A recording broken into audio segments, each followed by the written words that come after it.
autopsy, bullets taken from the body of James Faith Jr., correct? That's correct. Okay, and when you talk about rifling, what do you mean can you explain to the jury quickly what you mean by that? Yes. So within the barrel of the firearm, and the barrel is the part that the bullet comes out of, there is something known as rifling, and it's just a series of raised and lowered areas that twist either to the left or to the right. That causes the bullet to spin so that when it leaves the firearm, it's flying straight. It's similar to putting a spin on a football. When you throw the football, there's a spin on the football, so it flies straight. The same would be true of the rifling in a firearm. And when a bullet passes through that barrel, the rifling is impressed or basically scratched onto the bullets that go through that firearm. And these are some of the characteristics that you're comparing, is that correct? Correct. Okay. And then can you go ahead and tell the jury continue on the testing that you performed? So after I've established those features of the firearm and the features, or we call them class characteristics, of the fired projectiles, if they are the same, then I perform a microscopic comparison of little tiny patterns on the fired bullets collected from autopsy to test fired bullets that I created with that firearm. All right. And this is what we have here on page 2 of your report, suitability and your microscopic comparison. That's correct. Okay. Then you move into blind verification. What is the blind verification? For every comparison that I perform on the microscope, there is a second examiner that performs those same comparisons without knowledge of what my conclusions were in those comparisons. So after I finish the comparisons, the second examiner will have the evidence transferred to them. They will perform those same comparisons, come to their own conclusion, and then we will compare conclusions to establish whether or not we arrived at the same conclusion. All right. And then after the blind verification, your results are item 5.7, which is a projectile from the autopsy was suitable to test. That's correct? Correct. And 5.8, another projectile from the autopsy removed from liver, suitable. Yes. And item 5.9, a fired bullet, suitable. Correct. Okay. And then you also list 14.1, the Smith & Wesson, serial number VAS 0598, 45 caliber, and it was functional. Yes, it was. Okay. And then item 14.2, magazine, Smith & Wesson magazine. Yes. Okay. And can you now tell the jury what was the testing that you did? So I did perform a microscopic comparison of those projectiles or bullets from autopsy to test fires from the firearm, and I identified those bullets as having been fired by that firearm, and that is the opinion of the laboratory. So just so we're clear, you took the projectiles, did a microscopic comparison from something that you test fired from ammunition at your lab. Correct. Okay. And your conclusion here, that projectiles 5.7, 5.8, and 5.9 bullets were identified as having been fired by item 14.1, the Smith & Wesson 45 caliber handgun, correct? Yes, and that is an opinion. All right, thank you, Ms. Kendrick. I appreciate it. I'll pass the witness. If I get some light, vision's going a little bad these days. Ms. Kendrick, the way you look at these projectiles under a microscope, it's not done by a computer, correct? No. It's done by you personally, comparing the markings that are left on the projectiles. Yes. And those projectiles receive those markings as they're coming through the barrel. Would that be correct? Yes, that's correct. And a lot of these guns are mass-produced, aren't they? Yes, they are mass-produced. So at the factory, the parts are put together, but they're mass-produced by the same machine sometimes. Is that true? Correct. And so that causes a lot of times guns to have similar, or they can have similar markings on them, right? They would have the same class characteristics, but the microscopic markings that I used for that comparison to determine whether it was or was not fired by that firearm, those have been established through validation studies to be different between firearms. And when you're looking at those markings, how many points do you have to say that they actually match? That is not an approach that we take as the firearm discipline. We don't have a certain count that we have to arrive at. It's based on agreement of patterns. So there are numerous lines basically that you can see when you're looking through the microscope. And if one line on the test-fired bullet lines up with one line on the evidence bullet, I would not consider that to be an identification. What I'm looking for is patterns of lines, an agreement between those two patterns. But in terms of having a count that I need to reach, that's not an approach that we use. And can different examiners have different ways of deciding whether it matches or not? It's all pattern matching. That's what we would consider it. So you have to use pattern matching in order to establish whether it was or was not fired by that firearm. There are some labs that might use counting as an approach to reach a conclusion, but that is not generally accepted by the field of firearm and tool mark identification. And who's the person that verified your results? That's Heather Francis. And again, she works in the same building you do? Yes, she does. Do you ever send out the projectiles to have somebody outside of your office to be examined? No, that would be up to the submitting agency. If they wanted someone else to look at that evidence, that would be their decision to make. So even if, let's say, you didn't agree in your conclusions, you wouldn't send that out on your own to have somebody else verify it that didn't work in the same building that you do? No, we would have our third examiner look at it, and then if agreement still could not be reached, that would be addressed by our chief of physical evidence. And again, someone that still works in the same building? Correct. I passed away. Just one question. Anyone related to whatever the evidence is could pay to have that tested as well on their own, correct? That's correct. Okay. Thank you. No further questions. May she be finally excused. Yes, Your Honor. No objection? No objection. Very good. You may stand down. You're excused from any further service. Call your next witness, please. Before I call my next witness, Your Honor.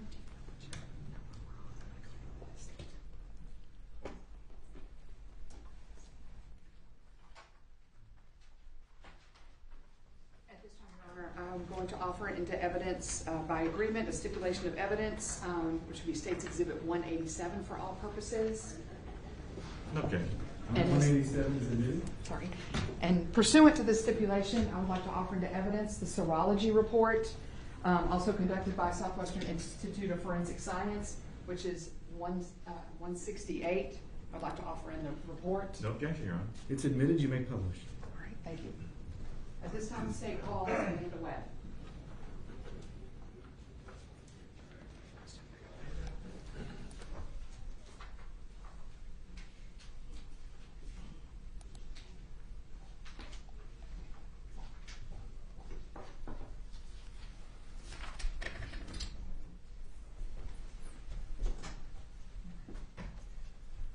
If you could please come to the front of the courtroom, and before you have a seat, turn and face me and raise your right hand. You swear the testimony you're about to give will be the truth.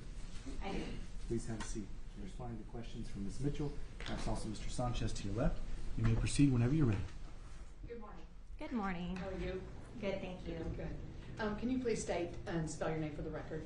My name is Amanda Webb, A-M-A-N-D-A, last name W-E-B-B. And Ms. Webb, for whom do you work? I work for SWIFT, the Dallas County Crime Laboratory. All right, and the jury's just heard about that. So you work in the same building as April Kendrick? Yes, I do. All right, and what do you do for SWIFTs? I work in the biology unit. Specifically, my daily duties are performing DNA analysis. Can you just go ahead and briefly explain what you're asked to do in a DNA analysis without getting too complicated? Yes, so for DNA testing, the majority of our work is performing DNA analysis on evidence that's collected from a crime scene, trying to obtain DNA profiles from that evidence, and compare any DNA profiles we obtain to the DNA profiles of a known individual to determine if they're included as a possible contributor or if they're excluded as a possible contributor, so they could not have contributed that DNA. All right, and before you start your testing, there's something usually done called serology, is that correct? Yes. And the report is in evidence, but can you, if you feel comfortable, just generally explain what that process is? So a piece of evidence goes to serology first, and then if it's suitable, it moves to forensic biology, is that correct? Yes, so the forensic biology department actually has multiple sections. So the serology unit is under biology as well, and then we have the DNA analysis unit. So when evidence comes in with a request for biology, it is first assigned to a serologist. So serology, very simply, is the testing for biological fluids, such as blood. And that unit will discuss with the detective what type of testing they're requesting to be done. And then they will get that evidence and they will perform that testing, for example, screening evidence for the presence of blood. And they will collect samples that are then sent forward to DNA. So those types of samples can be samples that test positive for blood, or they can be just samples that are collected for potential touch DNA or handler DNA, as well as what you can consider wear DNA, DNA from areas on clothing you might have worn. All those types of samples are looking for any type of DNA that might be present from your skin cells, from sweat, saliva, any of those things can be present on those items. Okay, and they do, if you're familiar, they do a presumptive and confirmatory test? Yes, so there's two types of testing for blood. The first test is a presumptive test. So it is like a screening tool. This is a chemical color change test, and they will take a cotton swab, kind of like a Q-tip, and you rub it over the surface of an item, or if the evidence item is a swab, they will roll that onto a piece of paper, and they add chemicals. And they look for a color change. That color change is a positive test result, and we call this a presumptive test because it will give a positive result for blood, but also other items can give you a positive result as well. So it is not confirmatory for blood, it just suggests the presence of blood. It also tests positive for human blood as well as animal blood. If there is enough sample there, there's a large enough stain, they will then proceed to perform a confirmatory test. And that test is confirmatory for the presence of human blood. This isn't performed on every piece of item because it does consume part of that sample. So if it's a small stain, then they will preserve that sample for DNA instead of performing that test. You also label them the same, is that correct? So it kind of makes it easier to refer back and forth in between the reports? So in the DNA, I'm sorry, for as far as the item name goes, is that what you're... 12.1.1. Yes, so evidence items that come into the laboratory keep that same item number. So if an item number, for example, item number 1 is a shirt, that same item number 1 shirt is in serology, and any samples they collect from that, that first number is still going to be item 1, and then they may add an additional number after that for the sample that they collect from that shirt, and that will go forward to DNA. May I approach the witness, Your Honor? You may.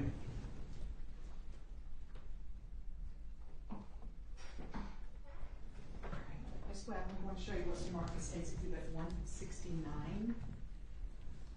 Can you review that and make sure it is correct?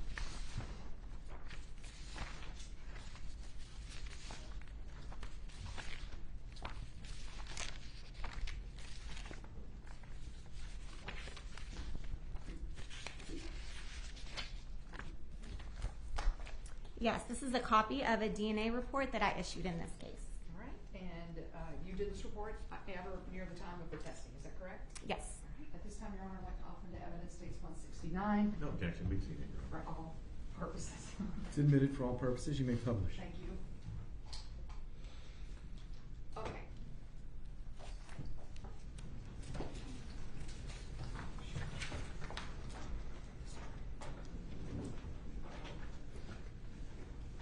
All right, I'm going to go back to the serology report, and let's start with the DNA report that you did. And I want to, oops, at least start with what was this list of things that were submitted to you. Yes, Okay. this list of evidence items are items that were requested for DNA testing. Okay, and then all of this was requested for DNA testing, and all of this was tested, is that correct? That's correct. Okay, and then what you received were blood standards from James Faith Jr., is that correct, from the autopsy? Yes, I did receive an autopsy blood standard from James Faith Jr. And that's important in the DNA testing, correct? That sample is what we would use to obtain the known DNA profile of James Faith Jr. to compare to the evidence samples. Okay. Now, can you please explain to the jury how you do your testing? The process of testing for DNA is we take a small sample from what we're given. So if it's a swab, we take a small cutting from that, and we will add it to a tube, and we add chemicals to that tube. And this will help break open the cells and release the DNA. We will then use more chemicals to clean up that sample to rid it of all the extraneous materials that are found in the cells. And then once we have a purified DNA extract, we will put it on an instrument that tells us how much DNA is present. The next step is then to put the sample through a process on an instrument that kind of functions like a Xerox machine. So it'll make a whole bunch of copies of any DNA that's present in the sample. And then finally, we put that sample onto what we call a genetic analyzer. It's an instrument that helps us to visualize the DNA profile. At that time, we perform that process for all of the evidence samples, as well as the known individuals, for example, the blood standard or a buccal swab standard from any known individuals in the case. We will then look at each sample and determine how many people contributed DNA.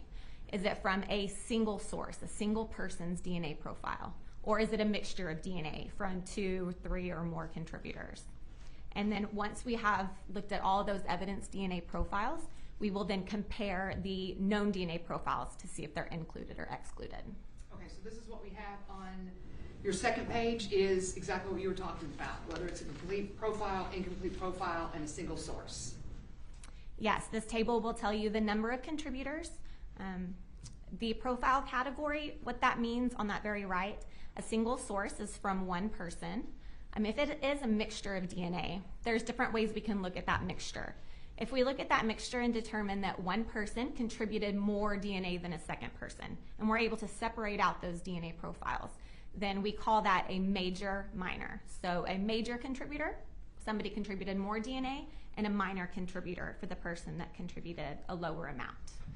If we're not able to make that separation, you will see for some of those samples it says simple mixture, and that just means it's a mixture of DNA that was not able to be separated out. Did you already explain complete versus possibly incomplete?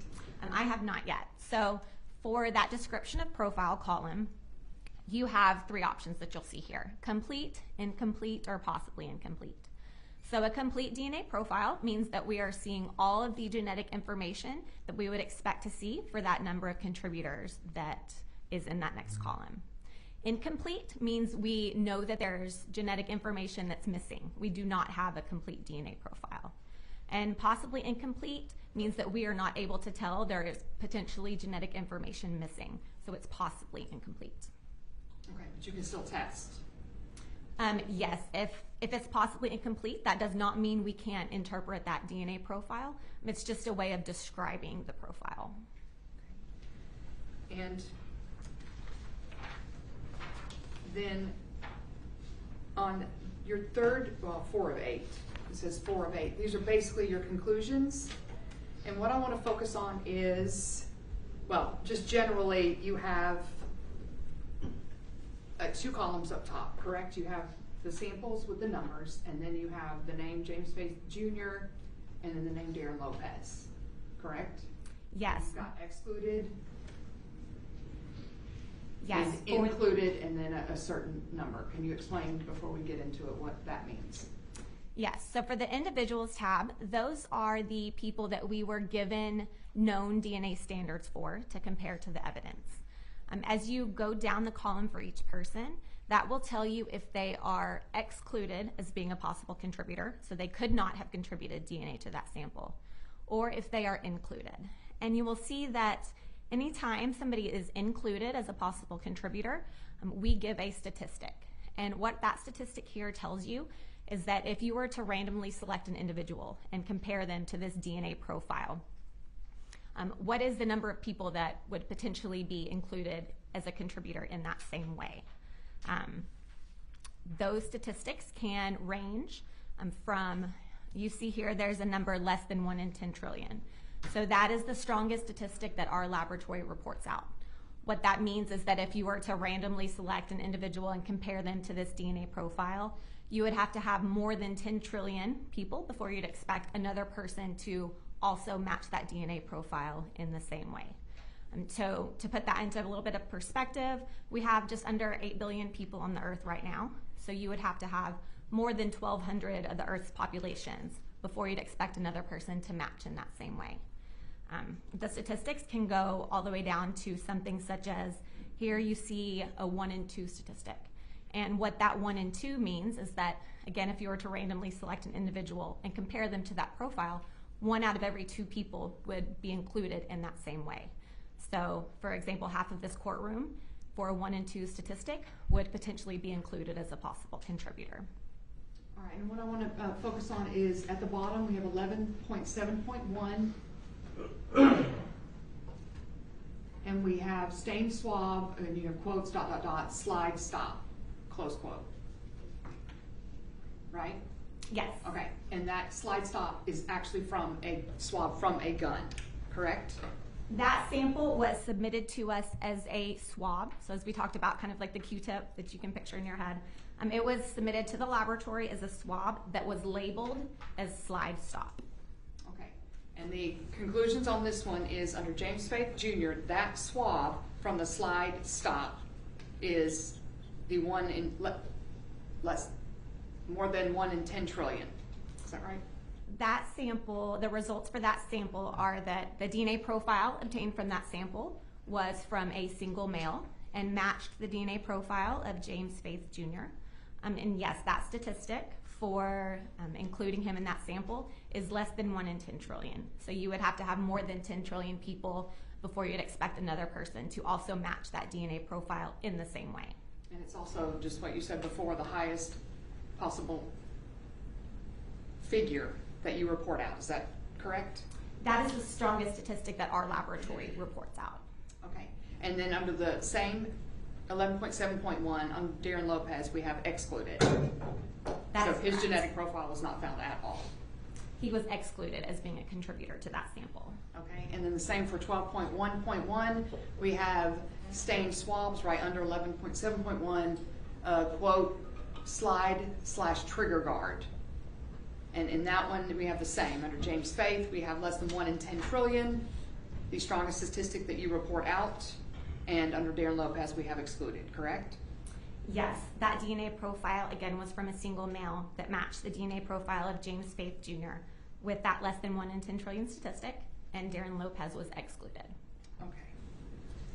Now, and also, just for the record, because we put this report in the serology report,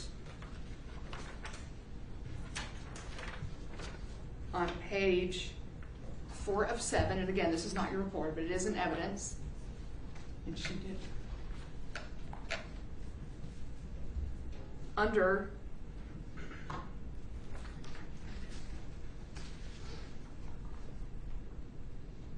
we have 11.007.001. If you can see where my pen is, you'll have to look here. Can you see that on the screen? Yes. Or you can turn, it might be on your screen right there as well. Okay.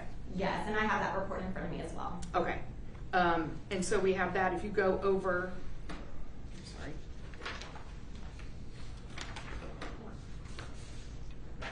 If you turn the page, the testing performed in this column here, presumptive or confirmatory, correct? Yes. Okay. So on 11.7.1, you have presumptive and confirmatory. Would you agree with that?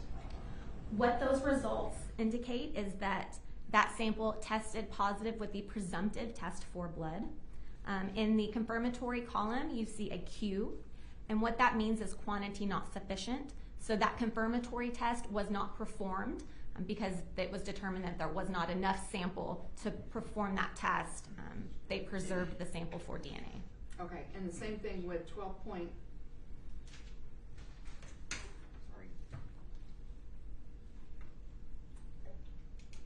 11.7.1 and then 12.1.1.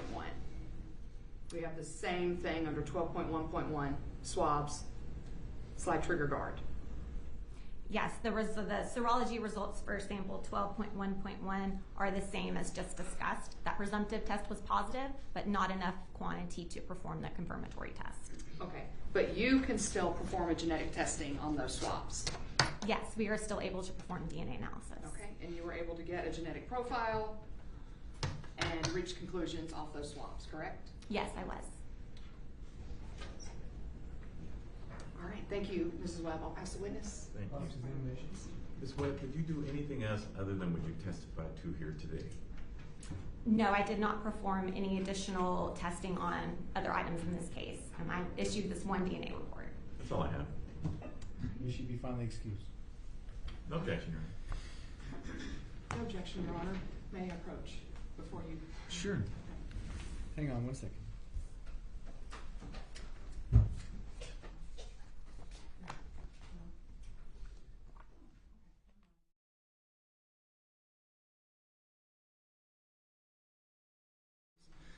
Please make sure that you don't have any exhibits in your documents over there. Okay? Check for a state check for a state sticker. Thank you, Mrs. Webb. Actually, can we still approach? I'm sorry, Your Honor. Of course you can.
Before you have a seat, could you please turn and face me and raise your right hand? I swear the testimony you're about to give will be the truth.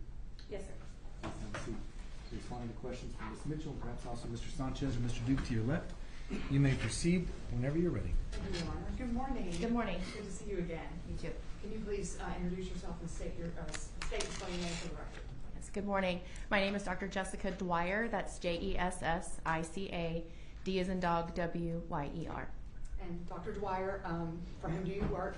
I am a staff forensic pathologist for the Dallas County Medical Examiner's Office, which is a branch of the Southwestern Institute of Forensic Sciences, also known as SWIFS. All right, and you are a medical examiner. Yes, ma'am. All right, can you briefly explain to the jury what a medical examiner does? So a medical examiner and a forensic pathologist are the same thing, just different names. As a forensic pathologist, our duty is to determine a cause and manner of deaths for deaths that occur within the jurisdiction, namely deaths that occur suddenly, unexpectedly, traumatically, or non-naturally. And we do that by performing postmortem examinations, also known as autopsies. All right, and generally, how do you start an autopsy? So the process starts, the body or the decedent is reported to the office. The body is then ordered to our office. It goes to the morgue. And when the autopsy begins, we work side by side with an autopsy technician. The autopsy technician will go and retrieve the body from the cooler. We will weigh and measure the length of the body. We will do radiographs or x-rays, depending on what type of case it is. And then the body is brought to the examination table. And the first part of the autopsy is what's called an external examination. So we will document the condition of the body with photographs before we do anything. So we call those as-is photographs. After that, I start on one corner of the body and work my way up to the head and go down the other side of the body, essentially documenting any evidence of trauma, natural disease, any evidence or any potentially identifying features like hair color, eye color, tattoos, scars, etc. And then once we're done with the external examination, we'll then commence the internal examination, which if you've ever watched a crime show, you've probably been familiar with the Y-shaped incision. We will perform on the chest and the abdomen to access the organs. We will also remove the top of the skull to examine the brain. We examine all of the organs, again, for any evidence of natural disease, trauma, anything pertinent to the case. Following the examination of the organs, the organs get returned into the body, and the autopsy is complete. All right. May I approach the bench, Your Honor? Sure. Okay. You want a second, Dr. Dwyer? Sure.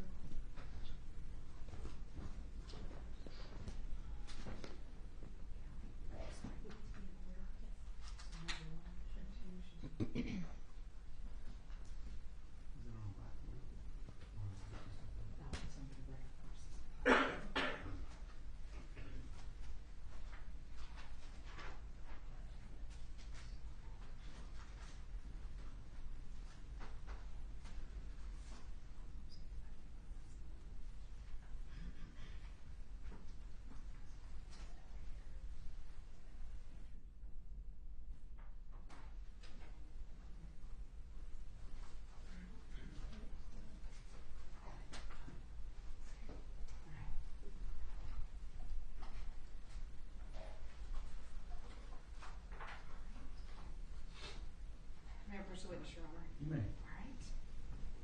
Dr. Dwyer, I'm going to show you this marked as State's Exhibit 170. Do you recognize this document?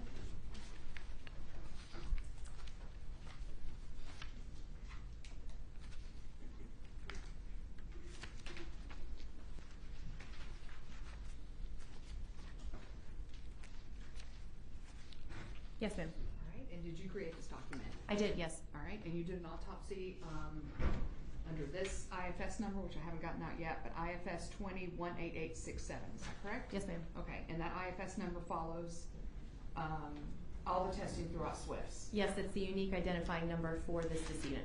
Okay. And you did this report based on the autopsy of James Spade Jr. You did this report at or near the time of the autopsy, correct? Yes, ma'am. Okay. And it has been in custody of SWIFT's. Yes, ma'am. All right. At this time, Your Honor, I'd like to offer the evidence. State's Exhibit 170, the autopsy, No objection, Your Honor. Admitted, you may publish. for all purposes, Your Honor. Thank you.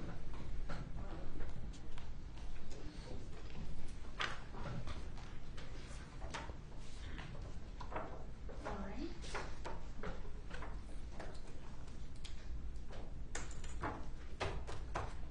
May I approach one more time? I'm also going to show you what's marked as State's Exhibit 2, and then State's Exhibits 171.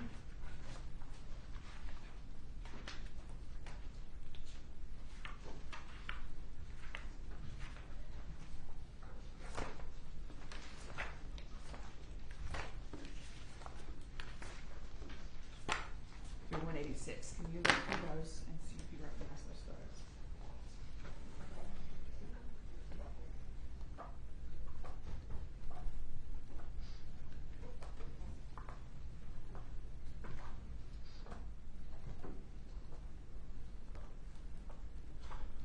Yes, ma'am.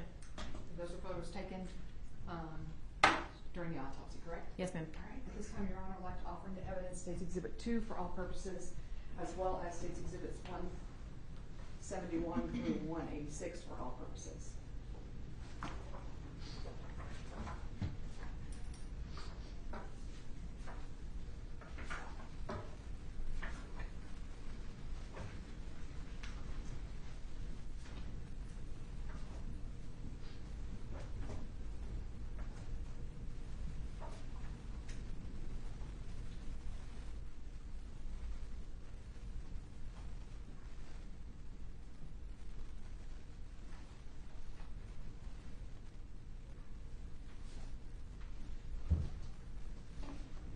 No objection.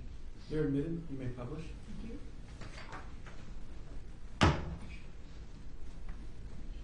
Okay, Dr. Dwyer, let's start with your report.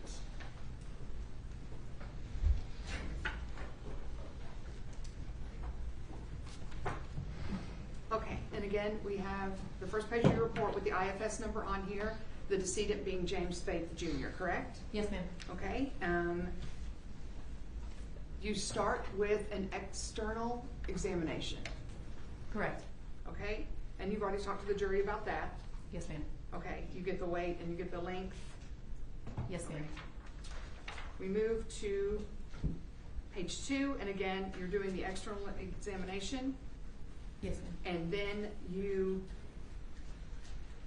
talk about the evidence of injury. Can you explain the evidence of injury in this particular report? Yes, so from external examination and subsequently his internal examination as well, there are a total of 7 gunshot wounds that I identified. All right, and let's go over you have 3 penetrating gunshot wounds of the head. Yes, Okay, and do you break those out? All right, let's talk about the 3 penetrating gunshot wounds of the head. Can you explain those? so the reason why I have 3 kind of clustered in the same description is because they are all within a very similar anatomic area and their wound paths are both intersecting and overlapping. So, you know, to make it easier to explain, the paths are kind of described in aggregate. So there are a total of 3 gunshot wounds of the head. More specifically, there are 3 gunshot entrance wounds on the left side of his head, kind of around the left ear area. Okay, and we'll get to the photos, but let's discuss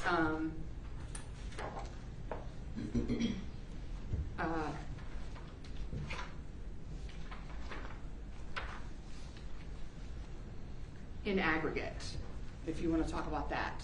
That would be easier to explain. Sure. Okay. You want me to discuss the injuries in aggregate, is that correct? Yes. Okay, so like I said, there are 3 entrance wounds kind of on the left side of his head around the left ear area. In aggregate, there are 3 bullets that penetrate the skin, the subcutaneous soft tissues, and the muscle of this part of the head. They actually fracture the skull, enter what's called the cranium, which is where the brain sits. It penetrates the brain, specifically the cerebral hemispheres and the cerebellar hemispheres, and it transects the brainstem, which is essentially what connects the spinal cord to the brain. All right, and generally in states exhibits 173, 174, 175, and 176, do we show what you're describing in here? Yes, this is a picture of the left side of his head. Okay, and can you describe in states 173 what you were taking a picture of?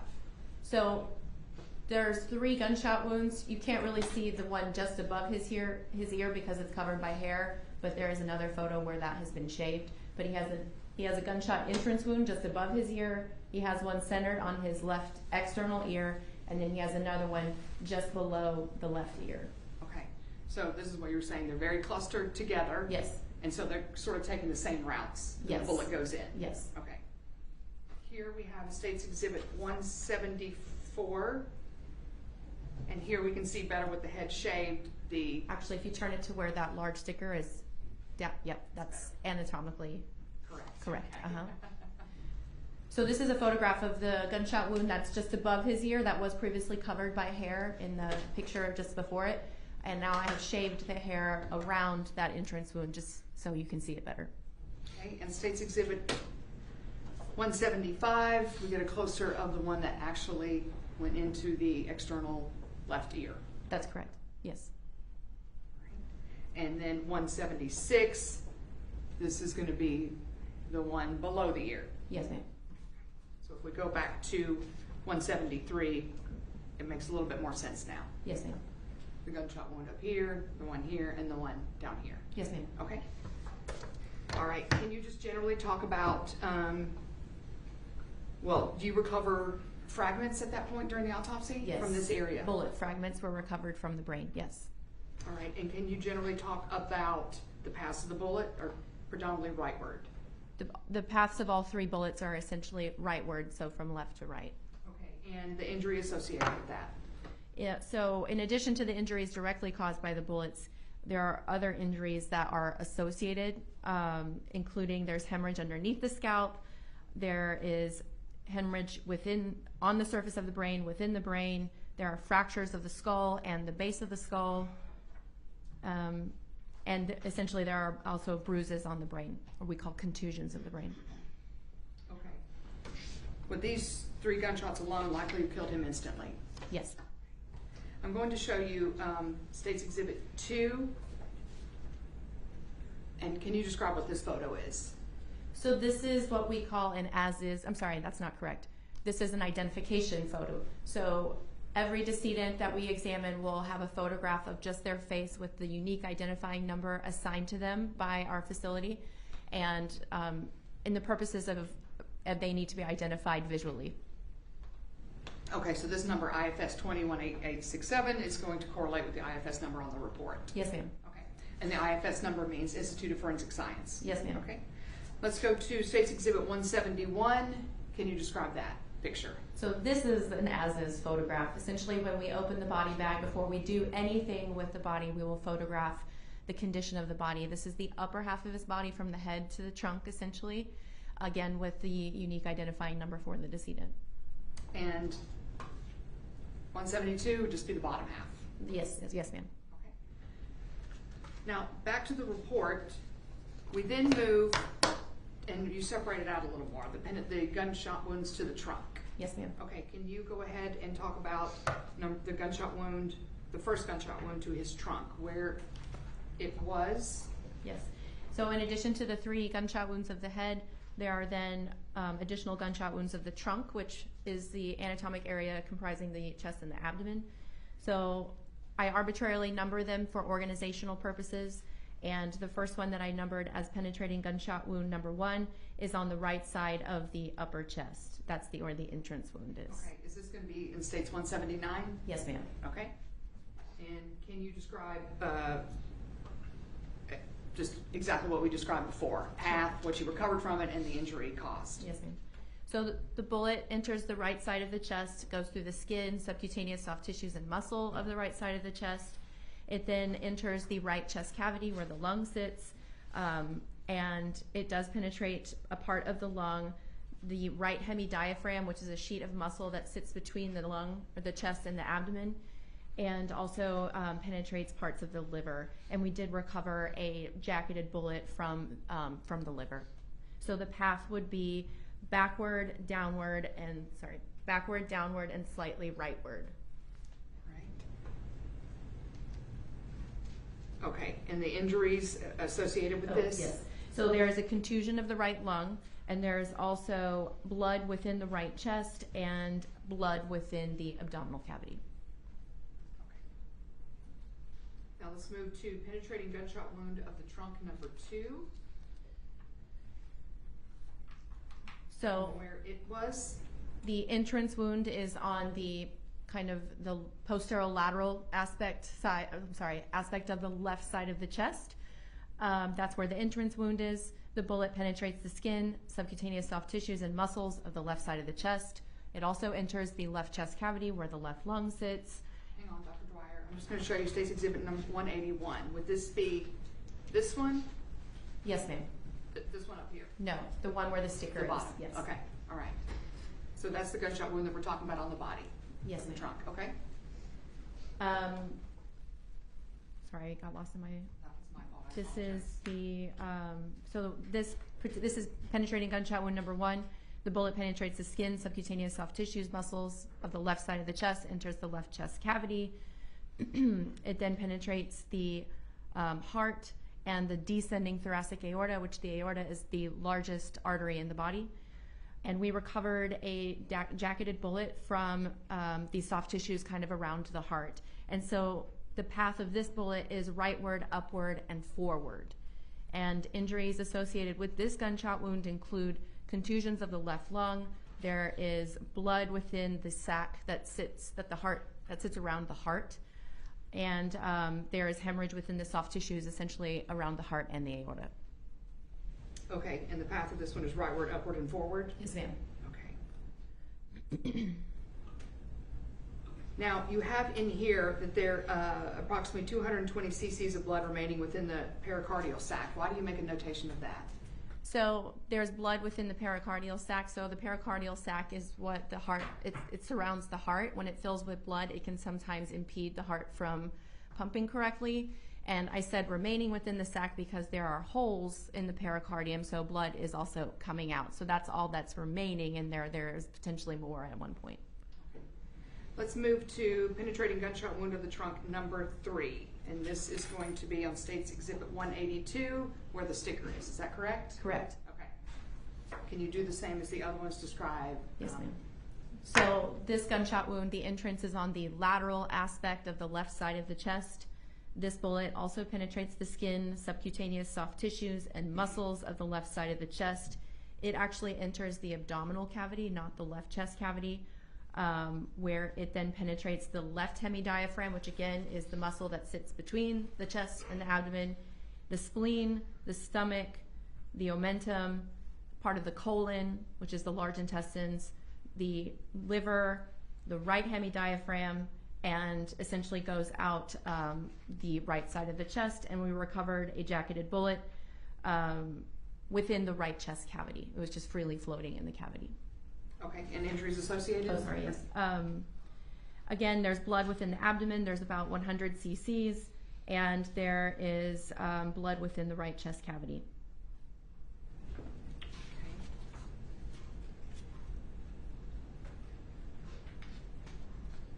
And then,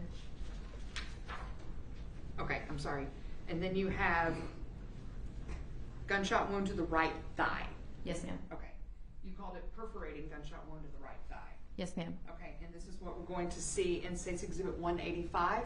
Yes, ma'am. Okay, and can you explain what you mean by perforating gunshot wound to the right thigh? So the previous gunshot wounds have all been penetrating because they have an entrance and a bullet recovered from the body. Perforating, however, implies that there is both an entrance and an exit wound on the body, so there's no bullet remaining within that bullet track. So the perforating gunshot wound of the right thigh, the entrance is actually in the right groin area. You can see there's a dark circle. That's the entrance wound. That large abrasion that's kind of more oval shaped is just an abrasion from the bullet going against the skin. It's an area where skin folds on skin, so we call that intertriginous skin. So it's just an injury as the bullet is entering the right thigh. So this particular bullet enters the right thigh, penetrates the skin, subcutaneous soft tissues, and muscles of the right thigh, and it exits out the lateral aspect of the right thigh. And so the path is essentially rightward and backward. Okay, and just going back to these gunshot wounds, and I'm sorry, I should have noted this earlier, was there soot or stippling on these gunshot wounds? None of them have soot or stippling, so we would designate the ranges as indeterminate. Okay, and indeterminate could mean, can you give any kind of? Sure. So when we talk about soot or gunpowder stippling, what we always will we will note if it's present or not. When a gun is fired, in addition to a bullet, there is also gas, hot gas, soot, and gunpowder particles that get ejected as in addition to the bullet. And depending how far away the victim is from the gun when it's fired, you may see soot or stippling from the gunpowder particles indicative of how far away the victim may be.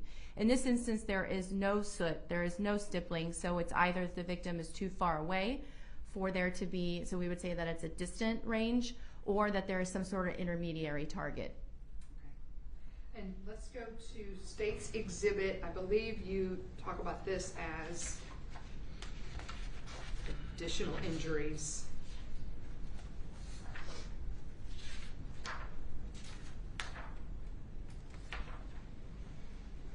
Additional injuries under Roman numeral 6 on page 5 of 11, and is that going to be what we see in State's Exhibit 186? No, that's the exit wound for the gunshot wound of the right thigh. Okay. So what we were just seeing in State's Exhibit 185.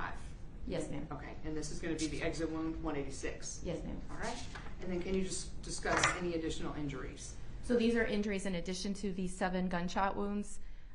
Essentially, he has a laceration. A laceration is another word for a gash that's surrounded by an abrasion, which is another word for a scratch, essentially.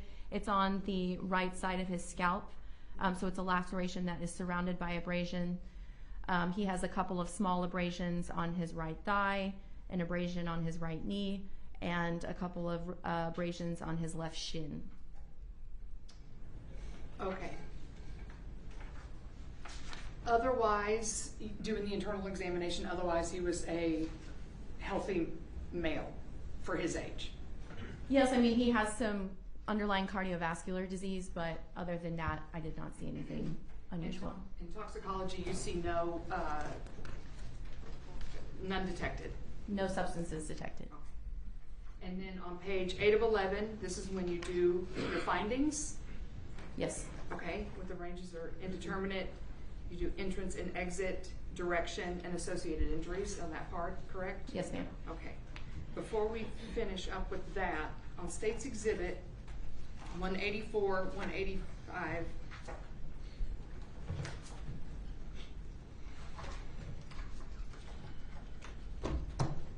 these are, on State's Exhibit 177, this is what you recovered from, some of the fragments recovered from the body, is that correct?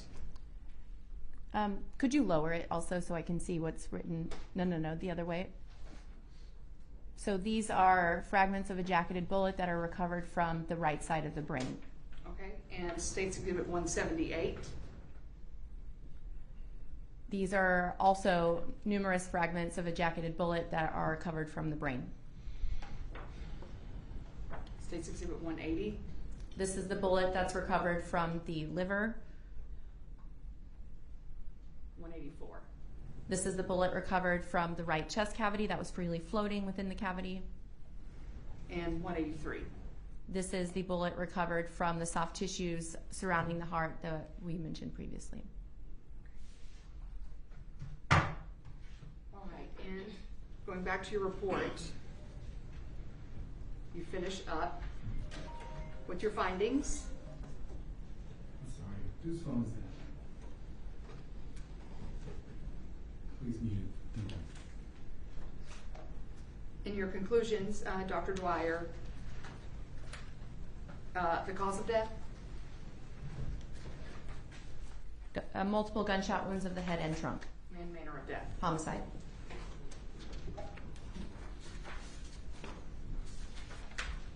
You also do two drawings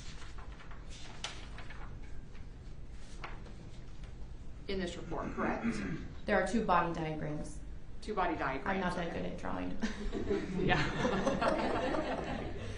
Be a fun part of the job.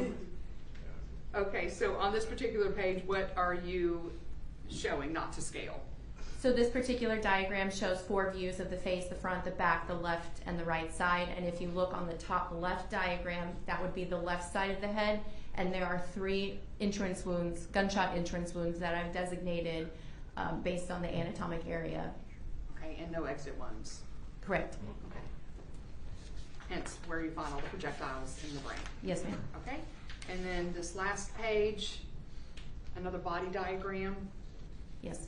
Okay, and can you, just using that screen, just sort of generally denote what we're looking at, entrance and exit ones? So it's a little bit busier, but again, the Roman numerals correspond with the order that they're described in the autopsy report. So you can see the gunshot wound on the right side of the upper chest is Roman numeral 2. Dr. Dwyer, you can use that screen and actually touch it if you want. Thank you. Okay. So Roman numeral 2 corresponds to the gunshot wound on the right side of his chest. The bullet is recovered from the liver. Roman numeral 3 is the gunshot wound on the posterolateral aspect of the left side of the chest. And we recovered the bullet from this area in the chest. And then Roman numeral 4 is the gunshot wound on the left side of the chest, and then the bullet recovery over here in the right chest cavity. And then gunshot wound Roman numeral 5 with the entrance and exit on the right thigh. Okay. Thank you. Thank you, Dr. Dwyer. I appreciate it. I'll pass the witness. Thank you. Cross-examination. Thank you. Doctor, could you tell how fast he died? It would have been rapid. Yes. Almost immediately, probably. Yes. That's all I had. May this witness be finally excused? This witness may be finally excused. No objection. Very good. You may stand down. Thank you very much. Call your next witness, please. Any questions? Sure. All right. Back in the jury room at 10 o'clock. Thank you very much. Don't discuss the case among yourselves and don't do any independent research. All rise for the jurors.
presence of the jurors.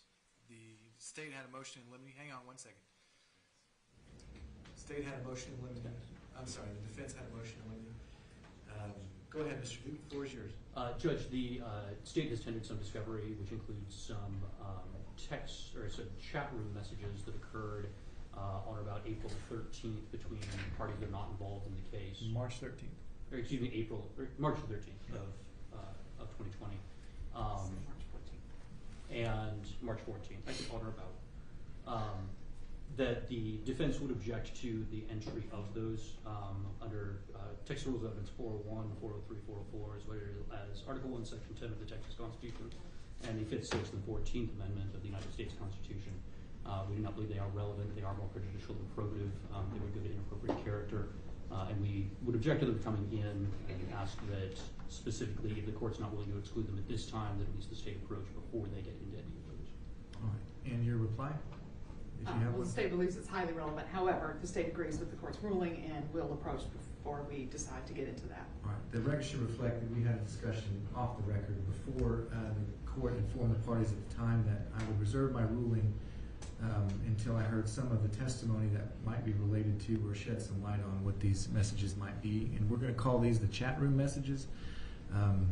Do you have an exhibit that you were intending to introduce that would have these chat room messages that I could review while y'all are asking questions? Do you have something like that or no? I have a binder. Yes, Judge, I can show you what we've marked as State's Exhibit 213, what we intend to introduce.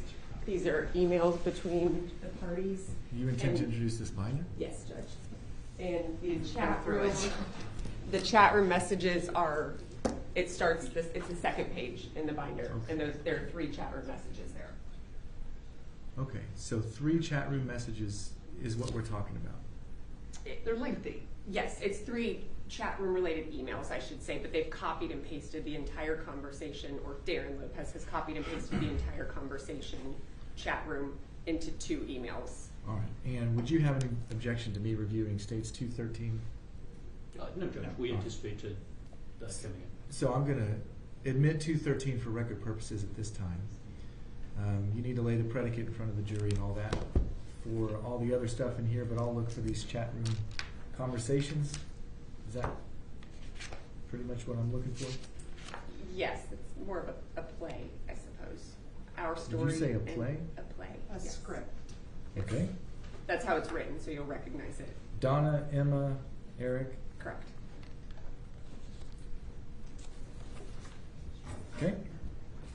Very good. Then are we ready to call the jury? Right. Okay, very good. Go ahead, Sheriff. All rise.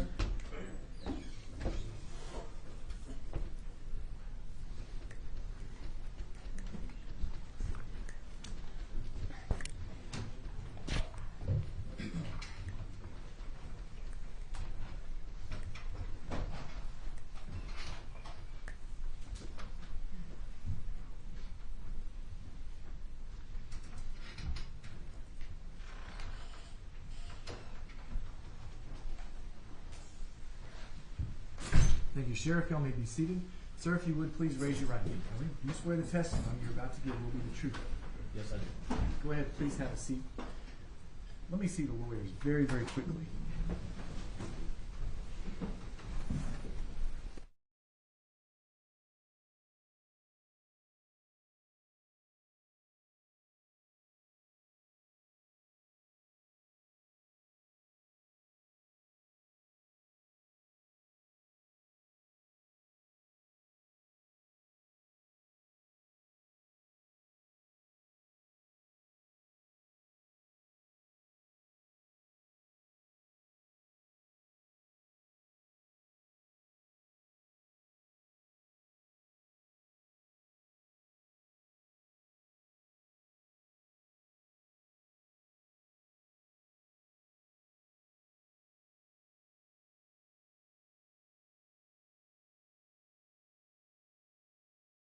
Still in the state's case in chief. You may proceed whenever you're ready. Good morning. Good morning.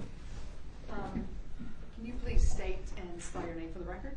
Yes, my name is Eric Barnes, E-R-I-C-B-A-R-N-E-S. All right, and Eric, or Detective Barnes, for whom do you work? I am a Dallas police homicide detective. And how long have you worked for Dallas Police Department? 17 years, How long have you been a homicide detective? going on 12 years. All right, and did you do anything prior to starting with Dallas Police Department? Yes, I did. I was enlisted in the United States Army. That's right before you went to Dallas Police Department? That's correct. Okay. In the Dallas Police Department, I'm sorry, you've been in homicide for how long? Going almost 12 years. Almost 12 years. Okay, and currently, can you tell the jury what's your assignment at Dallas Police Department Homicide Unit? I'm assigned to a violent crime task force with the Bureau of Alcohol, Tobacco, and Firearms, where I'm a task force officer. Okay, and what do you do? What do you do in that capacity? So my typical job description, I will investigate any crimes of violence involving gangs, firearms, and narcotics. But you still are with Dallas Police Department Homicide Unit. Yes, two jobs. I basically juggle two jobs. Okay. And then were you involved in the shooting that happened on October 9th of 2020 at 926 Waverly Place, and the victim James Faith Jr.? Yes, ma'am. Okay. How did you come to be involved? On October 11th, actually October 9th, I was at the office while officers were at the crime scene, and Miss Jennifer Faith, who was the victim's wife, and also his stepdaughter were at homicide.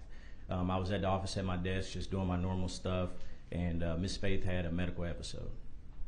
Okay, and what did y'all have to do? We ended up calling Dallas Fire and Rescue to get her transported to the hospital. Okay, did you have anything to do with the investigation on that particular day?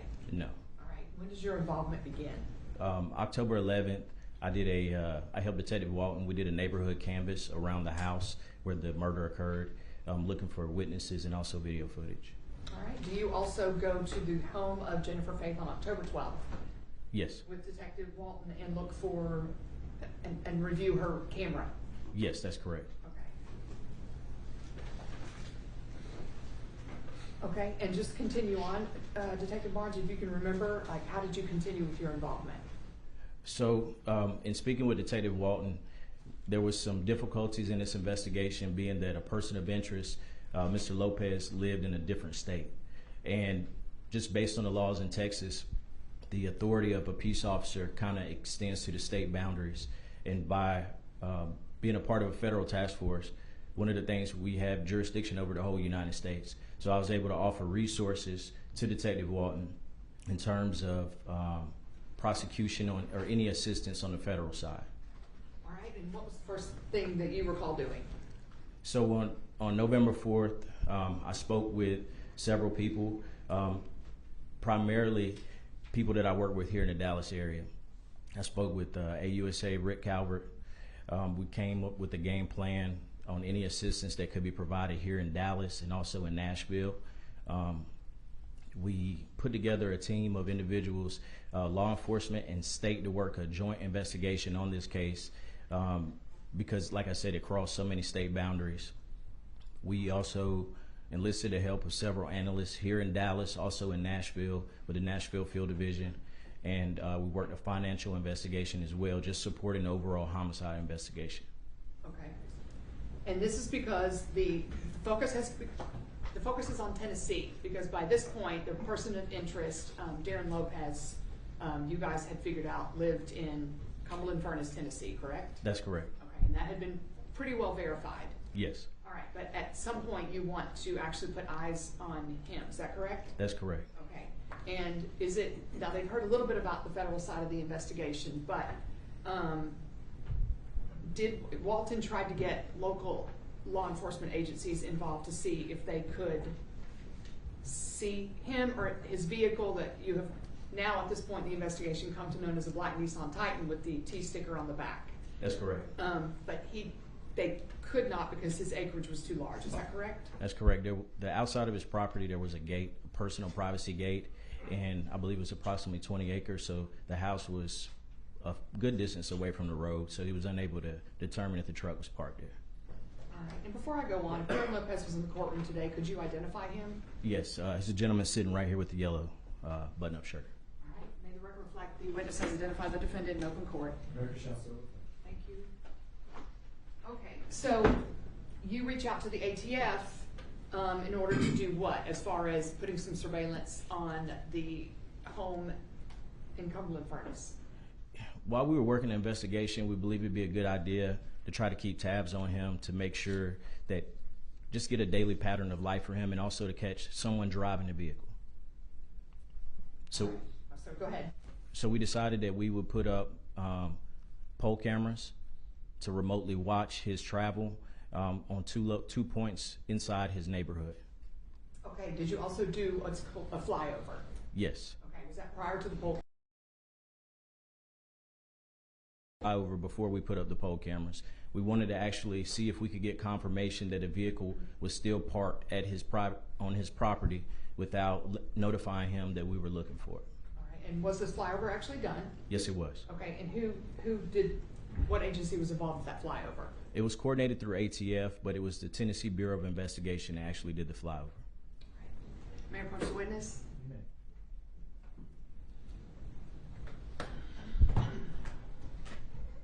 Detective, I'm going to show you what's been marked as State's Exhibit 98, 99, 100, and 101. Do you recognize these photos? Yes, I do. Okay, were these photos sent directly to you? Yes, they were. And were these photos part of the flyover that you were just discussing? Yes. All right. Your Honor, I would like to offer an evidence State's Exhibits 98 through 101 for all purposes.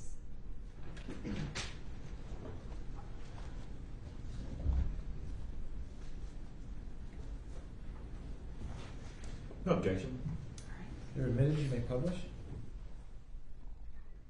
Thank you, Your Honor. All right.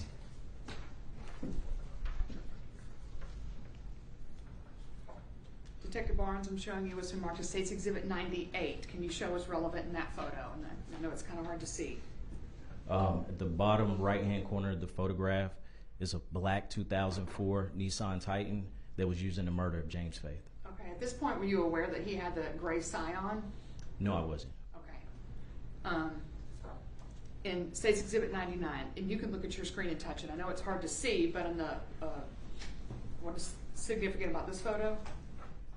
The black Nissan Titan as well is parked at the bottom portion of the picture, and on the lower left-hand side of the rear windshield is a T that we were looking for. Okay, and you can see it, I think, a little bit better in State's Exhibit 100.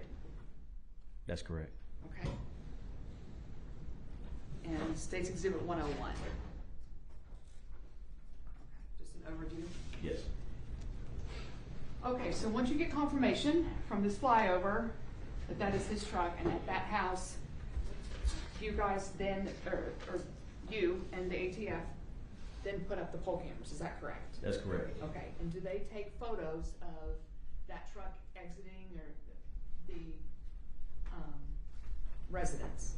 Yes, on December 4th, 2020, we actually got the pole cameras installed, and while agents were installing the pole cameras, they saw the Nissan Titan traveling on the same road that they were installing the pole camera.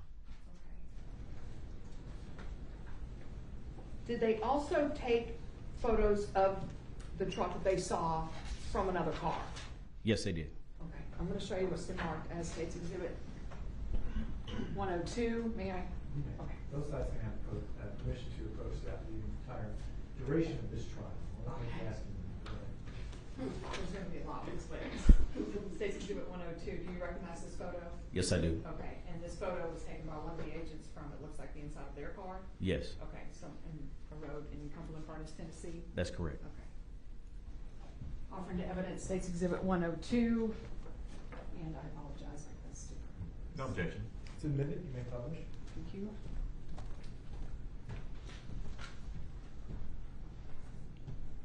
All right, and I'll be brief with this one. This is just the one photo, but further confirmation of the black Nissan Titan with the T sticker in Cumberland Furnace, Tennessee, correct? Yes. All right. Okay, so you've done the flyover, the pole cameras.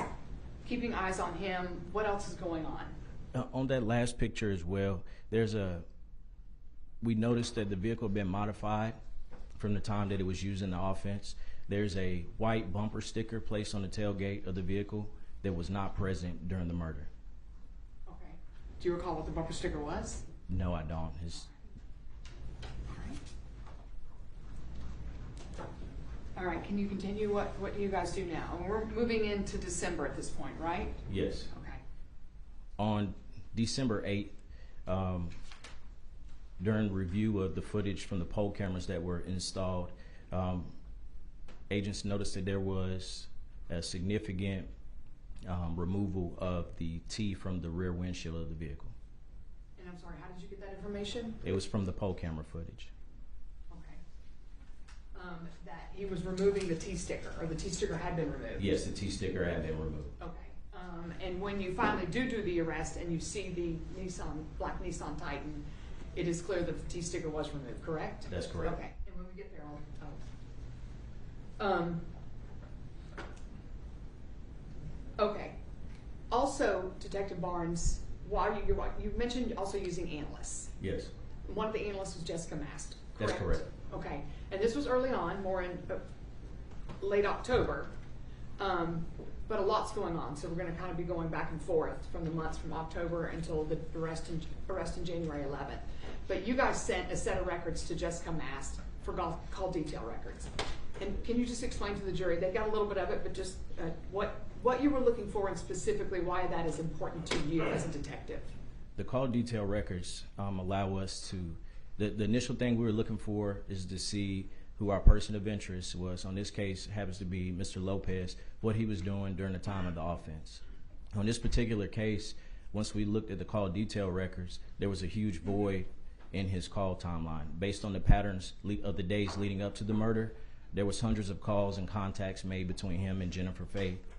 On the days of the offense, the day before and the day of the offense, there was very little communication between the two. And I felt that that was important because it was an alter in this pattern. All right. Good. And then also the investigation, you are, at the same time, you are gathering any information you can regarding any relationship between Darrin Lopez and Jennifer Faith. Would that be fair to say? That's correct. Okay. But at some point, you're doing financials. So as part of an investigation, you're doing sending out search warrants for records, correct? Yes. You're trying to do surveillance, correct? Yes. Reaching out to other agencies to help out if you need it, correct? Yes. Everything just like it was done in this particular case. One of the ways that you perform an investigation is to look, as they say, look the trail of money, right? That's correct. Look where the money's going. And in this case, what did you and the federal side do? We sent out several subpoenas after we formed the impromptu task force. We sent out several subpoenas requesting information on Mr. Lopez's credit report and any financial institutions that he may be using.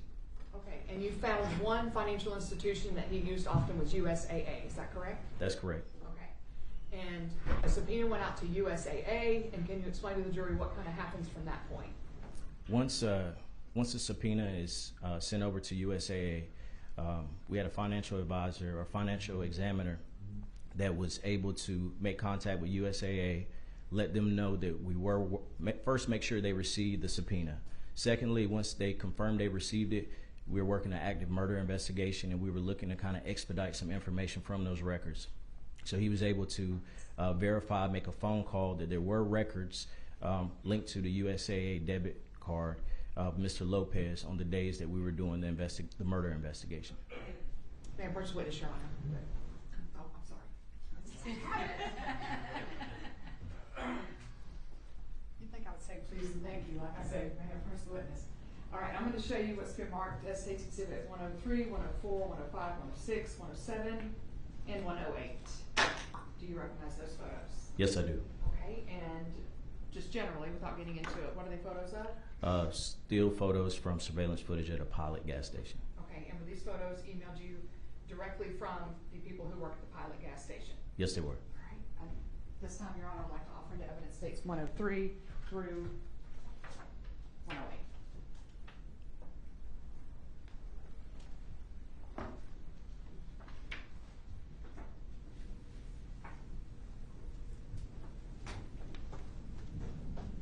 No objection. They're admitted. You may publish. Thank you.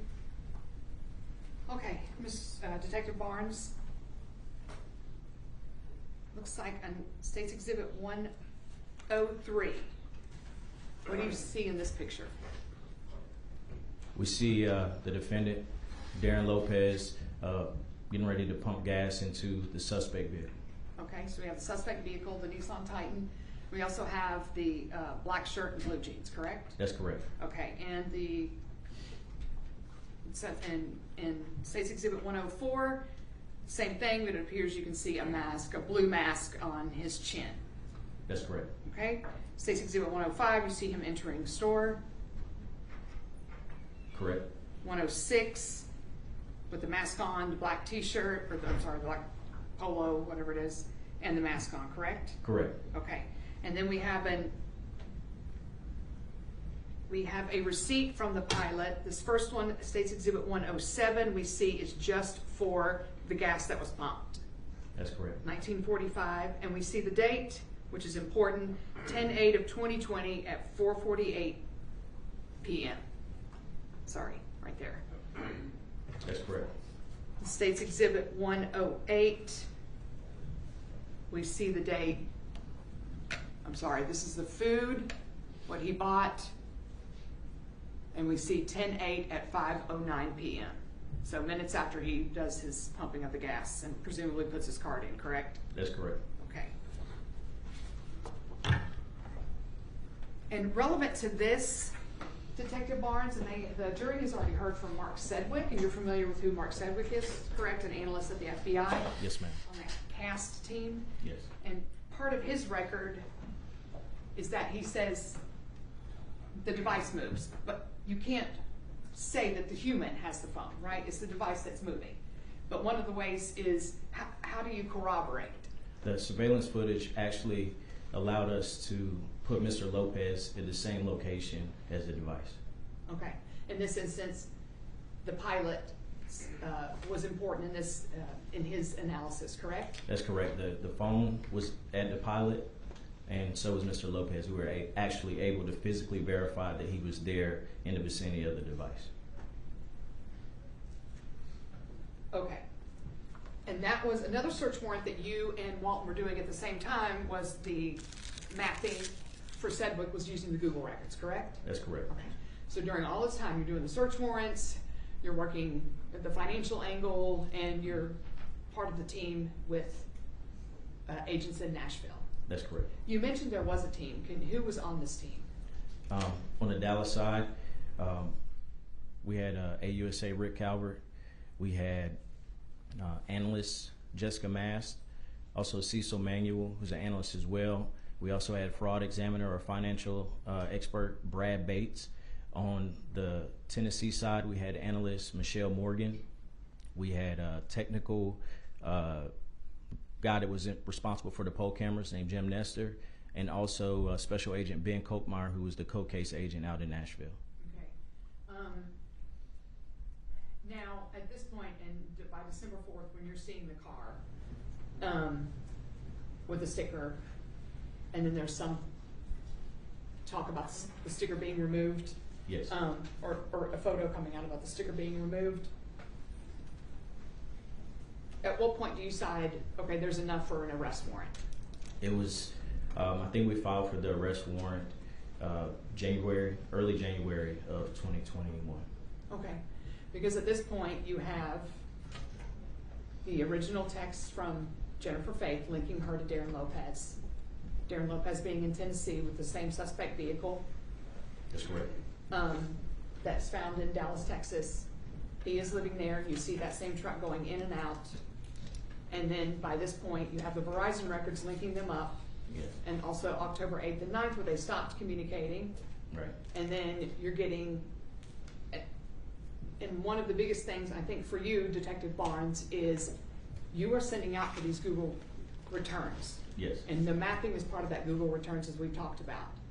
You received these Google returns sometime in late December, would that be correct? Late December. I think the Google returns were for the 18th and then the 23rd. I think you get them back fairly quickly, is that correct? That's correct. Okay, and you go ahead and look at these returns. What do you do? I look at the Google return, and I was able to determine that there was Google Maps were used to plug in a travel route from Cumberland Furnace, Tennessee, to the victim's address in Dallas. And how were you able to do that yourself? The records come back with grid coordinates, and so I was able to take the grid coordinates from the return and place them into a map and see where the grid coordinates were at. And it was basically breadcrumbs all the way from Cumberland Furnace, Tennessee to Dallas, Texas, to about a block away from the victim's house. Okay, so at that point, late December, you have the record showing that he, in fact, did travel on those exact dates to Dallas, Texas. That's correct. All right. And then you get the arrest warrant when? On January 7th. Some of the delay between the end of December and the beginning of January was simply coordinating the arrest efforts. It was a little bit of a challenge to get assets in place around the holidays, and also we were coordinating a lot of movement from Dallas to Nashville with getting arrest teams in place to make sure we could get him in custody the safest way possible. Okay, and then what is the plan to execute the arrest? Our plan was to, we actually ended up traveling to Tennessee, mostly by car. We were planning on flying, but there was a snowstorm that came in the day as we were making plans. So most of us drove to Nashville. We had tactical teams in place, part of ATF's SRT team. And we actually, the early morning, our first day there, we were briefing and coming up with a game plan on how we were wanting to take him in custody. We didn't want to approach his house because he had several young teenage daughters, and we didn't want to put them in jeopardy or harm. So we intended on getting him the least intrusive way possible. We were hoping that he would leave in a vehicle. And ultimately he did leave in a vehicle. After we finished our briefing, we were going out to conduct surveillance, and we got information that he was out in a vehicle with his daughter, and they were going to do the takedown. And do you recall which vehicle he was in? Yes, he was in a silver Scion. Okay. And were you there for the actual arrest? No, I wasn't. Once I found out that he was in custody, I made my way to the local sheriff's office to get ready for an interview. Okay. But as far as you know, he did not resist once they stopped him and arrested him. He did not resist. He complied. He complied. Okay. I was able to speak with him shortly after he was taken into custody, and he was compliant. All right. And meanwhile, he is taken into custody, and a search warrant has gone out for his residence. Is that correct? That's correct. All right. The federal search warrant? Yes, ma'am. At the same time, a search warrant goes out around the same time for the sign-on. Is that correct? Yes. Okay. So I'm going to show you what's in Market States Exhibit 109 and 110, and on these search warrants for the Darrin Lopez residence and Darrin Lopez sign-on. That's correct. At this time, Your Honor, I'd like to offer into evidence 109 and 110 for record purposes.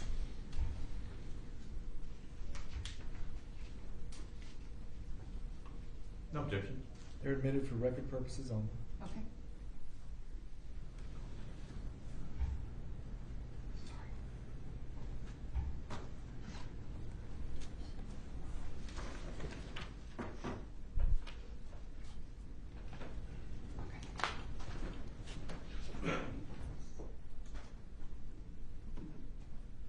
Okay. Were you there for the search of the home? No, I wasn't. Okay. Who did you ride to Tennessee with? I rode with ATF Task Force Officer Jabari Howard.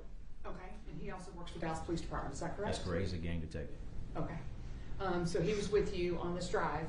Did he go to the house? Yes. Okay. So he was there. Were you there for...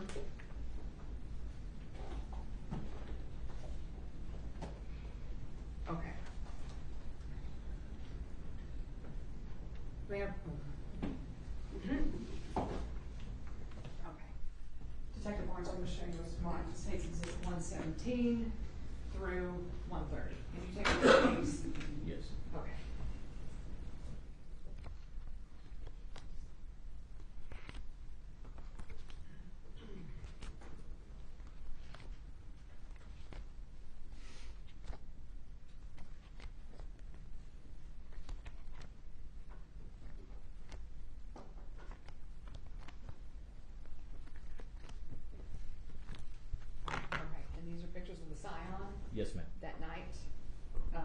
pursuant to the search warrant, is that correct? Yes, ma'am. Okay.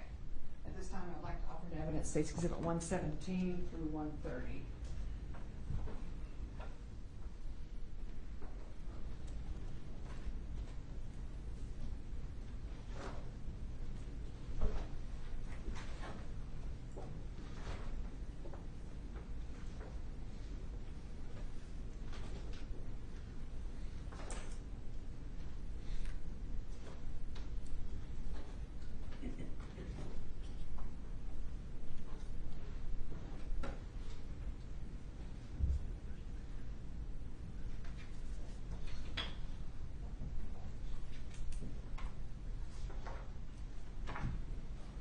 No objection. They're admitted. For all purposes, you may publish. Thank you. Detective Barnes, these are just the photos of the scion pursuant to the search warrant, correct? Yes. Okay. All right. And this is somewhat relevant. And you can turn to your screen, but what is relevant in this particular photos? What do you see on the passenger and driver's side seats? Cell phones. Okay. Who was he with when he was arrested? His daughter Mackenzie. His daughter Mackenzie? Yes. Okay. Was he driving when he was arrested? No, he was in the passenger seat. He was in the passenger seat. Okay. So presumably one of the phones would be his and one of the phones would be hers. That's correct. Okay. As they wouldn't be allowed to take them with them. That's correct. Okay. And State's Exhibit 120, just things that you are photographing of the back seat of the car, correct? Correct. And State's Exhibit 121, again, a picture where we can see the phone in the driver's side and the passenger side, correct? That's correct. Okay. And the trunk of the car, 122, Yes, ma'am. the back hatch of the car.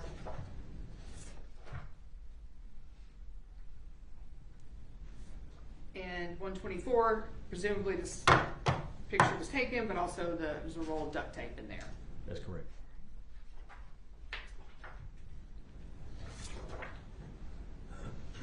You also collected a black backpack, or a black backpack was collected, I believe? Yes. Or more than one bag was collected out of that car? Is that correct? Yes, ma'am. As well as a handgun. Yes. And another picture in States 130 of the handgun. That's correct. Okay, this is not the handgun, however, that was used in the offense. No, it's not. Okay. In fact, that handgun was found inside of his home. The Correct? the murder weapon. The yes. murder weapon was found inside of his home. And Stacy Vander Westhazen, I think I got that right, was one of the ones that found that handgun. Yes, ma'am. What did she do with that handgun? Once it was collected, it was maintained in our custody and transported back to Dallas so it could be compared to the shell casings collected from the murder scene. Who transported it back to Dallas? Jabari Howard. And you in the car? Was just Jabari. It was just Jabari? Yes. Okay. Okay. And approach the witness? 131 to 138. States Exhibit 131 to 138. Can you look at these? Yes. Okay. And do you recognize what is photographed in those? Yes, I do. Okay. And were photographs taken of the handgun when it was returned to Dallas, or brought to Dallas? Yes. Okay.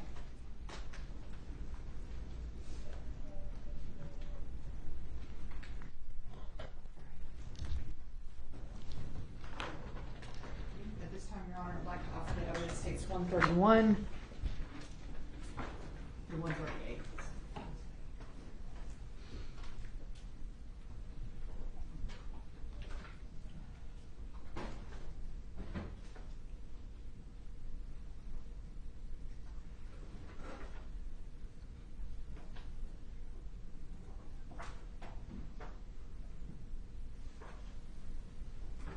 No objection. They're admitted. You may publish. All right, Detective Barnes, just going to go through these quickly. The jury has seen these, but this is the particular handgun that was photographed. Is that correct? 131. Yes, ma'am. Okay, and we see the blood. Yes, that had big nose blood. And Smith & Wesson and the serial number VAS 0598. Correct? Yes. Okay. And just a closer view of that, VAS 0598, yes. That's correct. All right. And then several photographs of the gun as well as the clip.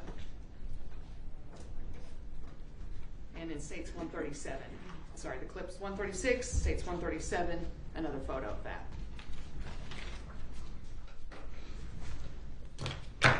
Okay. So this was the gun that was brought back to Dallas.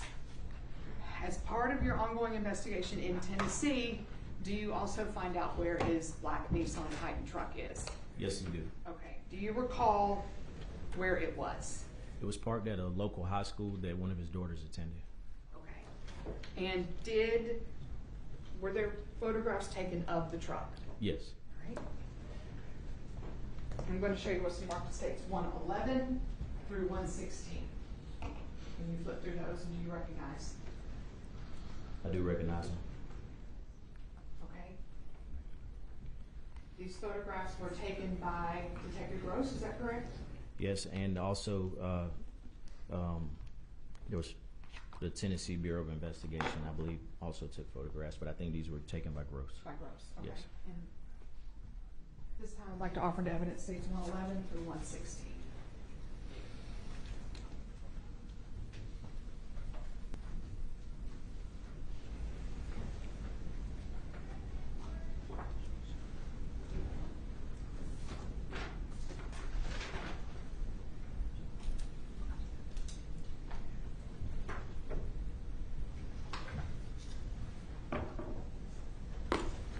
No objection. They're admitted and they publish? Okay, in states 111, we have a picture of the black Nissan Titan in the parking lot, correct? That's correct. All right, this is just in states 112, another view. And can you point on the screen, what is of relevance here? The T is missing from the lower left portion of the windshield. That area, and also the bumper stickers that were added after the murder. Okay, and if you, I think, tap on it, it should erase everything. Or on the right, like top right corner, or top left. Clear, there's a clear button. There we go. All right, and we just have a side view in states 113. The back view, again, there is no T sticker on this, correct? That's correct. All right. What are we looking at in states 115? It is residue left over from the removal of the T from the windshield. Okay. And can you sort of draw a big circle around it?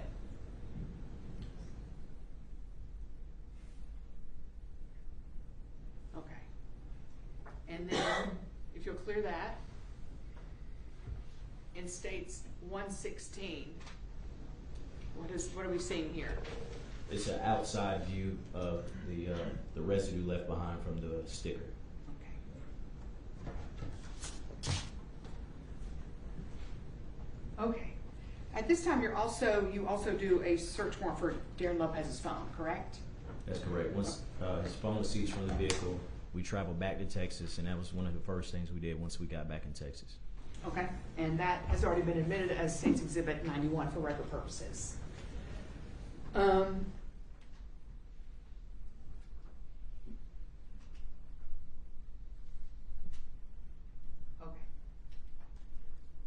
So that concludes at least the arrest. Yes. Is there anything else that you can tell the jury that was done in Tennessee regarding this particular investigation that you can think of? I'm sure there's a lot of little things. That's about it. Okay. Do you return back to, first of all, this Detective Walton, he was not with you? No, he was in part of the strategy that we had on this investigation. We didn't want to show our hand because we felt that by notifying either Ms. Faith or Mr. Lopez what we were looking at would possibly lead to evidence being destroyed. So we set it up where we would run simultaneous investigations and simultaneous warrants at the same time. So while we were working on Mr. Lopez's residence and getting him in custody in Tennessee, Detective Walton was in Dallas at the same time dealing with Miss Faith. Okay, and just trying to keep them from communicating with one another. That's correct. Okay. At some point, though, he does travel to Tennessee. Yes.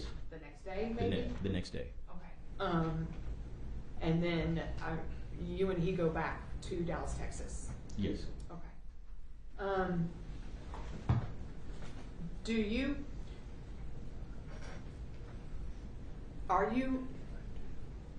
During this time, do you meet or have spoken to, while you're in Tennessee, Darrin Lopez's estranged wife, Rebecca Lopez? Yes, I did. While you were in Tennessee? Yes. You met her? Yes. Okay. Are you later contacted by Rebecca Lopez? Yes, I was. Do you recall, when you're back in Dallas, That's correct. do you recall if it was weeks, months, I would say it was maybe a couple weeks. maybe a couple weeks? Yes. Okay, and how were you contacted? We exchanged phone numbers. Okay, and did she call you about something that she had found? Yes. Okay.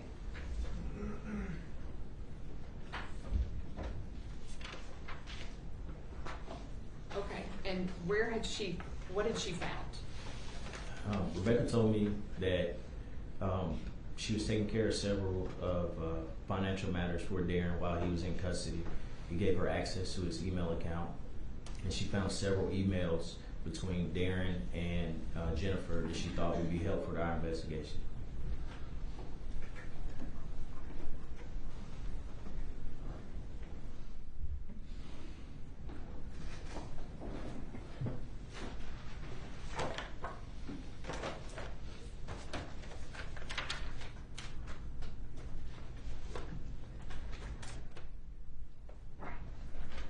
And she emailed you the emails, screenshots of the emails? Yes. Okay.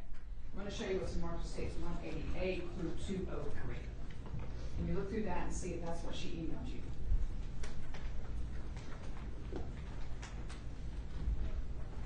And were they all at once, or did they come in at different times? They mostly came in at once.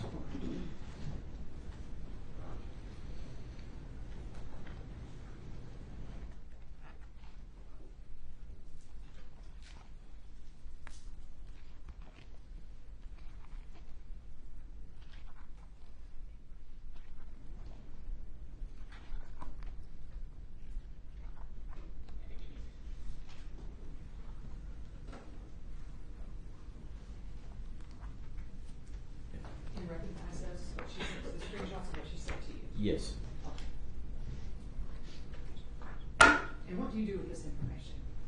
Once we received that information, we looked at it and saw that it was relevant to the investigation. We then wrote a search warrant for Darrin's Hotmail account. Okay, pause there. Okay. I'd like to offer the evidence, States Exhibit 188 and 203 for all purposes.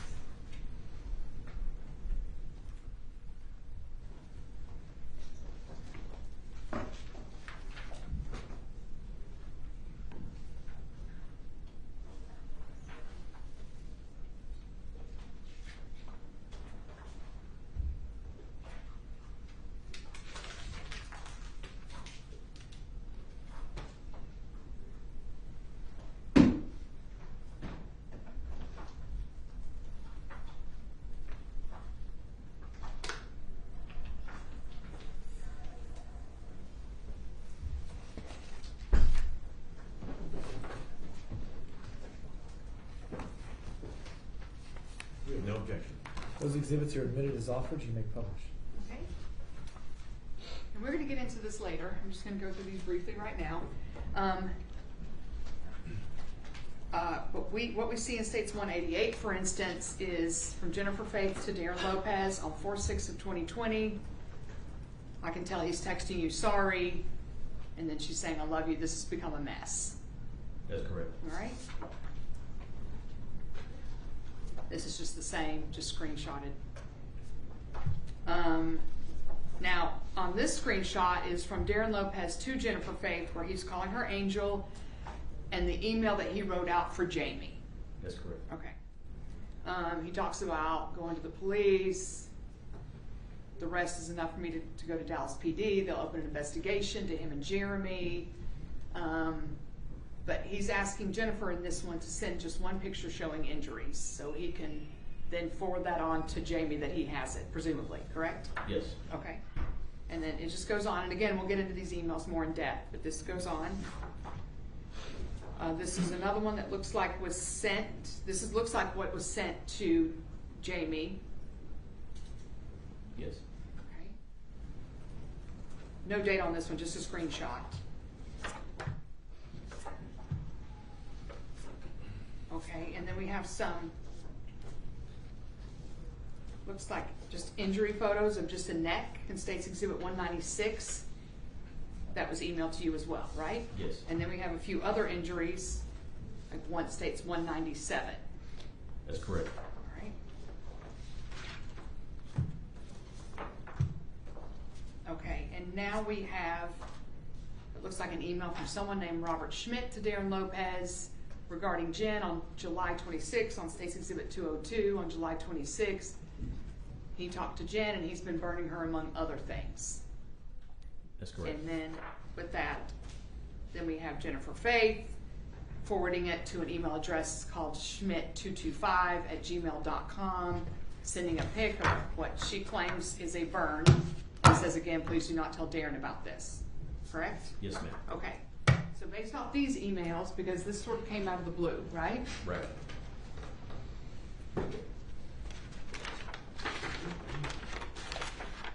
You go ahead and get the search warrant for Darrin's Hotmail account.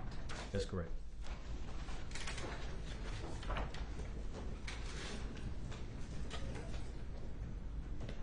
I'm going to show you what's marked as states 211 and 212. This is the search warrant you did for Darrin's Hotmail account. Yes. Okay, and that Hotmail account is drlp75@hotmail.com. That's correct. Okay, and this is the business records affidavit that you get back with the Hotmail emails. Yes. Correct. Okay. At this time, Your Honor, I'd like to offer into evidence State's Exhibits 211 and 212 for record purposes only. We have no objection, Your Honor. They're admitted for record purposes only. Okay. All right. When you get the returns from Hotmail, there's thousands of emails, right? Yes. Or at least, I mean, a lot of A emails lot to of go emails. through. Yes. Do you find the emails that you and I just briefly went through, do you find those in his Hotmail account? Yes, we do. Okay. And do you find that there is an email from Jamie Faith as well? There are emails from Jamie Faith to Darrin Lopez and forwarding back and forth. Okay. And was that email jamiefaith511@gmail.com? Yes. All right. And there was an email just like we talked about with Robert Schmidt, SCHMITTR225@gmail.com. That's correct. All right. And did we come to find out later that that's their birthdays? Yes. Basically. Okay. Without the birth year in That's it. correct. Okay. And the number one thing you're told not to do is use your birthday in an email, correct? That's correct. All right. Did you also, at this point, or was it later, that you do a search warrant for R. Schmidt, the email I just talked about, and Jamie Faith 511? Yes.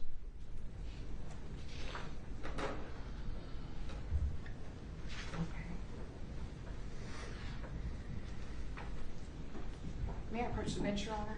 You may.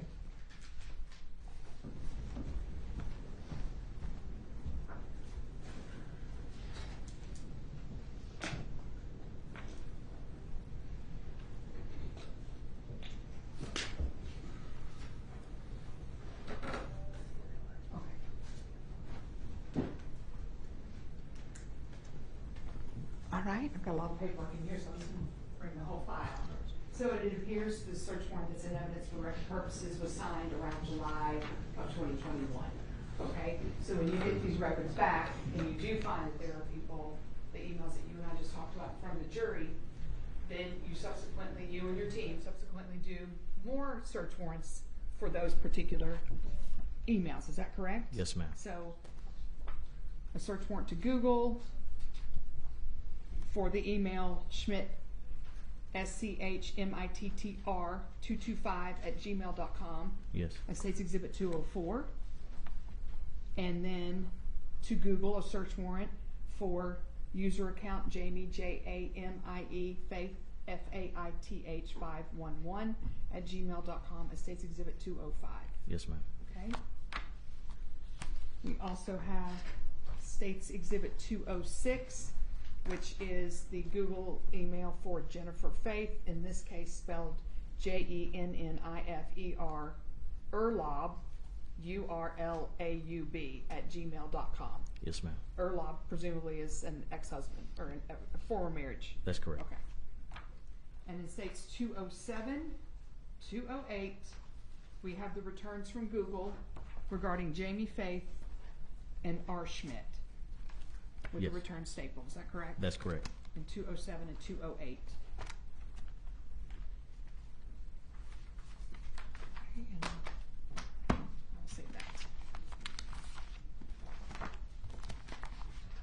Okay, at this time, Your Honor, I'd like to offer into evidence search warrants 206, 204 and 205 and 206. Returns from Google regarding the Schmidt and the Jamie Faith emails 207 and 208. And the returns are stapled for record purposes only. No objection. They're admitted for record purposes only. Make sure you put them in the right file.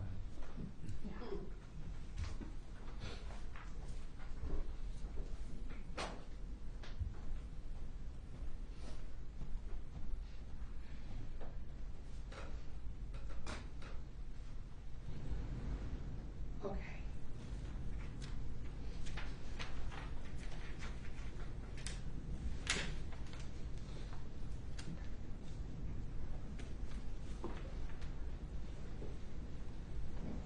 All right.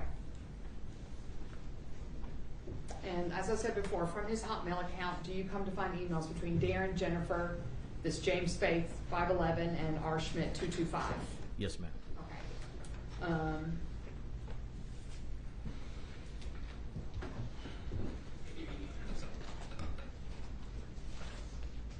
Okay, before we get into all of that communication, you and I, and Ms. Paver, co-counsel, have gone over the emails, calls, and texts from Darrin's cell extraction and his Hotmail account, correct? That's correct. Okay. The cell phone extraction, is that evidence for record purposes as well as the Hotmail and its returns, correct? Yes. Okay. We have looked at the relevant time frame from the time that Darrin reaches out to Jennifer Faith through almost up to the time of his arrest. Would you agree? Yes. Okay.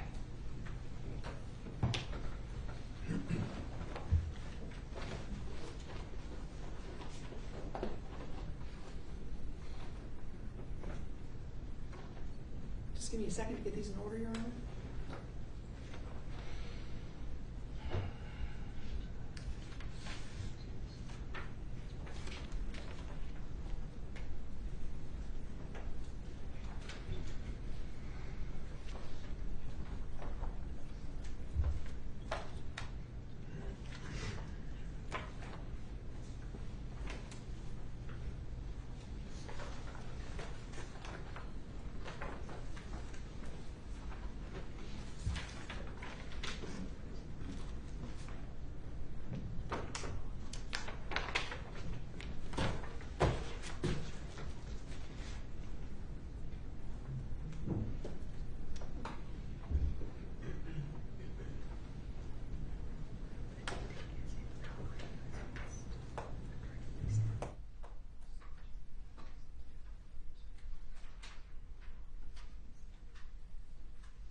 One is out of order, but this is State's Exhibit number 80. Okay. Text messages between Darrin Lopez and Tina Spring. Do you recognize these? Yes, I I'm do. sorry, Tina Spring and Jennifer Faith. That's correct. Okay, and these are part of the texts that start from the very beginning of this investigation that led you to a possible suspect named Darrin Lopez. Is that correct? That's correct. Okay, and you have reviewed these texts and seen them on Darrin Lopez's cell phone extraction. These were on Jennifer Faith's. On Jennifer Faith's cell phone extraction. Thank you. Yes. Okay. Then we have State's Exhibit 215, a call log of the phone calls between Darrin Lopez and Jennifer Faith taken from Darrin Lopez's cell phone extraction. That's correct. All right? And you have gone over the WhatsApp messages taken from, in State's Exhibit 216, taken from Darrin Lopez's cell phone extraction. That's correct. These are messages, text messages, grouped together by Cellbrite, taken from Darrin Lopez's cell phone extraction, State's Exhibit 217. Messages, text messages between Darrin Lopez and Jennifer Faith, November to January. That's correct.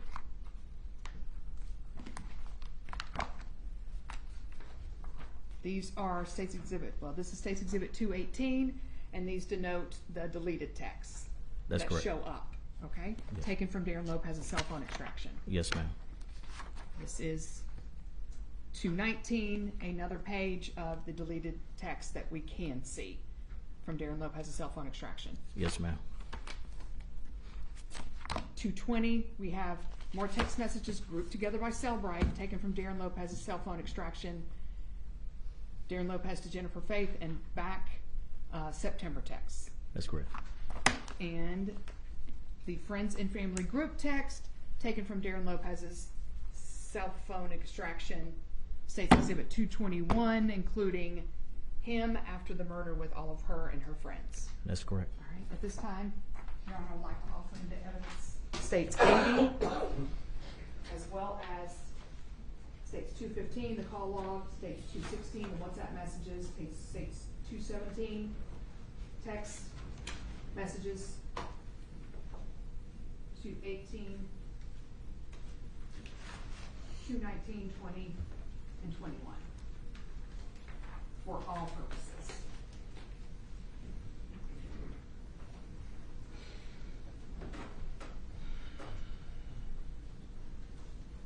Are these the ones we previously reviewed with you? Yes. No objection. Okay. Those exhibits are admitted. You may publish.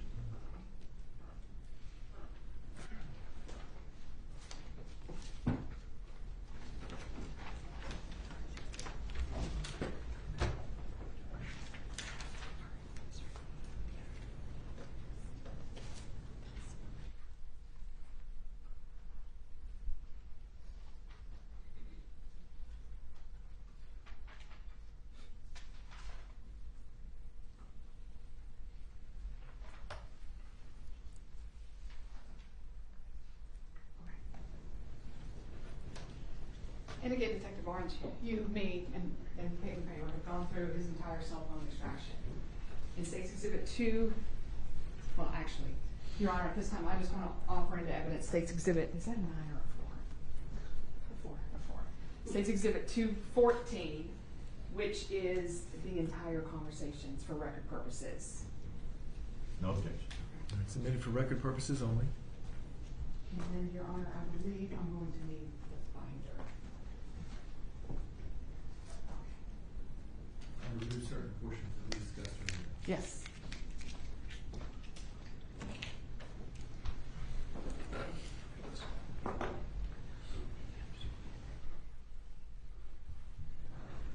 And so the record's clear. The portions that I removed were items that we discussed at the side of the bench, and I'm going to admit those for record purposes as 213A. Okay. All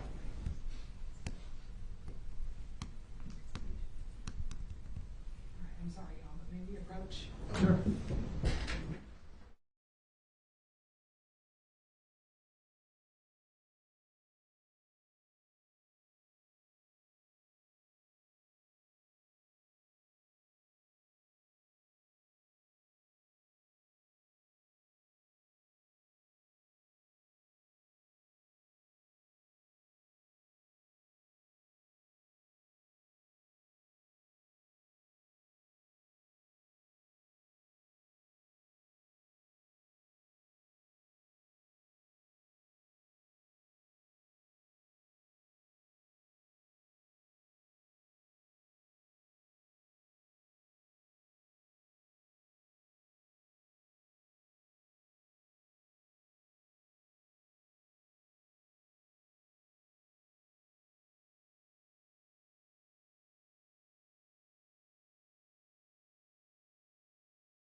members of the jury, we've reached a nice stopping point.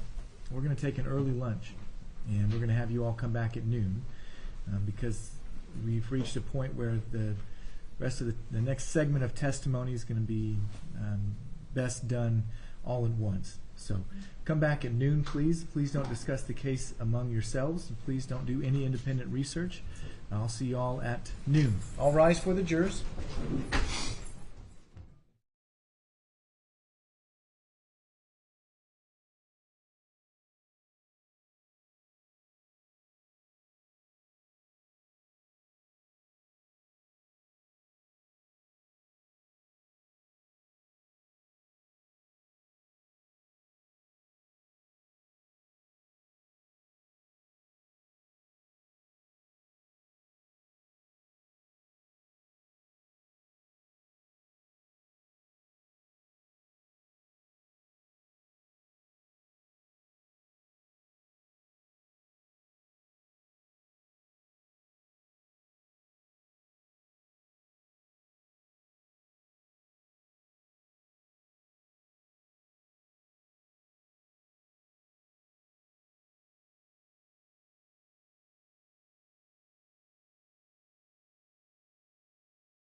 Thank you, Sheriff. Y'all may be seated.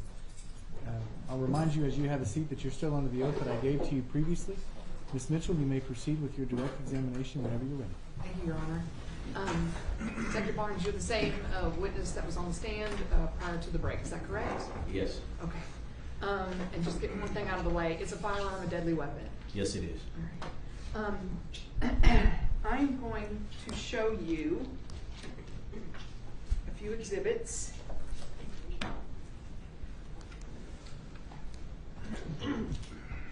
Show you State's Exhibit 213.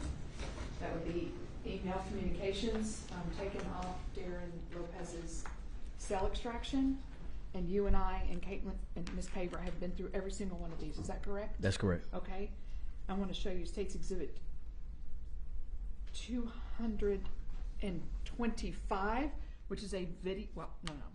Let me offer State's 222, a disc of the comprehensive presentation that we intend to use, that you and I and Mrs. Paver have also been through, slide by slide. Is that correct? Yes. Okay. And this includes and incorporates State's Exhibits 3, 79, 80, 95, 96, 92, 209, 210, 213, 215 to 221, 225, 224.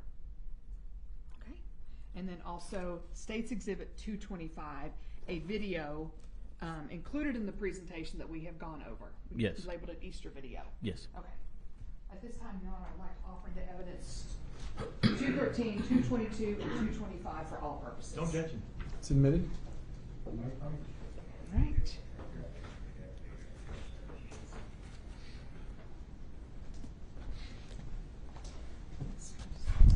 Here. Okay. Detective Barnes, we went through that cell extraction to put everything we could in order. So emails, texts, calls, whatever was left on that phone, including some deleted texts. Is that correct? Yes, it is. Okay, and you're going to help me go through the presentation and each slide. Yes. All right? Ready?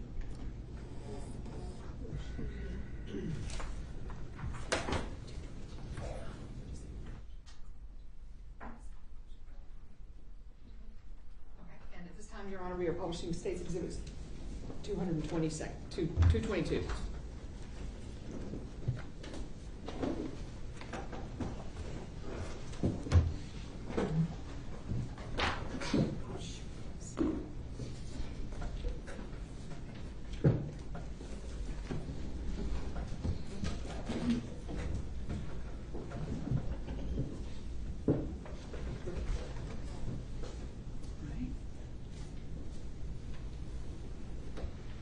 All right, Detective Barnes, I know this is going to be kind of hard to read, but what we are looking at, we want to make note of the date. So we're looking at Wednesday, 2/26 at 6:02 p.m. of 2020.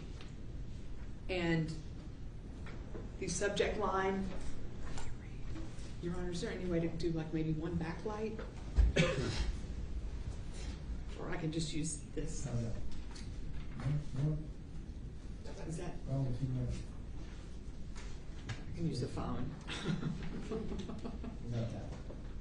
Maybe is that, doesn't everyone see? Okay. Old friend of your daughter, South Point. All right, do you recall a geeky, nerdy guy who dated your daughter back in high school? The one with the van? Yes, it's me, Darrin Lopez. How are you? I hope this finds you doing very well.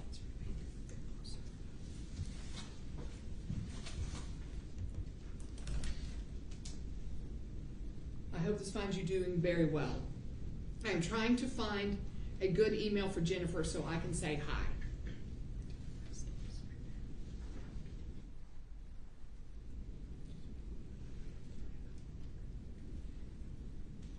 Due to my military job, Special Forces, I don't do social media things, so I don't have Facebook or such, just old-fashioned email for me, and would like to send Jen a hi. I'm living in Tennessee. I retired out of Fort Campbell, which is on the border of Kentucky and Tennessee. I've been out here since 2002 when the Army sent me here. All right? And so that email was to, again, on February 2020 to Jennifer's mother. Is Yes. that correct? Yes, it is. Okay, so he's actively looking for Jennifer in February of 2020. That's correct. All right. Then we move to what appears to be a LinkedIn. And this is March 16th of 2020, where he has asked for an invitation to join her on LinkedIn, which she accepted. Yes. All right. Then we are going to move to the LinkedIn conversation.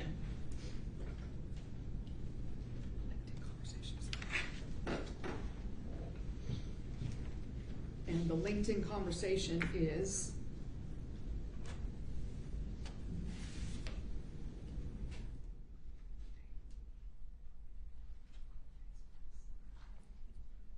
March 17th, 2020. Hello. Wow, great to see you. Would you like to connect back through email if I can? Mine is drlp75@hotmail.com. Can you send me yours? I hope you are doing great and happy. Talk with you soon, Darrin.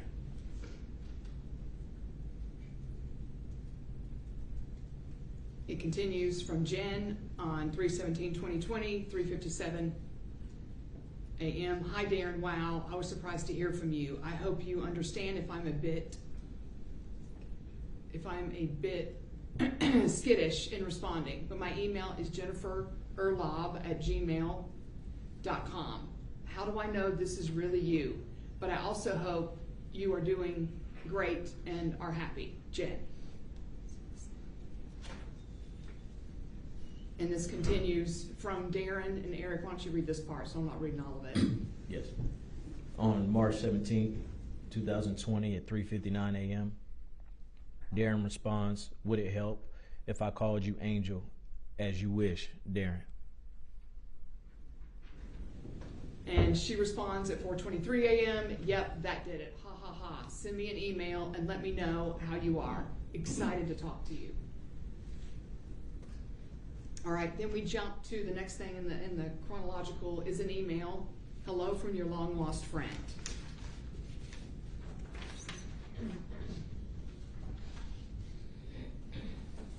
All right. Hello, Jen. We're talking an email coming at 3/17/2020 at 12:40 a.m. So he's already sending an email to her immediately. Hello, Jen. Wow, I'm so happy that I finally tracked down your email and got a chance to say hi. I'm not big on social media, so I do not have Facebook or such. I have been tracking you down slowly since January. Today I was excited to find your LinkedIn and Twitter and joined LinkedIn today just to say hi. And he goes on to talk about Twitter and his children. And then he says, I have been working on a letter for you for some time now because you have no idea how much I've thought of you over the years and wanted to share that with you. As you may have guessed, my life took me into the Army where I served 20 years on active duty. While there, I followed my dream and joined Special Forces, so I've been on the front lines since 9/11. It goes on to say, if you get a chance, look up the country western song by Little Texas, What Might Have Been. I've thought of you every time I heard of that song way back in '96 when I got back from South Korea. He looks forward to hearing from her, and he signs it off, as you wish, Darrin. Do you have any idea, Detective Barnes, what the as you wish reference is? I don't. Okay. Then we go to a response from Jennifer in which she sends photographs of her family. Wow. Hi, Darrin. Wow, my head has been swimming since I read this email this morning. You made my day, month, year, and possibly decade in reaching out to me and saying such nice things. Thank you. I have searched for you myself quite a bit through the years, but never with any luck. Talks about the closest I got was figuring out you might be married to someone named Rebecca and you lived in Tennessee. Could be completely wrong. You're a hard man to find and there are no details out there, which I'm sure you appreciate. And then she starts with, oh Lord, where do I start? And talks about the family pictures of her and Jamie and family members. The family picture on Twitter is from 2010. Here's a picture from 2019 of all of us with our best friends. Our families have been best friends for 14 years. We all travel together, and now that we lie in separate states, we're all on group text, and not a single day goes by and we weren't texting each other. She goes on to talk about her husband. My husband, Jamie, is director of web and mobile for American Airlines. We've been together since 2005 and married since 2012. She talks about her daughter, Amber.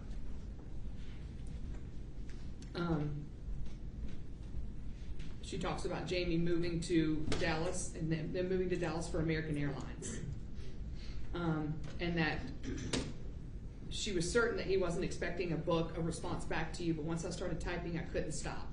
I really hope you're doing well and you're happy. I've definitely missed you over the years, and there have been so many times I've wanted to talk to you. Thanks for being persistent and looking for me. Love, Jen.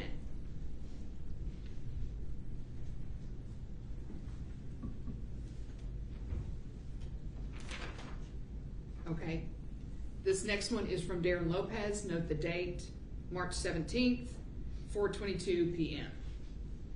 We're still on March 17th. The subject line is from D, and there's an attachment letter, Jennifer Doc, where he says, "Hello, Angel. Wow, wow, wow. So great to hear from you. You have no idea the excitement and nerves I've had since last night since sending you that email.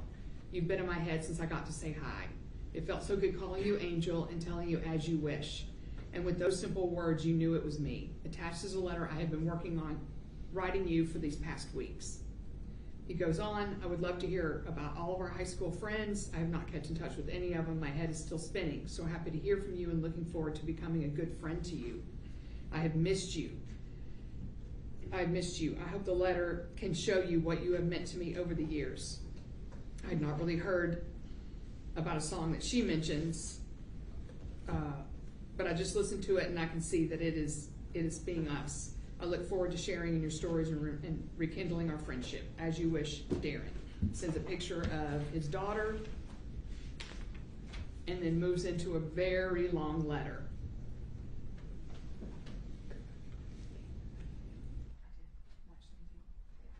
The date of this email again is March 17th. And this letter is the same day that they have been emailing each other.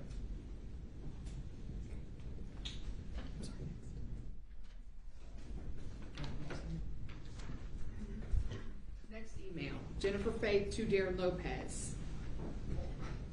No, I'm sorry. Next email, Tuesday, March 17th, 2020. Oh, I'm sorry. Response is from Jennifer, right? Response is from Jennifer Faith to Darrin Lopez. RE phone number is the subject line. Tuesday, March 17th, 2020, 6:30 p.m. Where she states, "Hi, I'm completely giddy at this point. I don't have time to write fully reply right now, but wanted to give you my phone number. I'm not always available to talk, but almost always available to text." Gives phone number. I'll write a full response tomorrow. Right. Next email. Darrin Lopez responding to Jennifer, me again. Changing subject line, me again. Tuesday, March 17th, 2020, 7:05 p.m. Fairly long email. The end of it, I'm just like you with so many thoughts to tell you about and share with you. I will just keep writing down little things and send them on. Hope you don't mind that. Your replying has made me happy and you've taken me to my happy place. As you wish, D. Jennifer Faith to Darrin Lopez responding to your last email and other stuff, Wednesday, March 18th, 2:54 p.m. Another long email. Darrin, just to be clear, no one has ever called me Angel, just you. You have the patent on that one for me. These past days since reconnecting with you, that song Angel Eyes by the Jeff Healey Band has been going through my head, even though I haven't heard it in years. It goes on to talk about her family, her mom. She states, my brain keeps floating to the 3 things you wrote down on your card for the extraction. I love it. I remember those moments in Europe so vividly. Those and so many more. Jamie and Amber and I took a 26-day trip through Europe last year. It was amazing, and I talked about so much of all of it because we had hit so many of the same places. Then goes on to ask about his TBI, and then the next page starts talking about fun stories from high school, people she's kept up with. And that's that email. Next email. Next email. Darrin Lopez to Jennifer, titled Our New Road. Wednesday, March 18th, 2020, 10:55 p.m. Hello, Angel. You keep blowing my mind in such an awesome way. I'm glad you had Jamie in your life. It looks like you all have made a great family, and what you have is unique and special, and I don't want to break that up. That being said, I know my heart, and you still possess it. I love you, and that sounds so good when I say that. I think we can also, over time, build our own relationship in our own way. Neither of us is in a position to jump into anything crazy yet, but I know I would like to start down that road with you. Good thing I have free time on my hands, and I would like to come out there and let's get dinner. He goes on to say, what I can feel is that I do have your heart, and that is all I need. Just in these past days, you have made me sore, and we have not even spoken on the phone, and I already feel more complete with you back in my life. Seems we both have had to take our journey separated from each other, only to find ourselves coming back together again. Now that sounds like a great love story. I don't want you to feel any pressure with us. Just enjoy we were back in each other's lives, and I know we will fit back together when it is right for us both. Like I said, I'm not going anywhere, and I also worked hard to find you, that you are not slipping away from me this time. He goes on and signs it as you wish, D. Next email, Darrin Lopez to Jennifer, Random Thoughts, Thursday, March 19th. Thursday, March 19th. So we're talking 2 days after reconnecting. 2020, 4:10 a.m. Good morning, Angel. I can really get used to telling you that each morning. This will be filled with just some random thoughts, so you have been warned. He starts with where to start. Starts talking about their past together, pulling out some things. Here I am doing things around the house, Audible playing on a new book too, mind you, and then it's like 20, 30 minutes later I shake my head because I have no idea what the book is about. My mind has gone off in all directions, thinking on all kinds of things about this hot mess that has come back into my life. So for the first time ever, I'm having to rewind and re-listen to my book, only to get lost again. See what happens with a hot mess around. He asks, have you told Amber we are talking? Would be interested to hear what she thinks, if you have talked to her any yet. No rush or pressure, just curious. I did warn you, Random Thoughts. This you may find very intriguing. When I was back home with Dad before he passed, I went alone. The girls were in school and they stayed with Rebecca, and I was concerned that he would, and I was also concerned that he would say to Rebecca what he kept telling me and Bev. He started to tell me that Rebecca was not the wife for me. Just another sign I started to put together along my journey back to you. He talks about his injuries, that he gets bad migraines, and still I would say 5 to 8 each month, meds help, and resting.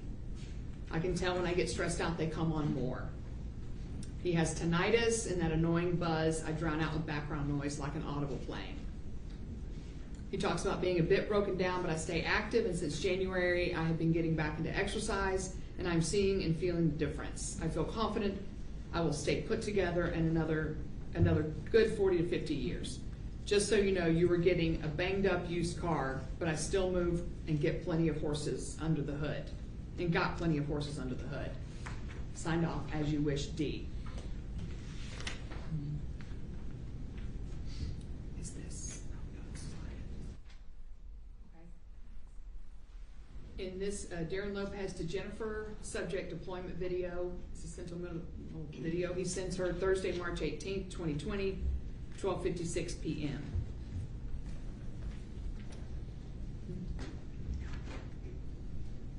All right, next is Darrin Lopez to Jennifer, pic of me, Thursday, March 19th, 2020, 12:58 p.m. Still we're on March 19th. Angel to, this is actually one of my favorite pics of me of all time. As you look at the pic on the left is Donovan. He is my close friend, more like a brother. You will definitely meet him when you come visit. On the right is Brian. He was our team leader and captain at the time, with the picture attached. Okay, this one is from Jennifer, back to Darrin Photos, Friday, March 20th, 3 p.m. She puts together a bunch of different photos of her family. Her and Jamie Faith and Amber, Jamie and Amber at a football game.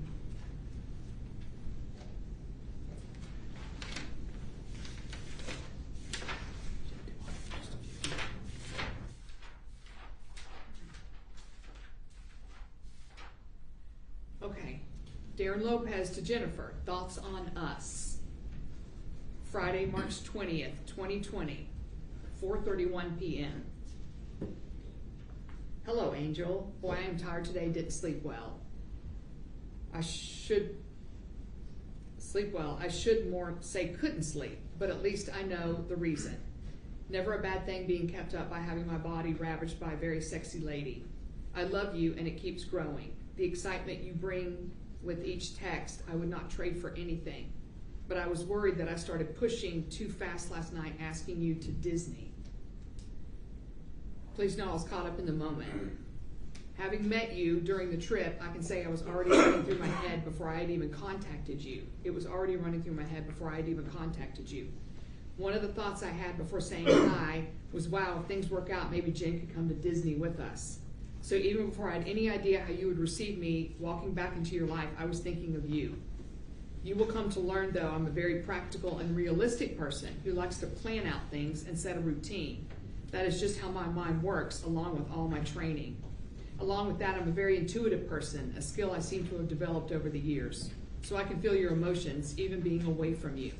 I have come to trust these feelings. They've kept me safe many times, so I can feel when your heart and mind clash over us and your family. I'm glad it does, because in no way I'd ever want to take you away from what you have. But I can also feel very strongly, mind you, that I have a place in your life. Good thing the man that has your heart is very used to being apart from the one I love. You can say that my life experience works well to help us work out. All I need to know is that I have your love. In general terms, Dallas is not far, a quick flight from Nashville, and I am there. I can really see me coming out once a month and have you visit when you can. That may sound weird, but a week vacation worked in, and you will soon tire of me around so much. This may sound weird, but I don't mind sharing you with Jamie. I can see how you are good partners and have your own unique love that I now know I in no way find intruding to us. I like that he will be there close, helping out. In my mind, I would like to become friends with him also. Maybe in time, it will be more like I get to come and stay as roommates with roommates, and I'm very content with that. When I tell you I'm happy where we are, I truly mean it. I don't want to disrupt anything in your life right now. He goes on to talk about his thoughts. Just to let you know my thoughts, until then, I still feel we can be us together yet apart. I hope this makes sense. I don't want you feeling rushed in any way. I look at it like I was away for 27 years. Now I have you back in my life, and I'm so happy you are.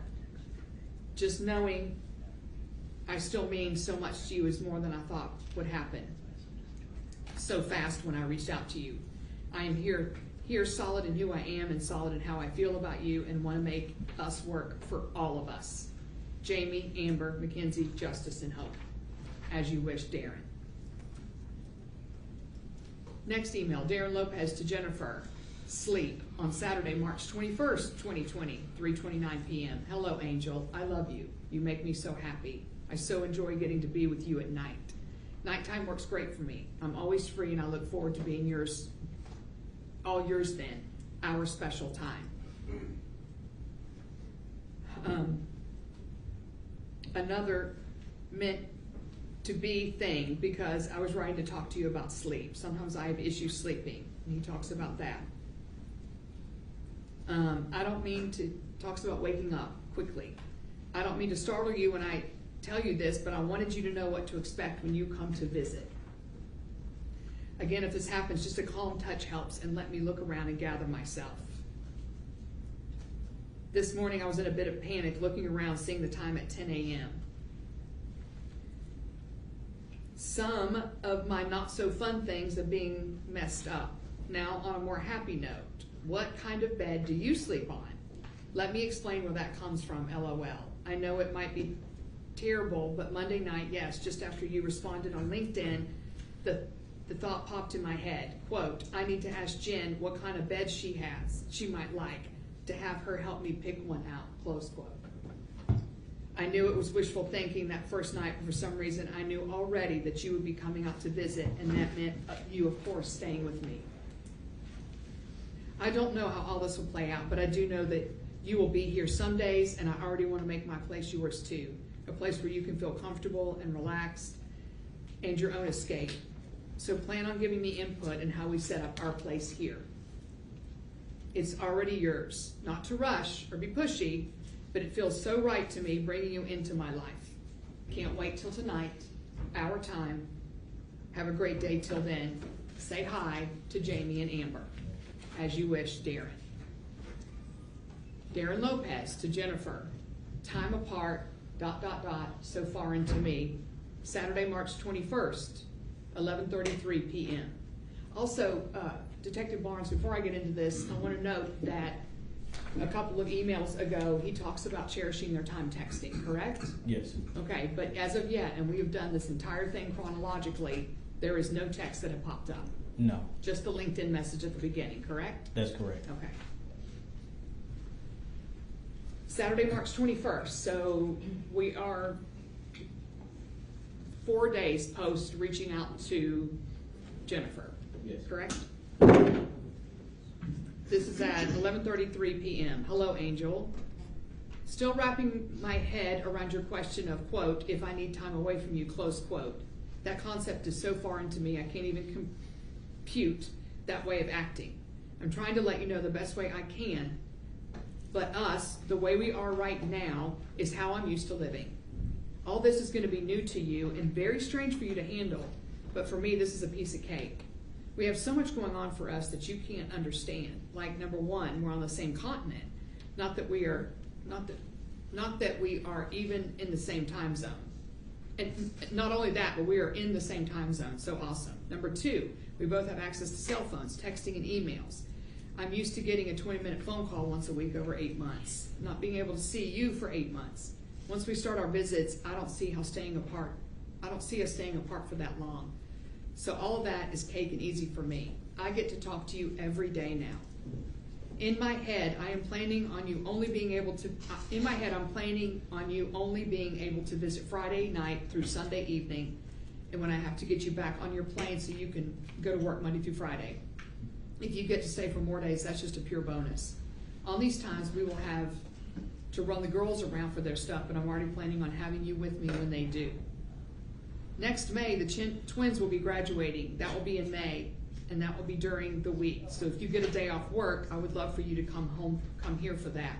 So when you ask for the time, I would need away from you in my mind that doesn't exist. I get to talk with you every day and see you more than once in 8 months. All that is a bonus. I love you. Hope you don't mind that I'm planning on all this for you. Let me know, and you be honest if this is too much or something you do not want to do. As you wish, D. Darrin Lopez to Jennifer. What I want to do with you. Sunday, March 22nd, 2020, 1:16 p.m. Hello, Angel. Quote, what do I want to do with you, close quote. Such an open-ended and very erotic question, but I think I understand. So given the fact that our meetings will include passionate lovemaking and hot, steamy sex, I think you are asking what else we will do. This is how I see your first visit going. Again, I'm planning Friday through Sunday. I will meet you at the Nashville airport. I don't know if you've been there before, but there's a large escalator that goes from the main concourse down to baggage claim. I'll be at the base waiting for you. Grabbing you, hugging you tight, giving you a passionate kiss, trying to keep as composed as best I can. Then we will have about an hour drive home. You will get to see the lights of Nashville and the countryside as we drive. At home, I plan on taking you to bed and making love to you all night long. The most I see is that we might make it outside where we can walk around the property and I can show you I can show you your new refuge and our happy place. It will take all of my special forces strength and courage to let you go and get on that plane. So on your next visit, Friday airport, then straight home to bed. Hope you see a pattern. On Saturday, once we pull ourselves out of bed, I would like to take you down to the base and show you around 5th group area. There are some things I want to show you. Then on our next visit, our Passionate Friday, and then on Saturday, I'd like you to meet Greg and Donovan, my teammates and brothers now. When you come visit, you can help me find a restaurant that we can go where we can meet. I can't imagine not having you close, even if it's just watching TV with you, and then I get to brush your hair. Just some thoughts I have for us. I hope you see how, when you are here, I just plan on popping you into my life. I look forward to that. I love you and I miss you. Looking forward to your first visit. As you wish, Darrin. Darrin Lopez to Jennifer. Brainstorm ideas on a trip. Sunday, March 22nd, 2020, 5:37 p.m. Hello, Angel. Okay, here are some brainstorming ideas that have been running through my head about you coming out to visit. I think when you visit the first time, you just tell Jamie the truth. Well, most we can without hurting him. In that we have been friends now, back in touch, and over the summer I invited you to come out for a weekend in Nashville. That may mean we need to get you a hotel room where we can check you in and just add to our cover story. Paren, I have some skill in that area. Close paren. Making it look like you were staying there. All that would be true, and you would be meeting my extended family also. I am just thinking that if you try to lie or cover with your friend in Phoenix, if Jamie ever found out, that could be far worse than you being mainly honest up front. After the trip, that could lead you and Jamie into talking, letting him know that yes, some feelings are there, but that you're not leaving or moving out. I am not in a place to move and come out there. Me with my girls and still going through a divorce. But it could open the door for more trips out here. But not that you're leaving Jamie. How long have you two been in separate bedrooms? How did that come about? Reassuring Jamie that you're not dropping everything to run out here and be with me, but has he know the love that you two have is different than the love that you and I share? If we kind of cover your first trip out with just holding something back, I think it might be easier for Jamie to deal with, especially if we try hiding and he finds out. I think that would be far worse. How are you going to explain coming to Disney in October? Over all in this, I would want Amber to see me as the man that loves her mom and makes her happy, not the man that tore her family apart and hurts her dad. I love you with all my heart. Even apart, you have already made me feel more complete. Our time will come where I can hold you close, and that I'm willing to wait for. As you wish, D.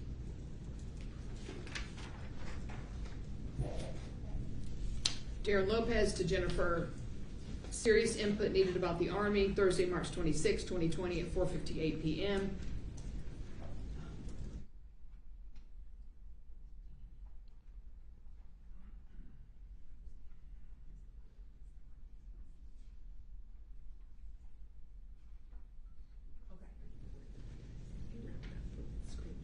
Okay. And just to clarify, the timestamps on these may round up when something is screenshot and versus on the presentation. On this one, serious input needed about the Army, Thursday, March 26, 2020, 4:58.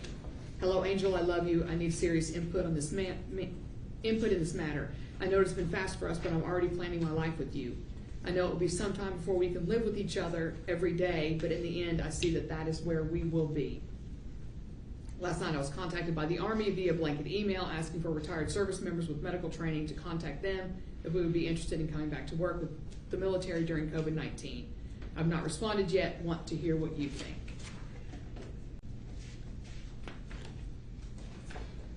This one? Okay, and then Darrin Lopez to Jennifer, Monday, March 30th, 2020, 7:48 p.m. And he is sending photos of the explosion he suffered overseas of the scene.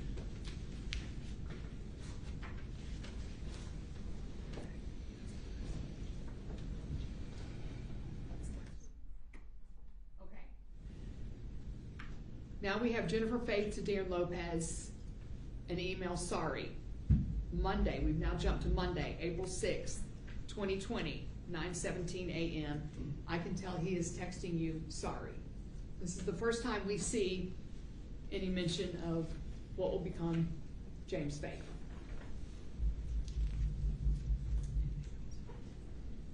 Jennifer Faith to Darrin Lopez, RE, sorry. Monday, April 6th, 9:22 a.m. I love you. I am sorry this has become such a mess. I love you. We just need to get through today somehow. Once he starts to believe you're gone, it will be better. I don't know what he is saying, but whatever he is telling you, Darrin, I am okay. I can handle this if I don't lose you. Amber's getting up for work, so I'll be able to have a normal day soon. Please talk to me. I need you. I shut off my email notifications to my phone, and I have my laptop. He thinks I'm emailing work. Darrin Lopez's email back to Jennifer, with you is the subject line. Monday, April 6th, 12:01 p.m. Hello, Angel. I love and miss you so much. I know today has been horrible again. I am proud of you. You are so beautiful and lovely. I take you into my arms and hold you tight. Feel my love all around you. I am here and still with you. Nothing he can do to stop my love for you. You are amazing. You're being so strong for us. You have my love always. Nothing can stop that. He cannot destroy us no matter how hard he tries. I am with you. I'm sending you my love and energy. I'm here, not going anywhere. Keep dreaming of our life together. Keep planning our lives together. You are my soulmate, and I need, all caps, you in my life. You are still so sexy. My desire for you has only grown. To be the man to truly love you. Nothing can keep me from you. Angel, I am your rock, your solace. I am here always, as you wish, D. Email from Darrin Lopez to Jennifer. Subject, his goals. Monday, April 6th, 4:55 p.m., right after the past email. Hello, Angel. I love you with all my heart. I am with you, not going anywhere. He started texting again. Pausing here, Detective Barnes. Have we seen any text yet? No. Okay. Thank you for trying to save me from this, but you can't. He is using this against you. Reminder, this is Darrin to Jennifer. He is using this against you by telling you he is not texting to get his way in compliance from you. He plans on telling you this every day so you become more compliant in thinking he is not texting me, but he still is. Still no text, correct, Mr. Barnes? That's Detective correct. Barnes? Now for today, you can't renegotiate with him, or he will know we are still talking with each other. So for tomorrow, when he brings up texting me, you need to be strong and not give in to him. In fact, you need to start to hate me. You need to tell him, quote, I don't care if you text Darrin. He is not talking to me anyway. What do I care? Period. Close quote. If you decide to stay, you need to know that what you are up against. He texted me his final goal with you, and this is what he texted me, ... Quote, I'll be sure to record her when she tells me I am the only man for her, and she hates you and everything you have together. When she screams how much she wants me, ... Close quote. This is what he wrote, so I believe this is what he will work towards. For some reason, us being together has shattered the man in ways neither of us could imagine. So if you stay, you have to prepare yourself to be able to hate me and tell him that. I love you, I am still here, and this does not scare me away. Goes on. You can leave the house but stay in Dallas. He gives her options. You can leave the house and stay in Dallas. We would have to get you a place to live, but I don't think he would try to come over and attack you. Then you could call the cops on him easy. I could come out and stay with you and help you set things up if that's what you want to do. This is a lot to take in, and I hate that we are in this situation. Any choice will be difficult for us, but we will and can get through all this together. I will support any decision you choose, any choice you make. Will not or cannot stop my love for you in any way. I am here with you through all of this, right by your side through the darkness. We will find the light and come out together even stronger with each other. I love you with all my heart. I do not mean to sound like this is pressuring you in any way, but I thought that you should know the full scope of what Jamie is doing and what I see his goal as being. You have my love and support. Take your time and make the choice that you can most live with. Take your time. I will be here no matter what you choose to do. I wish I had better news for you and a simple way out for us. But we have caused Jamie to lose his mind, and this is the state he is in, and I don't think he will change very quickly from his fucked up thinking. I miss you and love you. You are forever my soulmate. Nothing can change that, and I will be here waiting to hold you and love you as you wish, D.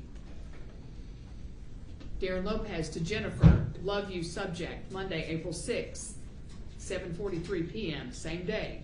Hello, Angel. If he drives you away, I so want you with me. If he drives you away, I need you in my life. I just want to hold you tight. Your head on my chest, just us together, letting me take care of you in all ways. That is all I want. Everything else can come much later. Let us just be like we were on the bus through Europe. I loved those rides with you. Just want you close and safe in my arms. That's what I really want from you now. Always with you, your soulmate, as you wish, D. Darrin Lopez to Jennifer, Tuesday, April 7th, subject line, it's working, but, ... Hello, Angel. I love you with all my heart. I know it's been a long, hard night. I have been with you all through it. He says he broke you. You called me a mistake, and he said he was the only man for you. Good job. You are being strong. I love you. But he said you are not working today. Have one final big test. Then, that if you pass, you may get your life back. But he will still make sure every now and then that you know who you belong to. I love you so much. The test, he said, will be a, quote, field trip, close quote. He plans on taking you somewhere. He has talked about other men being, has he talked about other men being with you? He has told me he would let others use you. At this point, Detective Barnes, we have not seen any text messages from Jamie, correct? No. Or phone call? No, ma'am. Just want you to know what he said to me. I love you and I'm still here. You can still leave. I am here. If you keep Amber close, maybe he can't take you anywhere. I just want you to be prepared. I love you. I still love you so much. Need you so much in my life. We will get through this. I am forever your true love, as you wish, D. As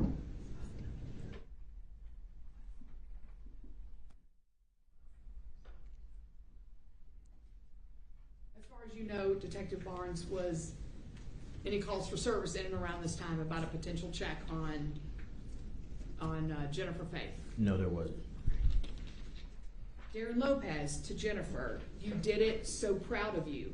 Tuesday, April 7th, 2020, 3:13 p.m. Hello, Angel. Come and fall into my arms and let me hold you and take care of you. I was with you through it all. You did so good. I hope the country music sent you to me. He had no idea we had been talking and knew what was coming for us today. You still belong to me. You are my heart forever. He is making you put your wedding rings back on. He also said he's going to make you put a tattoo of his name on your ring finger. I don't care about that. We can change all that. You did so good today. He was texting me as they asked you the questions at the end. Any text so far, Detective Barnes, that you see on this phone? No. All right. I was here shouting out the answers you should tell him, and you did. I was so happy you answered correctly. He really thinks he broke you and has driven me off. He got mad today I wasn't threatening him or responding. Again, any texts or calls at this point from Jamie Faith? No. I knew me keeping quiet was the best thing to do. I love you with all my heart and soul, knowing I will be holding you the rest of the day. I know you went through so much these past days, but I want you to come here with me sooner. than the 5 years we talked about. I would love for you to start thinking how you can make that happen. I love you with all my heart. Thank you for surviving all of this for us. You did so good. I am so proud of you and makes my heart soar to know I still have you as you wish, D. Darrin Lopez to Jennifer. We must be very careful still, subject line.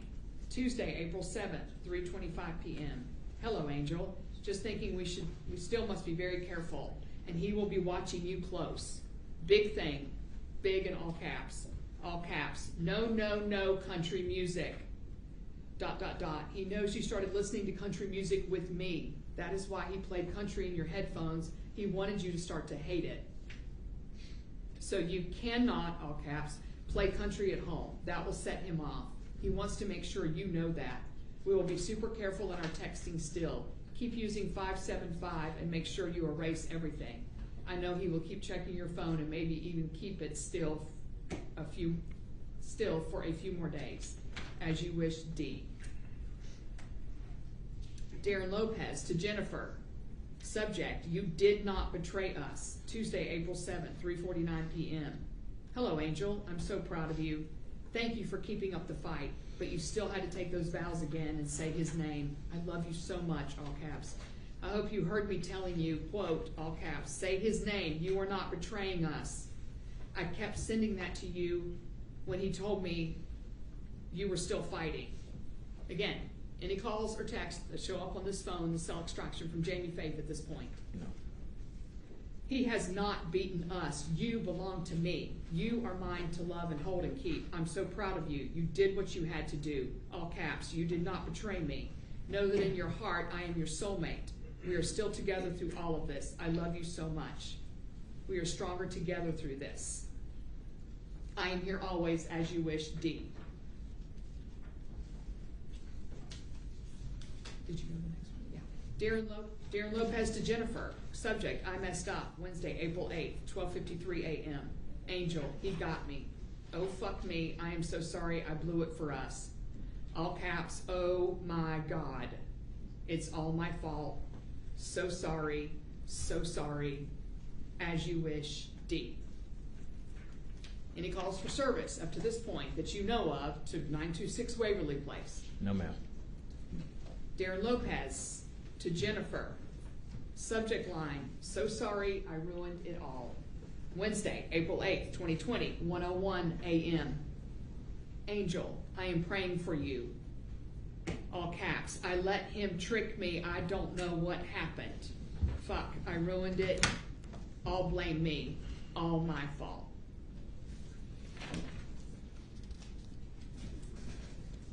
Okay. So the next thing that we have in order is a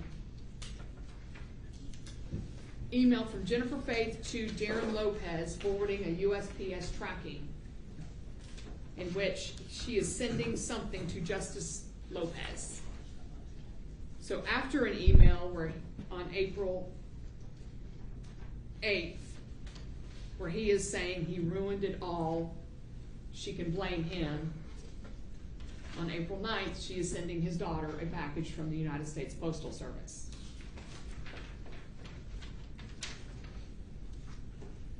Okay.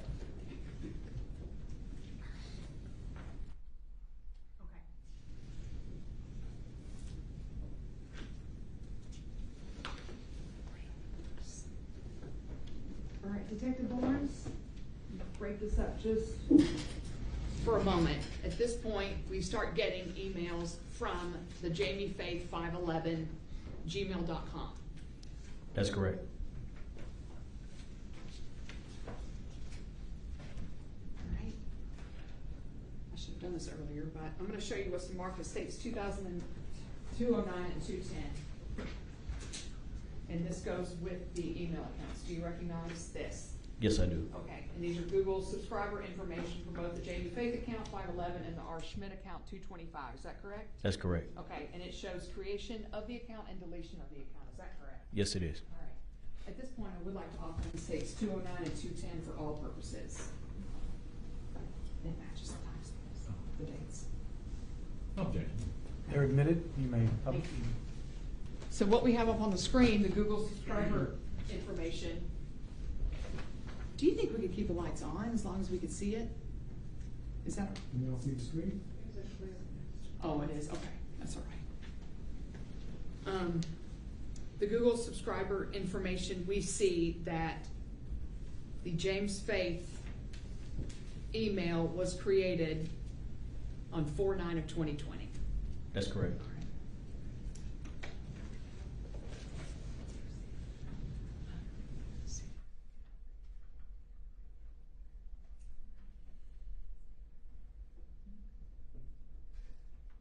Oh, yes. Next email, Jamie Faith to Darrin. Title, please stay away. Date, Friday, April 10th. So a day after this is the fake email is created, correct? Yes. Okay. It's a long email, but basically, Darrin, I got your email from Jen's phone. I would normally call you to discuss this, but I don't want this to be an angry conversation. So it's easier for me to send you an email and hope we can settle this in a civil manner. I want to make a plea to you, man to man, to please leave my family alone. I know you and Jennifer have a strong history together, but the fact is you haven't been around. I have. You have no right to come waltzing back into her life and destroy everything she and I had built together.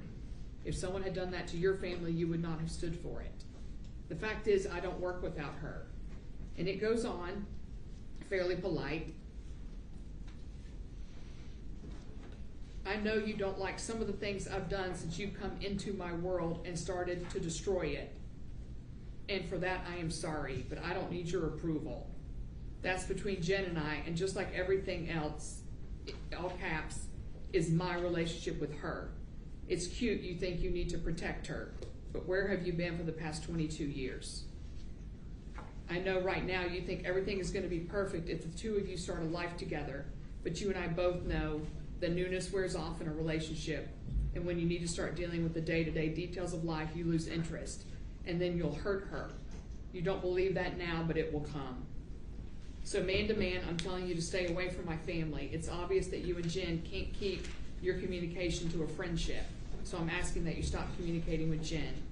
Don't worry about her being hurt. I'll be here to pick up the pieces. Jamie Faith. Then we have the next email, Darrin Lopez to Jamie Faith, subject response. Saturday, April 11th, 2020, 12:21 p.m. Jamie, it seems we're in an impasse in that each of us does not trust each other. I respect you asking me not to contact Jen, but for her safety, I cannot agree to that. I am her friend, and I know how hurt and scared she is right now. I would like to point out a few things. First, you got involved in this by disrespecting her privacy and looking in places you should not have. By doing this, you have crazy thoughts running through your head. I know the life Jen has created for herself, and I'm very happy and proud that she did. She's accomplished awesome things and deserves to keep them all. I have never had the intent to rip her from her life. It seems you think that I will be showing up tomorrow and taking her away, and that has never been the case. Believe it or not, I have my own life here, and I'm not able to just pick up and leave. You alone have this idea in your head. Jen does not want to lose what she has there, and I would not ask her to do that. And it goes on. Telling him to be the husband that you say you want to be. Respect her and let her feel safe around you. And being more at home with you, Darrin. Then Darrin forwarded this email to Jennifer, the one written to Jamie. Jamie Faith responds to Darrin Lopez, RE, response, Saturday, April 11th, 2020 at 1:01 p.m. First off, don't insult me. You're more than friends. Second, you didn't address any of my concerns. Third, her safety is my responsibility, not yours. I'm done communicating with you. My priority right now is to make sure Jen knows where she belongs and who she belongs to, and you can check in with her all you want. She'll learn what to tell you and what not to. And Detective Barnes, again, we've seen no phone calls from Jamie Faith to Darrin Lopez or back at this point. No, ma'am. Okay? The next thing that we have in the communication is a video. Okay, and this video this is during COVID, so this video is from the Easter of last year, correct? Yes. And we have viewed this video. This video is Saturday, April 11th, 2020 at 2:55 p.m., which is an hour after the last email from Jamie Faith to Darrin Lopez.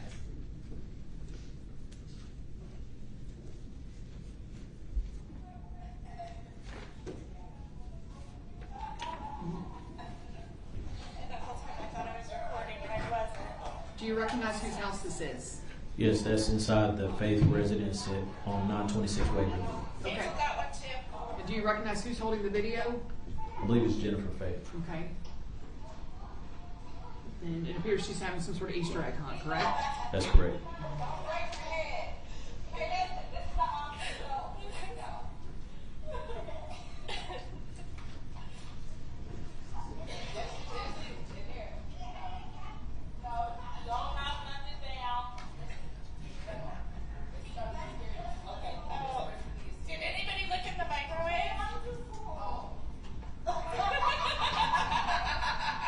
And the man in the Superman shirt, that would be, That's James Faith.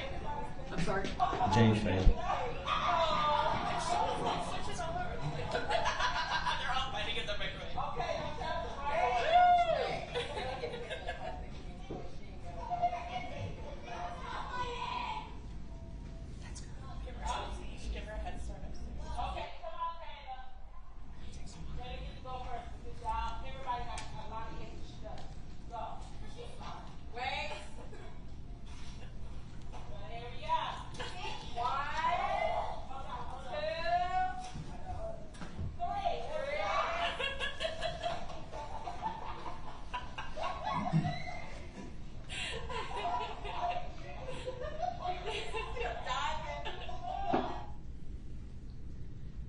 And let's just reiterate, Detective Barnes, this video was sent from Jennifer to Darrin, That's correct. picturing her and her husband with a Superman shirt on, James Faith, in this video.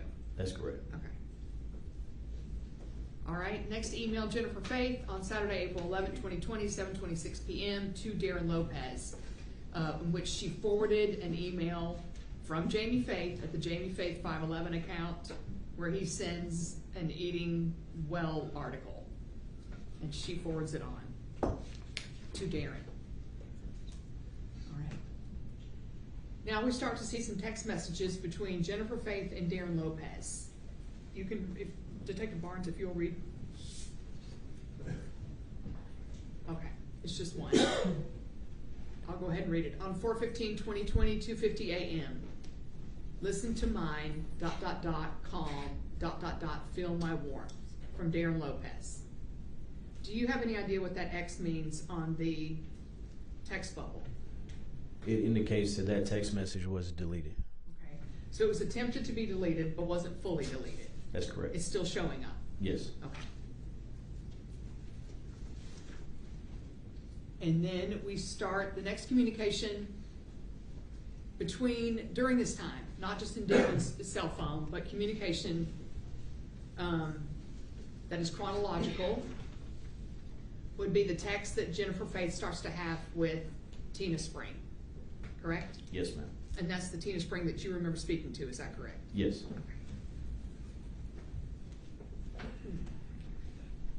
Oh, I can't, never mind. 4/20/20, 2:51 p.m. So I have no idea when I'm going to be able to talk to you over the phone, but I am pretty much having a full-blown emotional affair. Yeah. We believe, and Jamie knows about it, and we will go through this because this has already been presented to the jury.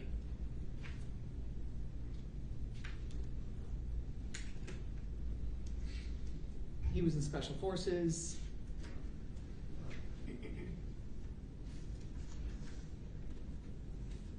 That Jamie knows.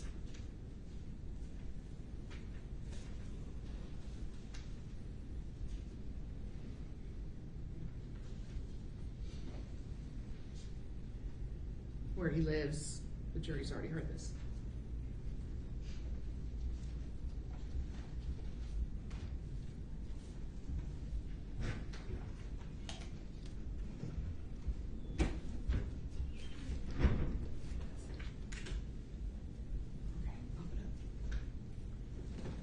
on 4/25/20, 4:58 a.m. I hope you don't think I have a problem, LOL. From Jen to Darrin with the X again on there. Again, Detective Barnes denoting an attempted delete of a text, correct? Yes. All right, next. This is,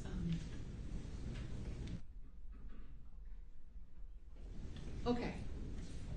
This is from Jamie Faith 511, Friday, May 8th, 2020, 1:14 p.m. to Darrin Lopez. Subject, Jen. Has she been telling you everything like she is supposed to? I have a feeling she has stopped talking to you about what's been going on. I am finally going to get what I want from her this weekend. Make sure and ask her about it. Look up any rough, gang-bang, triple penetration with breath control porn, and that's what we will be doing to her. See if she will tell you. If she doesn't, I'll need to start sending details again.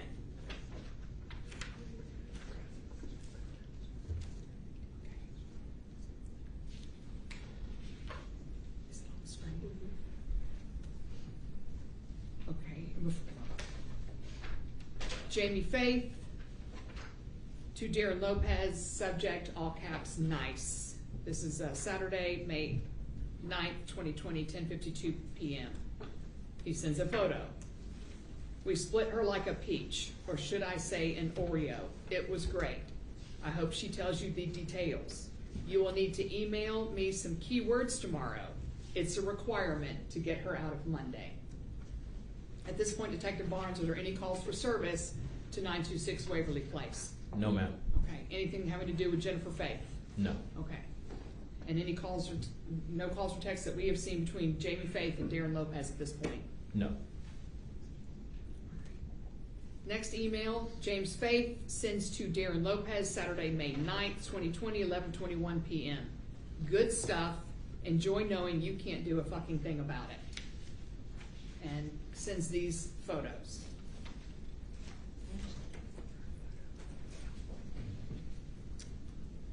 And Detective Barnes, we've seen that forearm photo before. We're going to see it again, correct? That's correct. All right, next email. Jamie Faith, Monday, May 11, 2020, 10:45 a.m. to Darrin Lopez. Subject, thanks. It's a good system we have. You get her going and lubed up all night for me, and so when she comes to me, I can start pounding her right away. And usually she already got herself off with you, so I don't even need to take care of that. Once I use her for whatever I want, training starts until she is exhausted and begging for rest.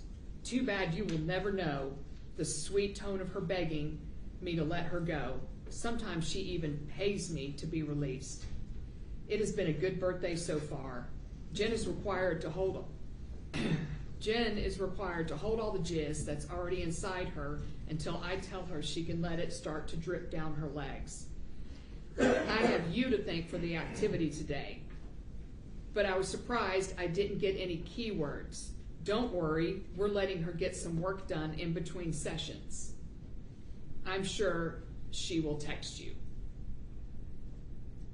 And again, any calls for service to Waverly Place or anything with Jennifer Faith? No, ma'am. Okay.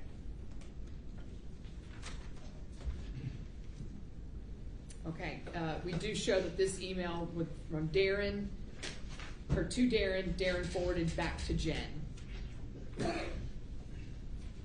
Okay.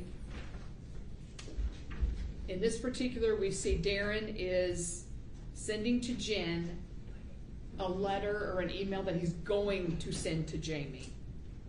Angel below is the email I wrote out for Jamie. In it, I am threatening to go to the police and his work with the text, emails, and pictures. I tell him I have the pictures of your injuries that you have sustained, and with those and the rest is enough for me to take to the Dallas PD, where they will open an investigation into him and Jeremy. Is this the first time we're hearing about Jeremy? Yes.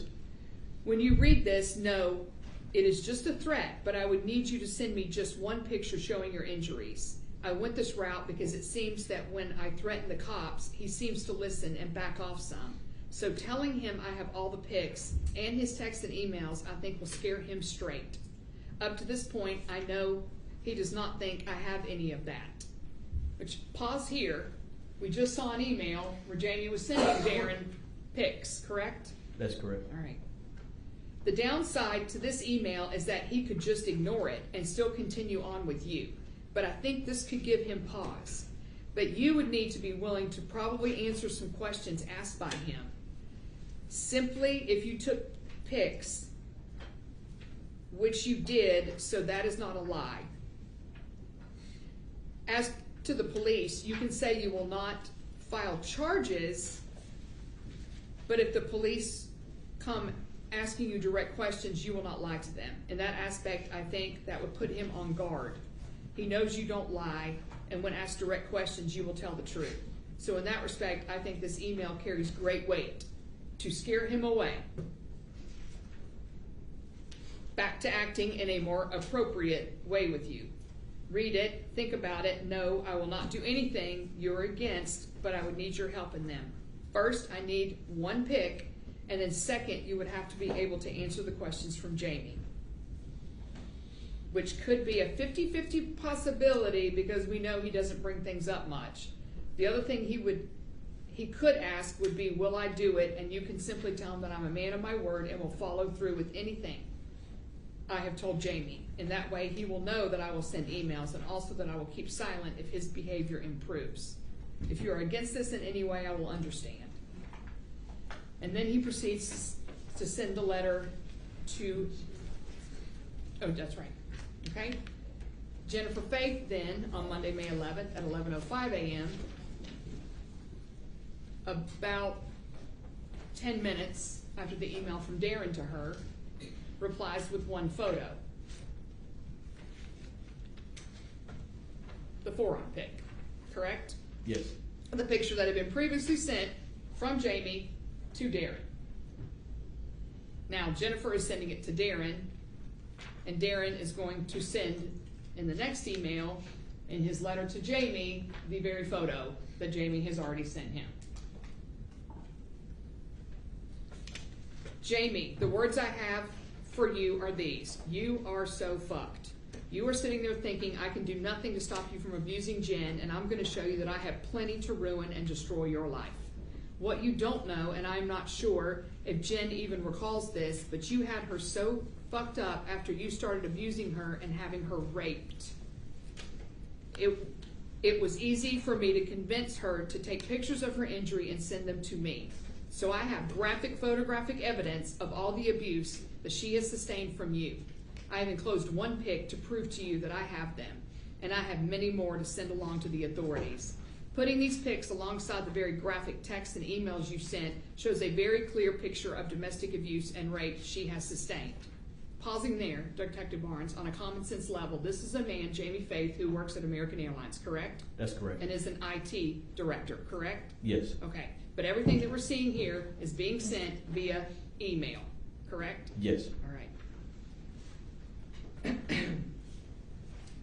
Putting those pics alongside the very graphic texts and emails you sent shows a very clear picture of domestic abuse and the rape she has sustained. In talking with law enforcement friends, I have enough evidence to bring to the Dallas PD where they will open up an investigation into you and Jeremy. I will be passing along Jeremy's name too to the police. I would add the other men's names, but you never told them to me. I hope you know them. The detectives will be asking you for the other names. Now, the evidence I have may not be enough to prosecute you with, but I figure just an investigation from the police will start to fuck up your life pretty good. But I won't stop there. Your employer, American Airlines, needs to be made aware of what one of their top executives is doing. I don't think they will like having an abuser and rapist working for them. So I will send them everything I have so they can do their own internal investigation. I am sure they will have some questions for you. Since you brought up Jen's work in this, I will email everything I have to Rob. I am sure he will not think it was very nice of you to lie to him about Jen being sick for a week, but she needed the week to recover from all the abuse you gave. I bet that will be a great conversation between you two. If you are thinking that you have Jen's video consent for all this, you might have forgotten that in your text you confessed to me how you and Jeremy spliced everything together so the police would have that already. I hope you are starting to realize the utter destruction I can bring down on you and how your life will be destroyed from many angles. But there's still hope for you. For some reason, Jen still believes you have redeeming qualities. So for that, and the fact that it's your birthday, I'm giving you a last chance to keep me from sending out all the emails. You must only do one simple thing. In all caps, stop abusing Jen.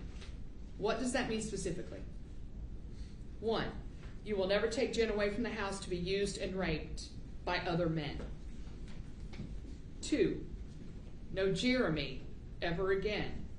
Pay attention to this. Since you brought Jeremy into this, I hold you responsible for all his actions. That means if he contacts Jen or texts her, I will send out the emails and your life will be ruined. 3, all the fucked up sexual things you were doing to Jen will stop. She has asked you before, but now I hold you to this. You will ask Jen for permission before any sexual activity with her.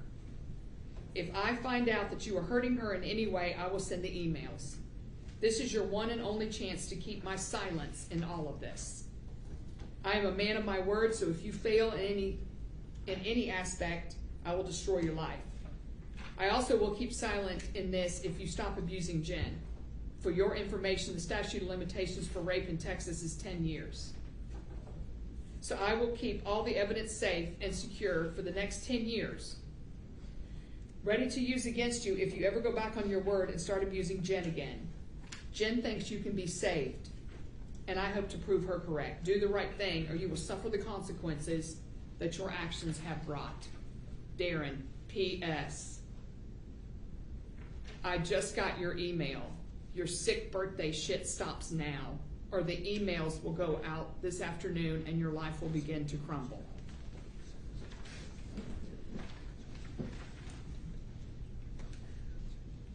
All right. Next email, Darrin Lopez, Monday, May 11th, 11:30 a.m. And these past texts, Detective Barnes have emails have almost all been on, well, these last few have been on May 11th, correct? Yes, ma'am. Okay. Well, clearly Jamie completely disregards Darrin. Darrin emails Jamie Faith Monday, May 11th, 2020 at 11:30 a.m. Subject in all caps, get Jen home now. Take Jen home right now or I will call the cops about a domestic disturbance at your home. What will Amber think when she answers the doors to cops being there? You have 30 minutes to get her home and for her to call me or the cops will be called. Jamie Faith to Darrin Lopez, May 11th again, 11:38 a.m. That's fine. I just gathered everyone up so they can fuck her now all at once. We're going to make her text you about what we are doing to her and how she feels, since you want to be that close to her. Her wrists are tied together, but she has her phone and is able to text. Any calls for service for Jennifer Faith at this point? No, ma'am. Darrin Lopez to Jamie Faith, subject, cops called, Monday, May 11th, 2020, 11:43. Just reported fighting at your house with a female being forced into a car. They are on their way to your house now. Again, so we're clear, were there any calls for service to 926 Waverly Place or for Jennifer Faith on May 11th? No, ma'am. Or previous before that? No. Jamie Faith responding back to Darrin Lopez, subject, R.E., get Jen home now in all caps. She's so fucking feisty. Her mouth gets her into so much trouble, or in this case, her texts do. She obviously needs some even bigger dicks to come penetrate her. We want to give her what she wants. Okay. Next email, Jamie Faith to Darrin Lopez. Pics, Monday, May 11th, 2020. Can you get this too?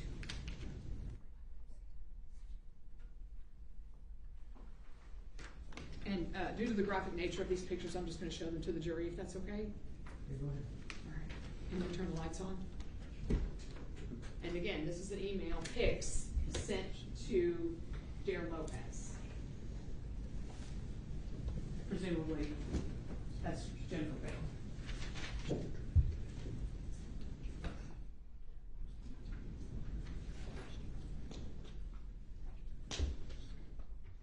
Your Honor, would you like to see them?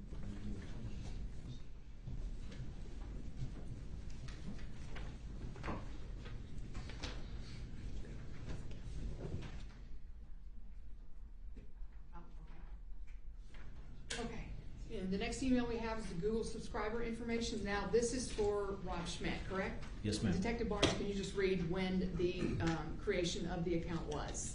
It was created on May 13th, 2020. Okay, and can you read the email address? The email address is Schmidt, SCHMITTR225@gmail.com. Okay, so at this point, we have Jamie Faith's account, and now we have a Rob Schmidt account, correct? That's correct. Okay.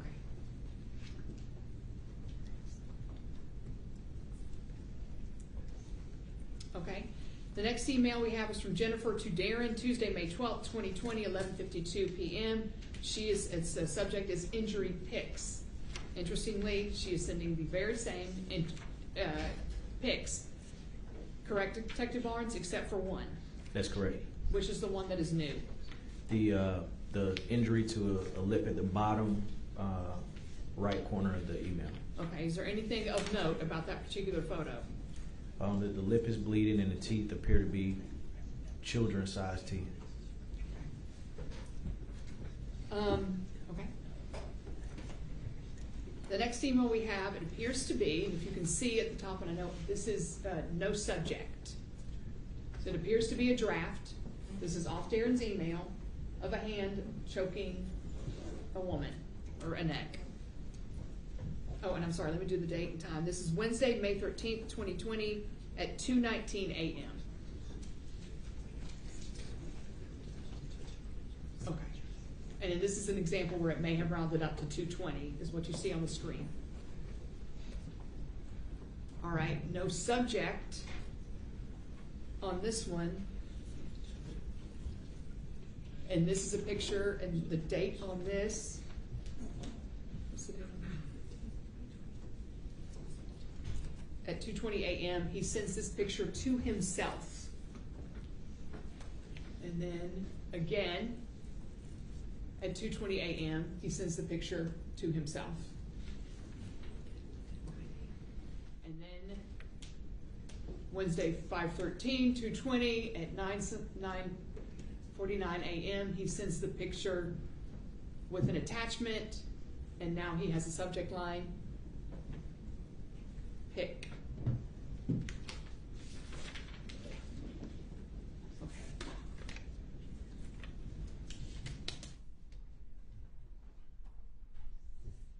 Next email, we now have Darrin Lopez emailing Rob. Subject line, Jen Faith needs help. This is Wednesday, May 11th at 10:31 p.m. in which he sends an email but also attaches the choking pic and then the mouth pic. Correct, Detective Barnes? Yes, ma'am.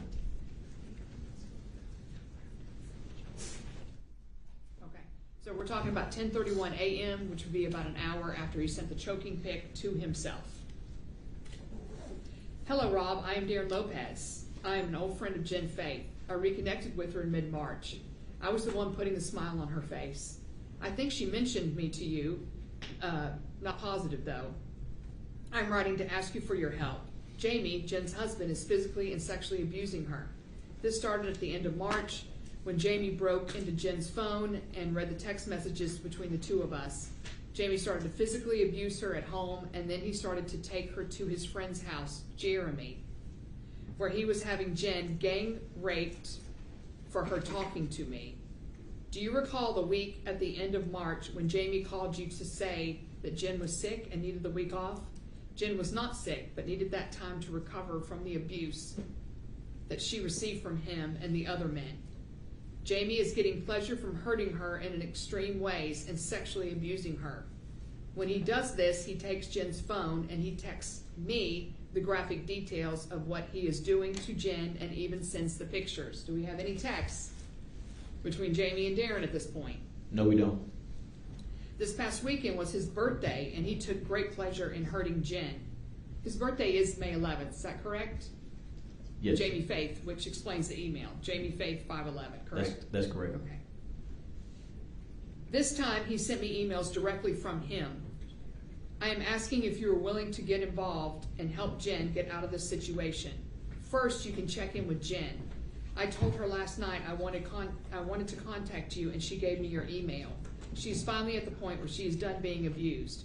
So I'm thinking if you reach out, she knows that someone else cares and does not blame, and she won't blame herself for this. Second, would you be willing to contact Jamie either by email or phone?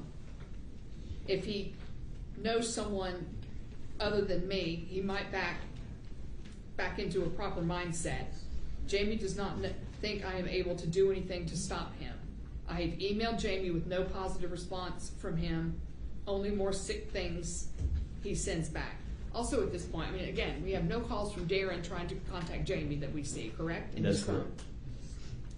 To this point, Jen has not wanted the police involved, but I feel she might be changing her mind in that respect too. Jamie only does things late at night once Amber goes to sleep. And let's make this clear. When Amber goes to sleep, how old is Amber? She's in her 20s. Okay, at the time of this, even in 2020, she was in her 20s, correct? Yes, she's a correct. college graduate. That's correct. Okay. Then Jamie makes up excuses to take Jen away from the house to abuse her. I have the emails from this weekend to send to you if you want to see them, but I must warn you the emails are very graphic, showing Jen in various sexual positions being abused. So just let me know if you wish to see them. You can email me or my cell number. And he gives his actual cell number, correct? That's correct. Okay. Do we see any phone calls or Darrin trying to reach out and get Rob's phone number? No. Okay. P.S. The pics are from last night. Jamie slapped Jen during doing this to her lip, and then he sent me the pic.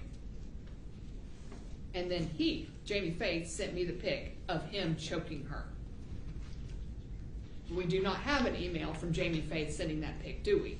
No, we don't. No. We have an email of Darrin sending that pic to himself, correct? That's correct. All right. Mr. Once you mark your spot, members of the jury, we're going to take a break. Please be back in the jury room in 15 minutes. That would be 1:40. Please don't discuss the case among yourselves, and please don't do any independent research. All rise for the jurors.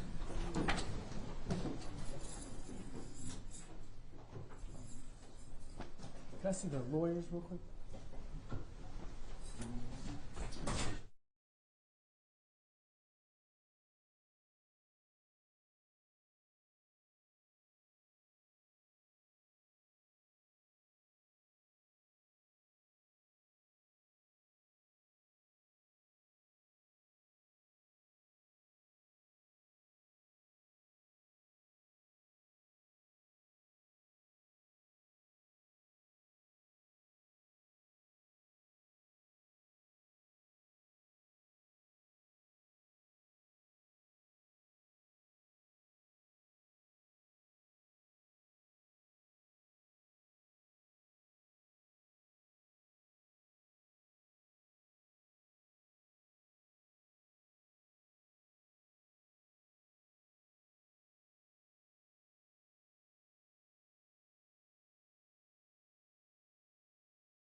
I've had complaints from some of the jurors about people coming in and out, so there'll be no more coming in and out, even for interns. The lawyers that are immediately and directly involved in the case, and the investigators, they can, but nobody else can. Mr. Jordan, Meade, you can.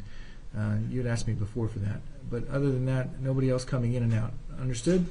Thank you, Sheriff. I appreciate that. And with that, we're going to start the trial.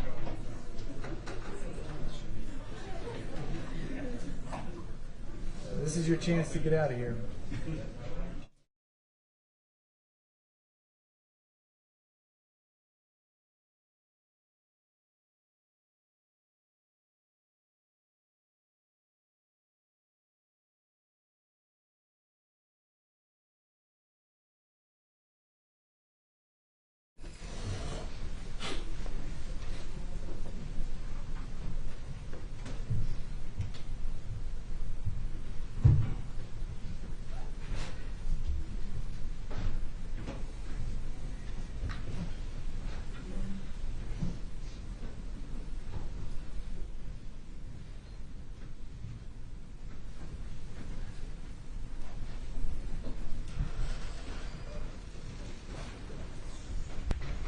Thank you, Sheriff. You can only be seated, sir. I'll remind you, you're still under oath. Ms. Mitchell, you can proceed whenever you're ready. Okay, Detective Barnes. We're continuing on, as we said, we just first heard from Rob Schmidt, correct? Yes. Okay. Next email, Robert Schmidt, Wednesday, May 13th, 2020, 11 a.m. To Darrin Lopez. Subject line, RE, Jen Faith needs help. Darrin, thanks for contacting me. I do know who you are. Honestly, I thought something had been up with her. I don't think anyone else would know, but I've known her for a really long time and we're pretty close, so I can tell something isn't right with her. Is she okay? I'm really shocked. I've known Jamie for a long time and he doesn't seem the type, but I guess you never know with people. I will talk to Jen and figure some stuff out with her, but I don't want to catch her off guard with a phone call, so I'll probably just text her tomorrow when she's back online. Let me know if you hear anything else from her and I'll text and check in with her to make sure she is okay. I'm in North Carolina right now. I go to Dallas for work pretty often, but with the COVID stuff going on, I won't be going for a while. I'll do what I can though. Thanks, Rob. Next email, Darrin Lopez to Rob Schmidt. Subject, thank you for responding. Rob, great to hear from you. Thank you for responding. It helps knowing someone else knows about this. Talked to Jen this morning and she's running a temp of 101 and she thinks it's a UTI from this weekend. I'm going to forward you one email from Jamie. It came on Friday describing what he was going to do to Jen. There are no pictures enclosed in it, but it will let you see what a messed up mindset Jamie is in. I look forward to getting to know you more. I know you mean a lot to Jen and I'm thankful she has such a good friend in you. Respectfully, Darrin.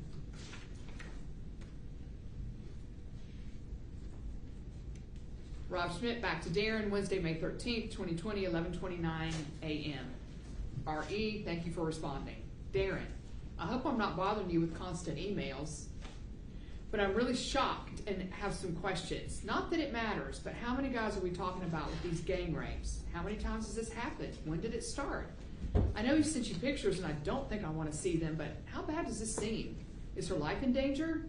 I am actually pretty certain Jen would be upset if you showed me those pictures. Does Jen know that Jamie has been contacting you and sending you pictures? What does she think is going on with Jamie? Has she tried talking to him?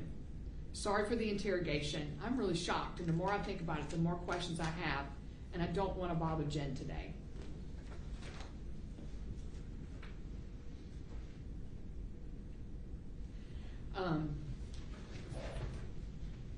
And just as a reminder, Detective Barnes, these are both emails from Jamie Faith and Schmidt R225 that were created. These are not the actual human, Rob and Jamie. That's correct. All right. Darrin Lopez, back to Robert Schmidt. Subject, RE, thanks for responding. Wednesday, May 13th, 2020, 11:56 a.m. Rob, you are not a bother. Please ask anything. To start to answer your questions, it started at the end of March with that first gang rape the weekend before Jamie called you saying Jen was sick all that week. At the time, I know it was Jamie with 6 other men. It has continued since that time, but not as bad. Usually just Jamie and Jeremy abused her on the weekends, Friday nights and Saturday nights. But this weekend was Jamie's birthday, so he wanted something special. He abused her all day Saturday, then took her back and had her there all day Monday. I don't know the number this weekend, but it sounds like at least 10 or more men. Jen has tried talking to Jamie, and he doesn't care. He tells Jen that she is his wife, and he is to do what he wants. He is trying to make her where no other man will ever want her.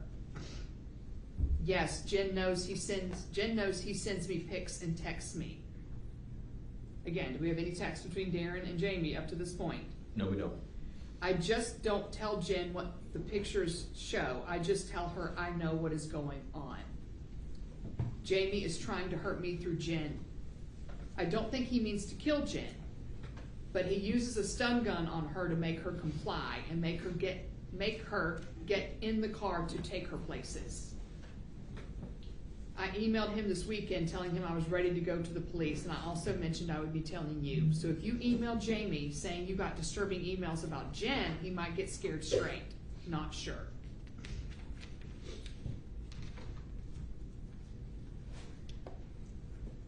Next email, Rob Schmidt to Darrin Lopez, Wednesday, May 13th, 12:08 p.m. RE, thank you for responding. Okay, thanks for that. I just sent you another email too.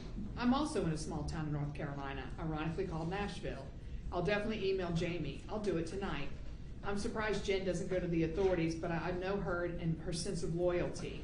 My guess is she wants to spare Jamie and is probably blaming herself for this to an extent. I wish I was traveling for work soon because I think I could talk her into going to the cops if I go with her. I know you mentioned she's had enough of the abuse. What is her plan? Is she going to leave him?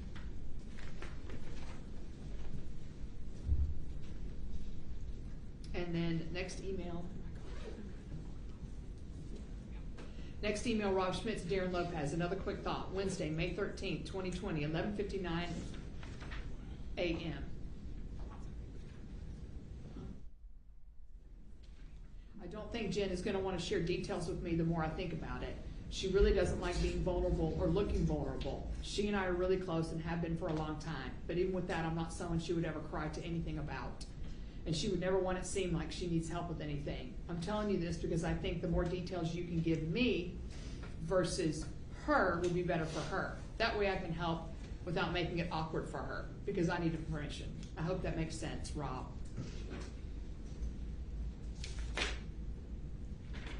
Darrin Lopez to Rob Schmidt. Subject, Jen's plans. Same day, new subject line, Jen's plans. Date, Wednesday, May 13th, 2020, 12:26 p.m.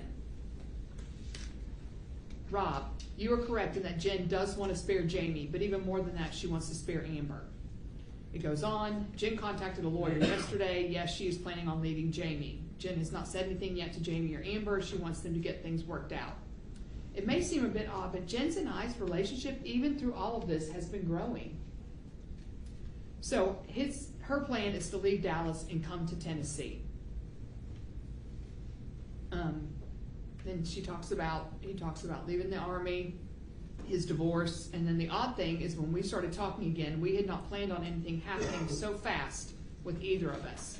It seems all this stuff Jamie has been doing has actually brought us closer and faster than we would have thought. To the point now where Jen is ready to leave and I'm ready to have her here with me. Just to give you a quick overview of what Jen is planning. Please ask me any more questions and I'll answer with all the details I know, Darrin. All right. We have an email or another graphic photo, Your Honor, so I'm just going to show the jury. Jamie Faith to Darrin Lopez. Perfect nooner. Perfect nooner is the photo. Thursday, May 14th, 2020, 1:29:57 p.m.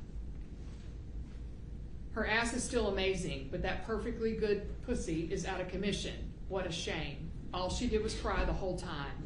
Semicolon. Such a turn on. And the fever makes it feel like I am fucking fire. Too bad you can't experience this for yourself, but I am nice and included a pic for you. Apologies, but this is the pic that was included.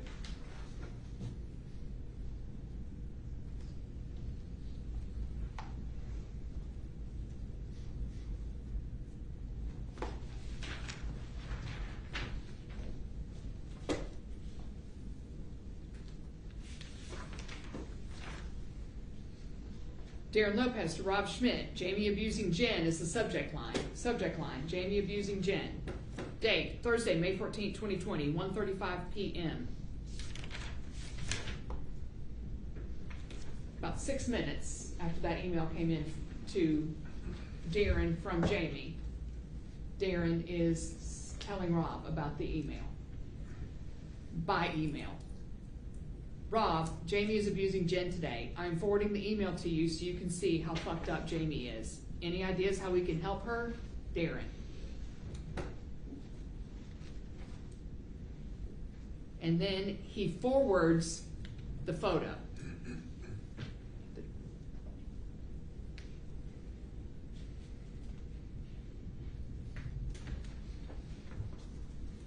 Next email, Rob Schmidt to Darrin Lopez. Subject line, R.E., Jamie abusing Jen.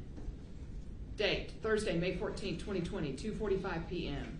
Darrin, oh my God, WTF, question mark. Sorry, I didn't send the email to Jamie last night.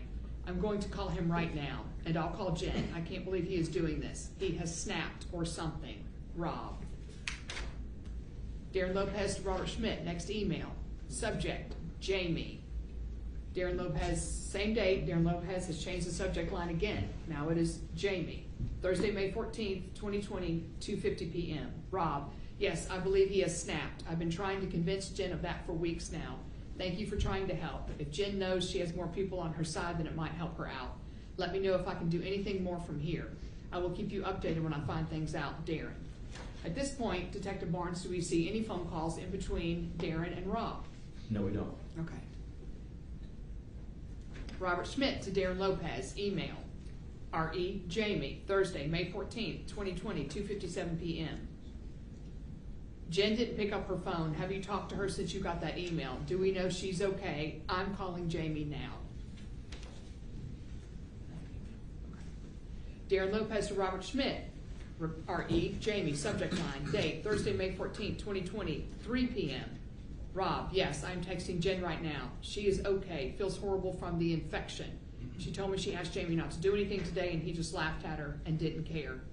She's out in the living room since Amber is working from upstairs. Jamie never does anything in front of Amber. Darrin. Next email. Yeah. Robert Schmidt to Darrin Lopez, same day, Thursday, May 14, 2020, 3:15. Subject line, R.E. Jamie. Okay, glad she is okay for now. I talked to Jamie, he denied everything, said he didn't know what the fuck I am talking about. Said Jen is making stuff up. I told him I'd been in contact with you and you sent the emails that came from his Gmail account. He said Jen is hacking his account and sending that stuff. I told him I know better and I know Jen, and if I find out he's laid a hand on her at all again, I will fly to Dallas and bring the police with me. He told me it's sad that Jen has me believing all this stuff. I told him I saw through his act, and I also told him I'm disappointed in him as a friend. And he hung up on me. Let me know if you can think anything I can do that might help things. I'm still in shock at that picture and email, and to be honest, it makes me want to kill the guy. Rob. Next email, Darrin Lopez to Robert Schmidt. Subject line, thank you. Date, Thursday, May 14, 2020, 3:23 p.m. Rob, thank you for getting involved in all this. It helps knowing that you also care about Jen. It's been rough seeing all of this take place and not being able to help like I want to. Jamie knows I don't know Amber, but coming from you, you might scare him to stop this if he thinks you will tell Amber.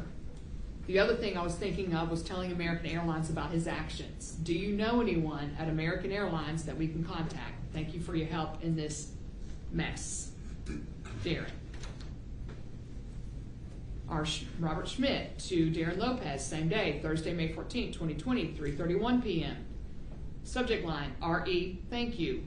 Okay, yes, I hadn't thought of the Amber angle too much. Jen shelters her pretty heavily. I can definitely send an email. I'll forward the ones you sent me to Jamie and tell him I'll forward them to Amber and his work if I hear of anything else. I don't know who we would contact at American, but I can try to find out. Thanks for being there for her. Rob. Darrin back to Robert Schmidt. Change the subject line again. Same day. Subject, Jen. Date, Thursday, May 14, 2020, 3:35 p.m.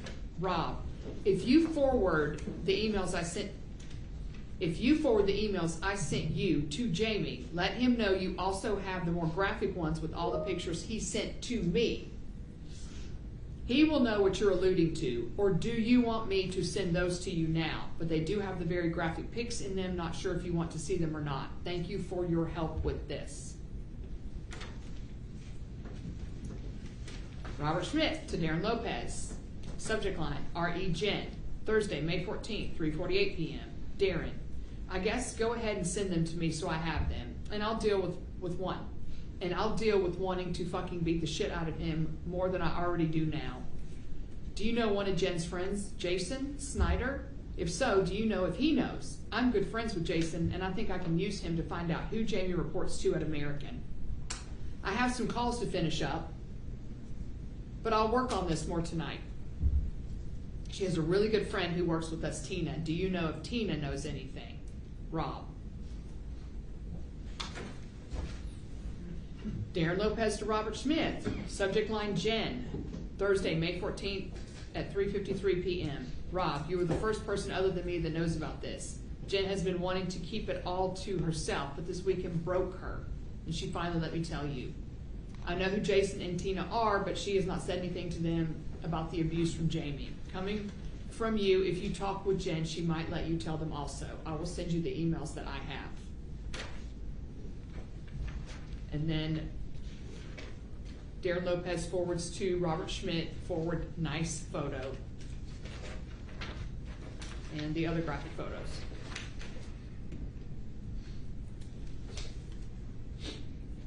Next email. Darrin Lopez to Robert Schmidt on Friday, May 15th, 2020, 11:26 a.m. Writes to Rob, just letting you know I talked to Jen this morning. So far, Jamie has not done anything else to her. In fact, she was able to sleep in until 10:30 a.m. Jen says she's feeling a little bit better today, but still very tired and wore out. Just wanted to let you know that how she was doing today. I was able to text with Jen last night and told her you called Jamie and what he said in response. So far, Jamie has not said anything to Jen about talking with you at all. Jamie has not emailed me or texted me either, so maybe with your call, he might rethink his actions. Unfortunately, it's Friday, and Jamie tends to do fucked up things late Friday and on Saturdays. I will keep you up to date with what I know. Jen knows you might not ask her direct questions, but you have been asking me, and I have been telling you everything. Jen is grateful for your concern and helping her through it all. Thank you again for your help in this. Robert Schmidt to Darrin Lopez, Friday, May 15th, 2020, 12:28 p.m., about an hour later. Hey Darrin, thanks for the update. I sent Jamie an email last night telling him I have all the emails he sent you and I will forward them to Amber, Jason, Tina, and Dallas PD if he lays a hand on her again. Any calls for service up to this point, Detective Barnes? No. I started to look at the pictures and emails you forwarded and couldn't really look because I was physically ill, and just some of the ones I glanced at. I don't know how you've been doing this. Do you have someone to talk to for support? I talked to my wife. I didn't tell her anything more than Jen and Jamie are having marital issues, but I did tell her I might need to fly to Dallas on a moment's notice if Jen needs help. So I can go if I need to. Ann doesn't understand my relationship with Jen and gets jealous, so I can't tell her too much. I don't think Jen would want Ann to know anything anyway. Do you know Jamie's drinking? He can be an ass when he drinks. And with what you say about the weekends, I do worry that if he's drinking. When they lived in Phoenix, the only time Jamie ever drank was when they were out with Jason, but Jason was always able to make sure Jen was taken care of. I just really want to fly out there today and pummel the guy. I'll try calling Jen this weekend. Next email. Darrin Lopez to Robert Schmidt. Subject line, Jamie drinking.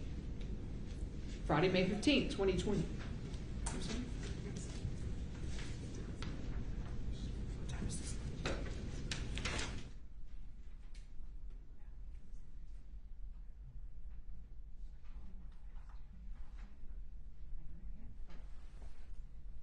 Robert Schmidt, subject line, Jamie drinking. Same day, Friday, May 15th, new subject line, 12:52 p.m. Rob, thank you for emailing Jamie. I hope that does carry more weight when coming from me, since Jamie knows you will carry out what you told him. Yes, with the drinking, Jamie starts to drink whiskey, and that gives Jen a clue that something is about to happen. And this past weekend for his birthday, Jen said Jamie was doing lines of coke too. So we will see what tonight brings. I will keep you informed on what's going on, Darrin. Robert Schmidt, Saturday, May 16th, 2020, 1:44 p.m. to Darrin Lopez, subject, update. Hey Darrin, I talked to Jen for a while this morning. She sounds like she's doing okay. She filled me in on a lot of your history together. Just wanted to give you a heads up that I spoke with her. Thanks for treating her so well. Keep her in touch. Keep in touch to let me know if anything changes. Robert Schmidt, Sunday, May 17th, 2020, 3:18 p.m. to Darrin Lopez, subject, RE, Jen's still doing good. Oh, I'm sorry. Let me back up. I apologize. Sunday, May 17th, 12:05, Darrin Lopez to Rob. Hi, Rob. Just letting you know that Jen is doing good. Nothing happened last night, thankfully. I'm glad you were able to talk with Jen yesterday. Jen just said that Jamie was in a weird mood last night, like he was deep in thought and drawn away. I hope after talking with you, he is thinking on his actions he had been taking. It seems that you knowing has helped keep Jamie in check this weekend. I just pray he keeps acting like this. Thank you again for getting involved in all this, Darrin. Robert Schmidt responds to Darrin Lopez, Sunday, May 17th, 2020, 3:18 p.m.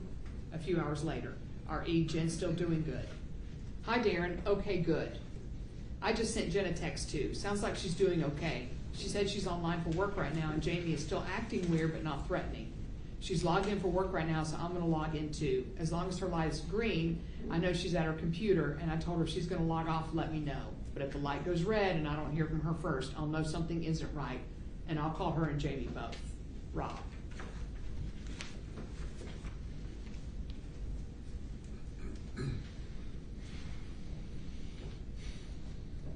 And then we have a forwarded email, the same email that was just read out.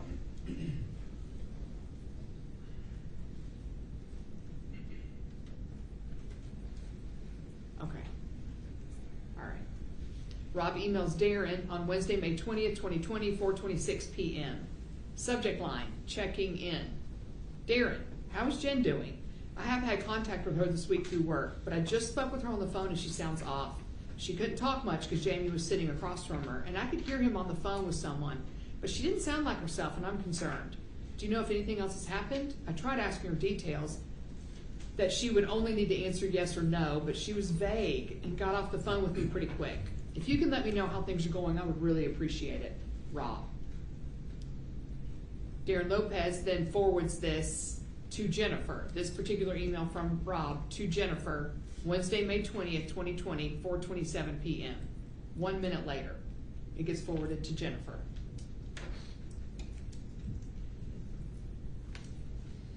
Darrin Lopez on Wednesday, May 20th, 2020, 5:36 p.m. writes to Rob. Hi, Rob. Thank you for checking in on Jen. She says there's still a lot of tension at home. Her and Jamie have been arguing a lot more, but so far no abuse. Jen thinks Jamie's in a weird mood and is distant a lot, so I'm still worried too.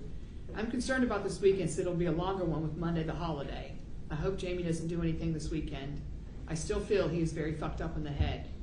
I know I won't feel better about our situation until she is out of that house away from him, or she lets me put a bullet in Jamie's head. I keep offering, and she keeps telling me no. LOL.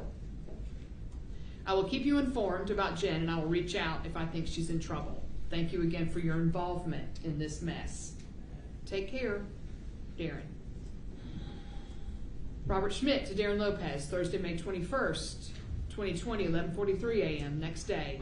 Subject line, RE, Jen, still okay. Hey, Darrin, thanks for the update. I'm also very concerned, and if it were up to me, I would tell you to go for it with your idea, LOL. I'll give you an alibi. I still think Jason should know. He is good friends with both of them and protective of Jen, and he might be able to talk some sense into Jamie. But then maybe he's too far gone. Still in shock of all this. Thanks for looking out for her, and let me know how things go this weekend. Saturday, May 23rd, 2020, 11:12 a.m. Jennifer forwards to Darrin Lopez Facebook screenshots of his estranged wife, Rebecca Lopez's Facebook post. Email. I labeled them for what they are or the date they were posted. Jen.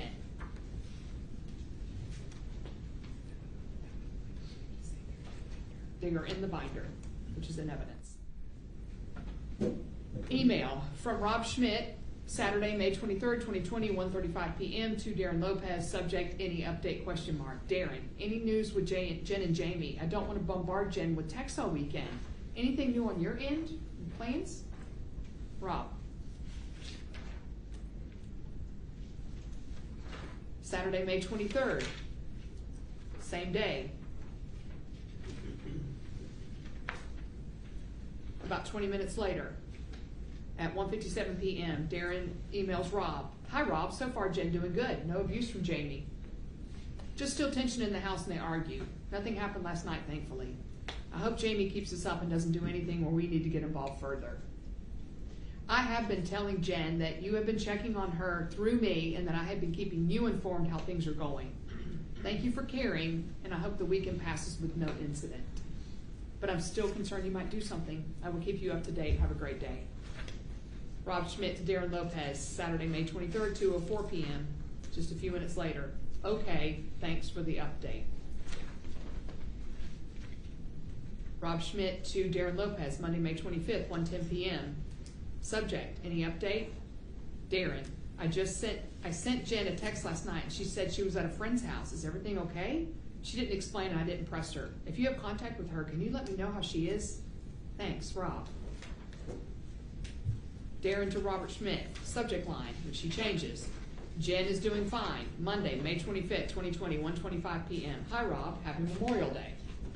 Jen is fine. Thank you for checking. She spent the afternoon and evening at her neighbor's house yesterday.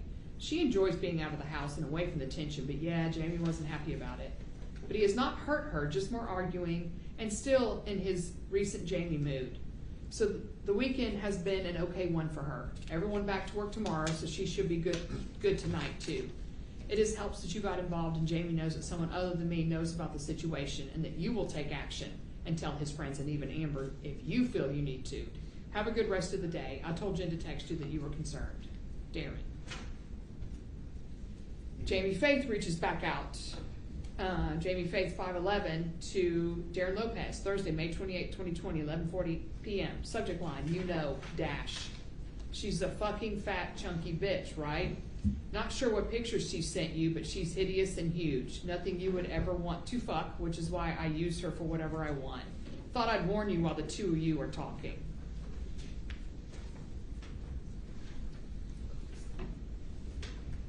Okay. At this point, Detective Barnes, we're getting our first phone calls. That's recorded on in the cell extraction, correct? That's correct. Okay. All right, can you go ahead and read the calls and the duration? The green arrow would be Jen, and the blue would be Darrin. Okay. On May 30th, 2020, at 12:53 a.m., there's an incoming call from Jennifer to Darrin. It lasts approximately 20 minutes and 29 seconds. On May 31st, 2020, at 12:14 p.m., there's an incoming call from Jennifer to Darrin that lasts for approximately 3 minutes and 45 seconds. On May 31st, 2020, at 10:22 p.m., there's an incoming call from Jennifer to Darrin, which lasts approximately 5 minutes and 8 seconds. On June 1st, 2020, 12:38 a.m., there's an incoming call from Jen to Darrin, which lasts approximately 52 minutes and 50 seconds. On June 2nd, 2020, at 11:10 p.m., there's an outgoing call from Darrin to Jennifer, which lasts approximately 13 minutes and 41 seconds. On June 2nd, 2020, at 11:35 p.m., there's an outgoing call from Darrin to Jennifer, which lasts approximately 1 minute and 37 seconds. On June 2nd, 2020, at 11:37 p.m., there's an outgoing call from Darrin to Jennifer, which lasts 2 seconds. And on June 2nd, 2020, at 11:38 p.m., there's another outgoing call from Darrin to Jennifer, which lasts 15 minutes and 24 seconds. Okay, and more calls? On June 2nd, 2020, at 11:57 p.m., there's an incoming call from Jennifer to Darrin, which lasts approximately 36 minutes and 19 seconds. On June 3rd, 2020, at 1:13 a.m., there's an incoming call from Jennifer to Darrin, which lasts an hour and 6 minutes and 46 seconds. And let me stop you there, Detective Barnes, because we can see, if they can see, the calls were on 6466, 67, 67. So they have a couple of calls each day, and they appears to be talking every day. That's correct. Okay.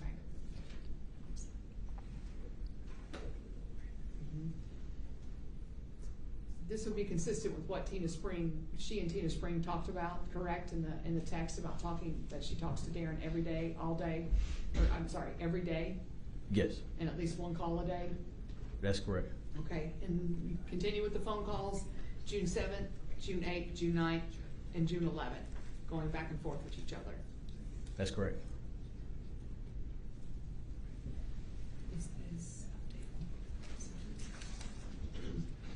Okay.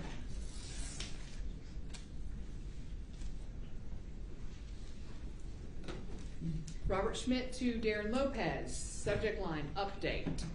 Date, Thursday, June 11, 2020, 1:28 p.m. Hey Darrin, any update on Jen? And can you keep this email private? Jen was really unhappy with me last time I spoke with her because I was pushing really hard for her to go to the police. I told her I wouldn't bring it up again, but would be here for her if she needs me. She hasn't mentioned anything at all since then, but I don't expect her to tell me anything since I haven't asked. If you can fill me in and not let her know that I'm asking, I would appreciate it. I need to go to Phoenix for a family matter. I will be there tomorrow through Wednesday, and I go to DFW on the way home. So I can rebook if I need to go pay her or Jamie a visit. Thanks, Rob.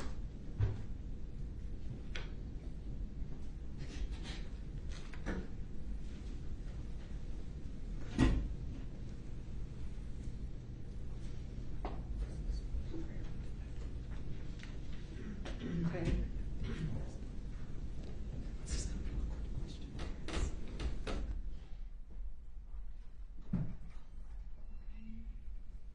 And then we have more phone calls, 614, 615, 616, all incoming from Jen Faye.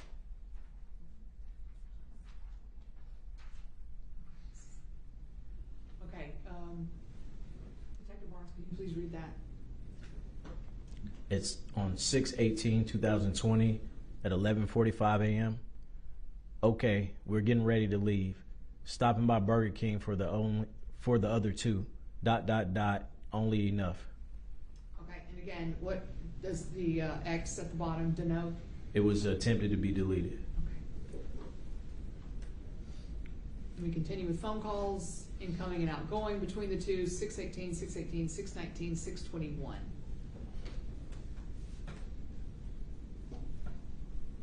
Okay, can you go ahead and read the blue one, Detective Barnes? Yes. Okay, we're getting ready to leave. Stopping by Burger King for the other two. Only enough. Okay, and then the next one from Jen. I will love that. S dash. Okay, and another X denoting an attempted deleted text, correct? That's correct. All right, can you continue to read those? Yes, so 6/23/2020 at 10:56 p.m. It's a blank message. At 6/24/2020 at 1:44 p.m. at Sonic, so I can, or, and then a bunch of dashes. Okay. We continue with more phone calls, 627, 74, 75, 710, incoming and outgoing. Is this one? Okay. Jennifer Faith to Darrin Lopez, subject notes, Saturday, July 11, 2020, 11:35:40. Attachment, Darrin, lawyer notes. Hi, I hope this is okay. I put together notes for your meeting with the lawyer. I do this all the time for myself, and I don't have TBI, so I thought it might definitely help you not to forget anything when you meet with her. This also gives a timeline and some other details. I don't want to overstep, so you don't want to use them, you don't have to. I do think she will appreciate the organization and will probably want a copy. I did something like this for my lawyer when we had to sue some tenants, and our lawyer loved it. And then she attaches notes for lawyer.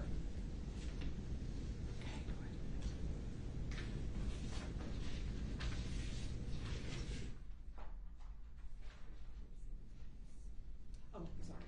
Yes, and then we see that there's calls 717, 718, 719, 720, 21, incoming and outgoing. Okay.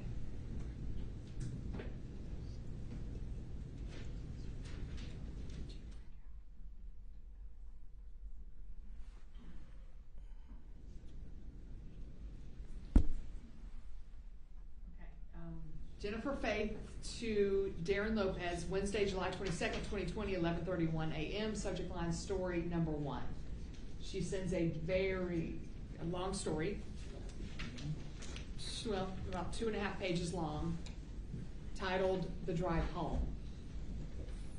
Darrin picked me up from the airport and we headed for home in his truck. I looked at him, his hands holding the wheel. I'm skipping around some because it's a very long one. I looked at him, his hands holding the wheel with power and confidence, and I wanted him. Now my hand stole over the console and touched his thigh, close up to his crotch. He looked at me, eyebrow raised, surprised but not displeased. I started stroking his lean, well-muscled thigh. It was strong and hard, like an athlete's leg. I wanted him. I hitched my sundress high onto my legs. As it goes on and on, I felt his hand on my breast through my thin cotton dress. I couldn't wait anymore. We were thrusting together, his hands on my hips over my ruffled dress, guiding me, finding the rhythm. It goes on like this. I lay back on my elbows, inviting him. Lost in the rhythm, the fire burning until he was going so hard and fast, slamming into me that I clenched into my orgasm, biting his shoulder and scratching his back. We drove home to the sound of our music, the smell of truck, and hot sex shimmering between us. Next one, Jennifer Faith, the same day, a couple of hours later, sends another story to Darrin Lopez. This is story number 2. 4.5 pages. It is called The Ride. We were in your truck, the sun on its way down, streaming in and stroking me, like I wished you would. We both smiled, a little behind our sunglasses. Between our sexual tension and the awkwardness of Scarlett Johansson sleeping in the back seat, I had butterflies in my stomach I hadn't felt since high school. Keeping going, keep your eyes on the road, I chided, but my hand moved to your leg. Strong thighs flinched slightly as my fingernails brushed them, but your hand stayed steady on the wheel. I touched your inner thigh now, zeroing in on your crotch. I knew what you wanted. I started to wonder how fast your truck could go.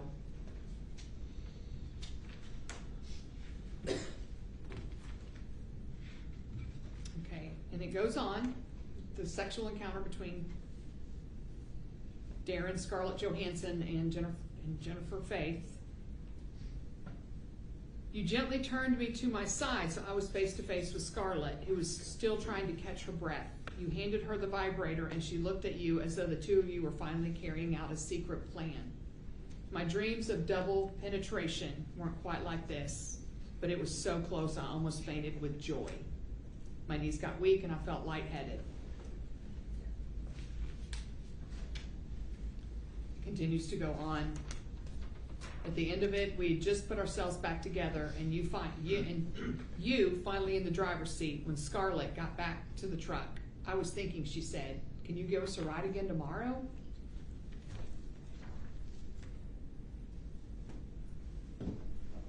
Email, Darrin Lopez to Jennifer, subject line, Dom/sub. Friday, July 24, 2020, 3:22 p.m. Attachments, Dom sub letter. Daddy Dom Doc. Nipple clamp Doc. Hello, Angel. I would like to share some things with you I've been finding concerning Dom sub. It has been an eye-opening and intriguing search so far. What I did find is what I call a daddy Dom, which seems I fit. I know from your past this may turn you off, so I apologize if this brings up things you don't wish to think about. I just point this out to show you that when I say I have some Dom traits, that's where it's coming from. Just more me showing you I'm open to explore being a Dom with you.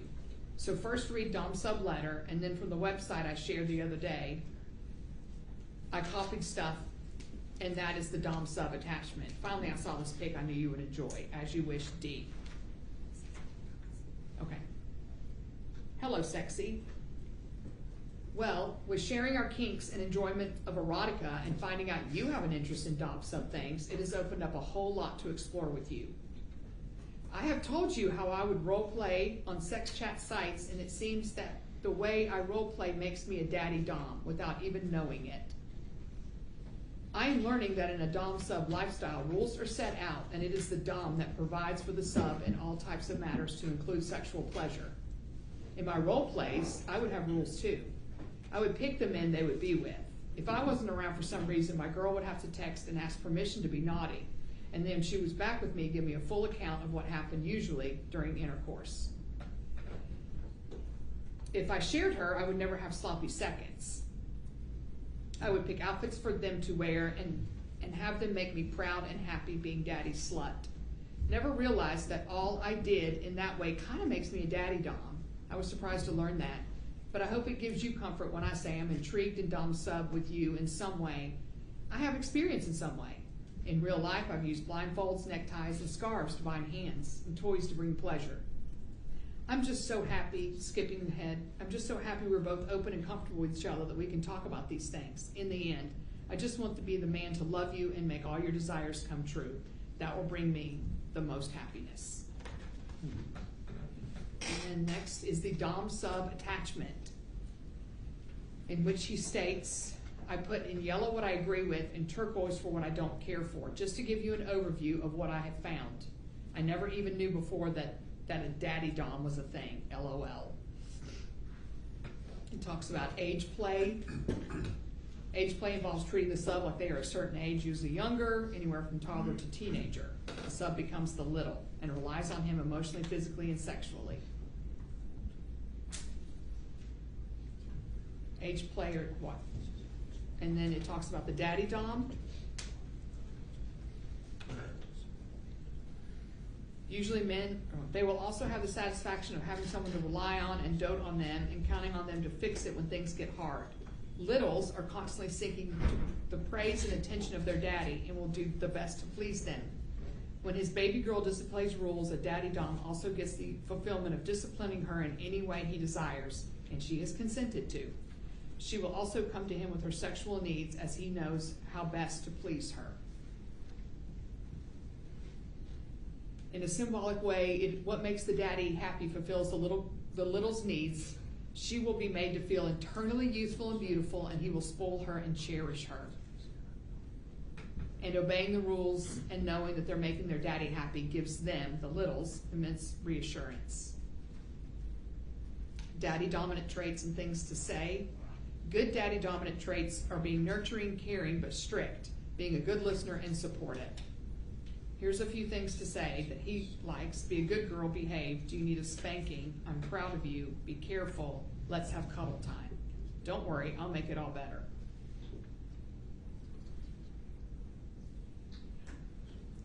DGIG revolves around wanting to please and fearing disapproval, so rewards and punishments are vital. Forehead kisses mean a lot, and spankings are usually a must. Keeping the attitude of daddy knows best will also deepen intimacy. And then the picture.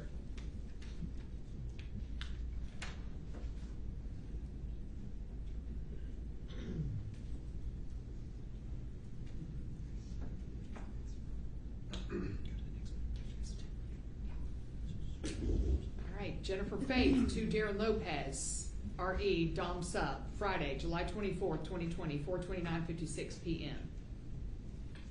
Some of this, Darrin, I copied and pasted your questions and put them in bold below with my answers underneath. It was easier to organize that way. I love being blindfolded, one of my absolute favorites. Also love being tied up or handcuffed. I've been both. Spank me anywhere, anytime with anything. I don't mind light slaps on the cheek. Love the idea of a crop or a paddle. I do love having toys, any kind used on me. Loved controlled orgasms and forced orgasm. I like the scenarios of being taken advantage of. On a separate but related note, this may sound really bizarre in light of what you are aware of having happened to me recently, but in the right scenario, it's something I've really wanted, and that is a rape fantasy. I have engaged in breath play before, and I really liked it when it's done right. However, there are only 2 scenarios I've experienced. The first with the hubby. Number 2, he enjoyed withholding breath from me but wouldn't go far enough. I loved what he did but wanted him to take it further and he wouldn't. The second you know about, which happened under horrible circumstances and with no safety measures. Okay. And it goes on for another page.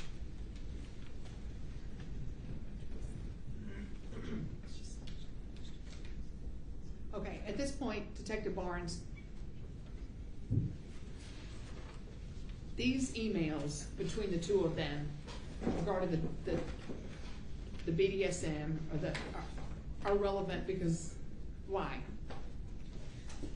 It shows their Jennifer's willingness, and also at the same time, it illustrates that at the same time the rape allegations and gangbang allegations were going on, they're engaged in that same type of activity amongst each other.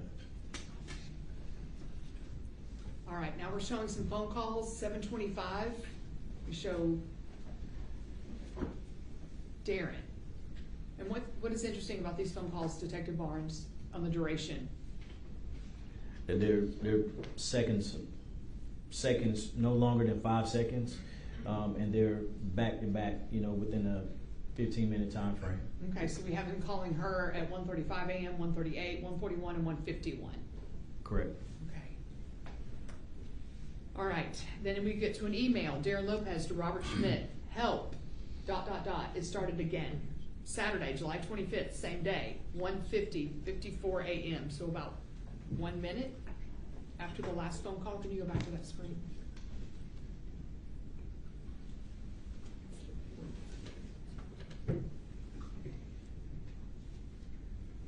Okay, 1:51. So right before the last phone call at 1:51, he is sending Rob an email at 1:54 a.m.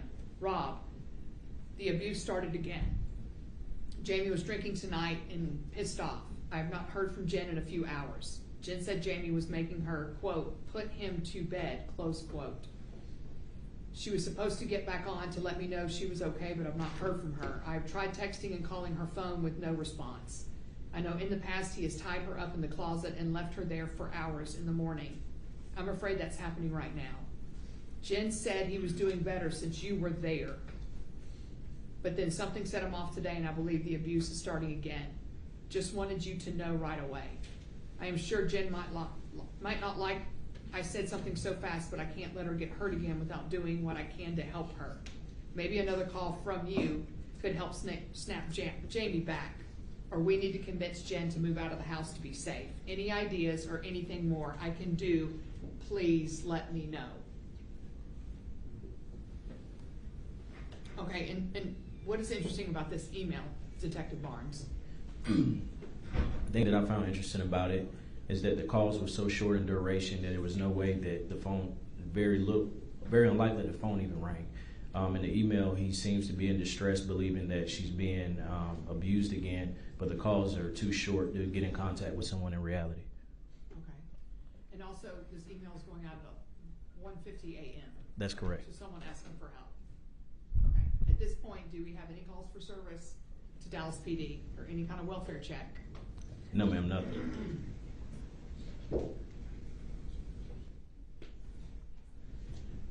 And also, Detective Barnes, just regarding the tying, he has tied her up in the closet. Is interesting why.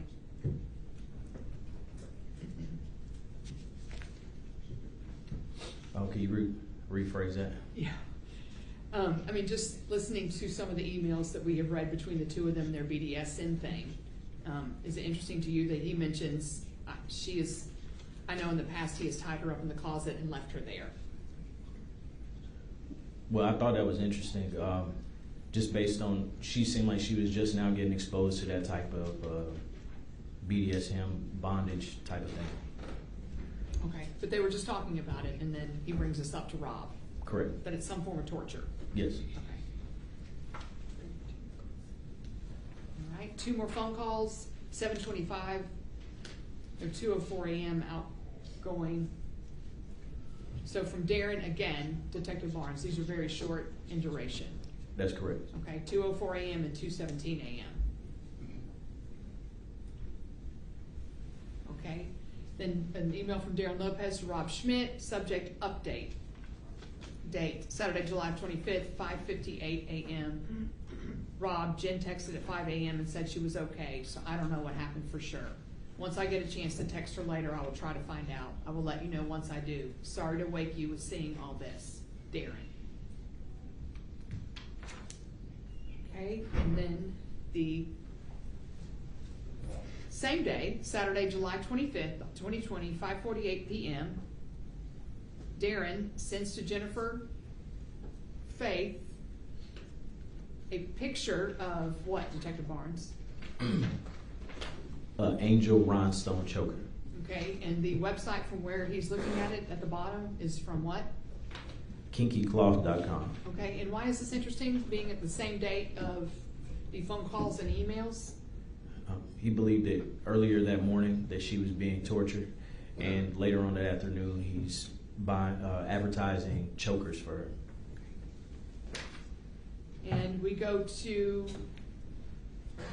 the next one, is that the one? The next one, Kinky Cloth. This email is from Kinky Cloth to Darrin Lopez. Subject, order 7687, confirmed, exclamation point. Date, Saturday, July 25th, 2020, 7:52 p.m. Can you read what was ordered by Darrin Lopez? 1 crystal rib glass dildo, 1 turbo wand massager, 1 angel rhinestone choker, a SNZL clitoris and G-spot dildo vibrator, and a retro velvet choker. Okay, and we're still talking about the same day, July 25th, right, where he had been emailing Darrin saying that she was being abused by Jamie. That's correct. Okay. Yes. All right, next email, Darrin Lopez to Jennifer Faith. Subject, scene, date, Saturday, July 25th, 11:43 p.m. Attachments, sample scene, PDF. Still the same day, July 25th. From the website I found, Love You, D. And what we have here, can you go ahead and just read a little bit of that, or the top, Detective Barnes? Yes, Dom sub living sample scene. And go ahead and read, here's an example. Here's an example of a small BDSM scene based on some of my play sessions with my Dom. I hope it inspires you. Okay, and just go ahead and read the beginning, those two paragraphs under the beginning. Beginning.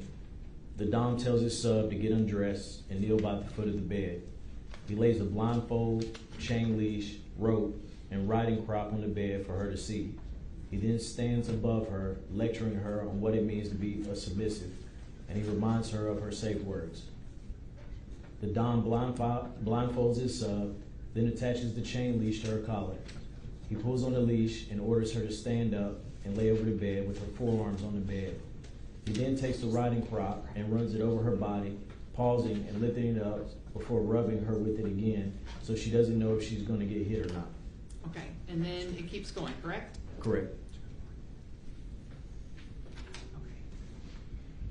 Next email, Darrin Lopez to Jennifer. Subject, don't forget this, ...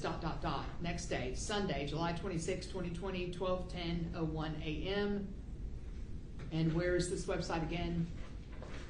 KinkyCloth.com. And it's a retro velvet choker, correct? Correct. All right.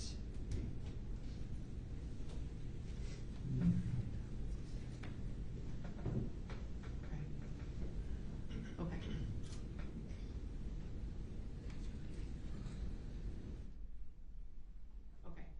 On Sunday, July 26, 2020, at 11:43 a.m., Robert Schmidt writes to Darrin. Darrin, thanks for letting me know and for the update. I couldn't get back to you yesterday. I did think you checked out the situation for a while when I didn't hear from you. Do you have just a second email? Hit send too soon. When I didn't hear from you after my last email. At any rate, I will make sure Jen is taken care of. I will be calling her tomorrow.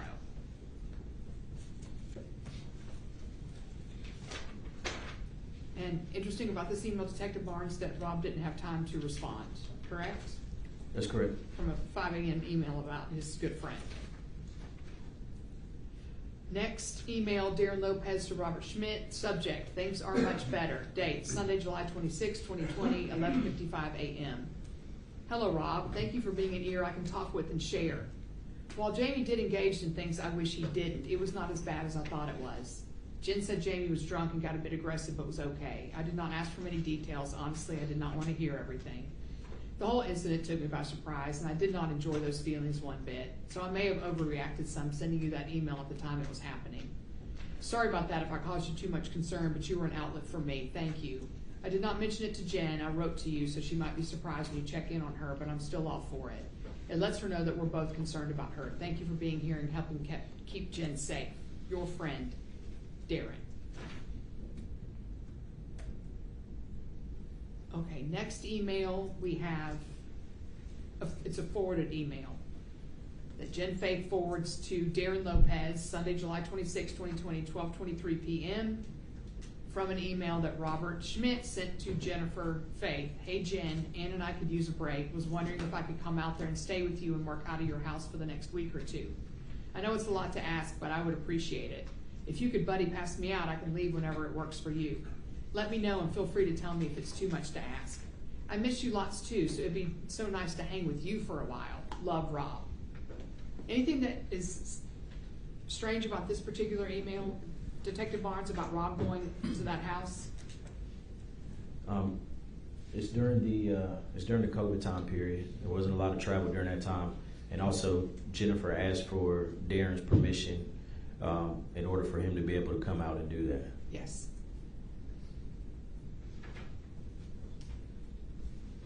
Okay, and then, okay, that email comes, that forward comes at Sunday, July 26, 2020 at 12:23 p.m. Jennifer Faith forwarded that email from the fake Rob Schmidt to Darrin Lopez. The next email is just over a little 10 minutes later. And that's from Darrin Lopez back to Jennifer. Subject, rules for you. Sunday, July 26, 2020, 12:37 p.m. So less than 10 minutes later, when she's asking permission, or would this be okay with him if Rob came over, he writes, hello, Angel. I've been thinking of these and wrote them down for you. The attachment's called Rules for Angel, Doc. It's a start. Let me know what you think. As you wish, D. Rules for Angel, my submissive. Just some highlights: no kissing another man on the lips, the action is too intimate. No engaging in sexual activity with another man without your Dom Sergeant being present. Your Dom Sergeant gets great pleasure from watching his submissive engage in sexual actions with another. Your Dom Sergeant enjoys showing off his submissive and takes great pride in how she's able to offer another man great sexual pleasure. Engaging in sexual activity with your Dom Sergeant present would deny your Dom this special and pleasure, and that is unacceptable. Prior to leaving home, you will put on a bra and continue wearing it while engaged in activities outside the home, unless otherwise directed by your Dom Sergeant. Upon arriving back home, your first action will be to take off your bra, thus releasing your Dom Sergeant's tits from bondage. When you add a name to your tome of men I want to fuck, the addition will cost you 5 hard spankings from a paddle. Once your living situation allows, you will wear a choker collar at all times. The choker collar will be given to you from your Dom Sergeant. Your Dom Sergeant will also instruct you on which choker collar to wear. You are allowed to remove it prior to a shower or bath.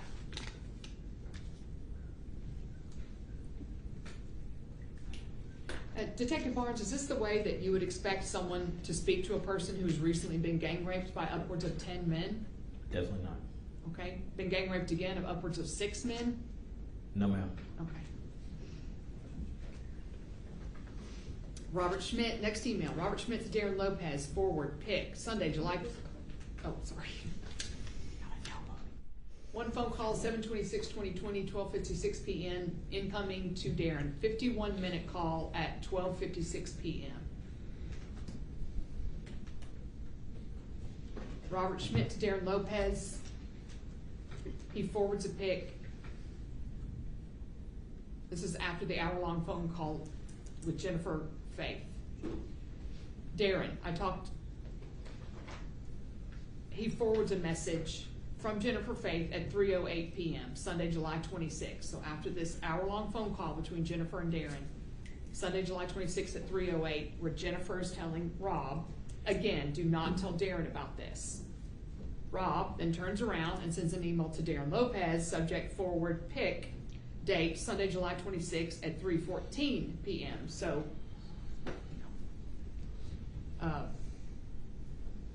6 minutes later, Darrin, I talked to Jen. He's been burning her, among other things. I convinced her to send me a pic, see below, just in case we would need it. She didn't want me to tell you, so please keep it between us.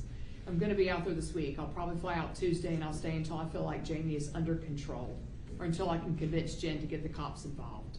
If you want me to fill you in on the other details, I will, but I know you said you didn't want to hear details. So just let me know, Rob. And the pic is sent. Sunday, July 26th, the same day that we're talking about, where she's sending a burn pic, and it gets to Darrin. At 7:39 p.m., Jennifer Faith is emailing Darrin Lopez, subject stories I like, and listing links to literotica websites with titles like Yes, Daddy Won, The Man, My Gift, Yes, Master 5, and Working for an Orgasm. Also on, this is the next one, is the, okay. Also on Sunday, July 26th at 11:16 p.m., Jennifer is sending to Darrin Lopez her Kobo info, go to my account and my books, and gives her email and her password. Password is Jen Loves DRL. And so he can presumably read the erotica. Buy anything you want. There are audiobooks and ebooks. Category path, romance, then erotica, then BDSM. Okay. Is this rules for Angel? Okay. Monday, July 27th, right after the burn pic, which was July 26th. July 27th at 8:43 p.m., Darrin sends Jennifer updated rules for Angel. Hello, Angel. New rules added for masturbation and orgasm. And just a few of these. Rules for Angel, my submissive, no kissing another man on the lips. Upon arriving, what I've previously read, prior to leaving home, you will put on a bra and continue wearing it. Upon arriving back home, your first action will be to take off your bra, thus releasing your Dom Sergeant's tits from bondage. As far as masturbation, when you feel the need to play when your Dom is not present, you will text your Dom asking for permission to touch yourself. Orgasm. Prior to any orgasm, you will inform your Dom of your need to climax and wait for his approval before you let your body climax in pleasure. When your Dom is present or when you are on a direct phone call with him, your Dom Sergeant will provide all instructions verbally on what you must do. And it continues 2.5 pages.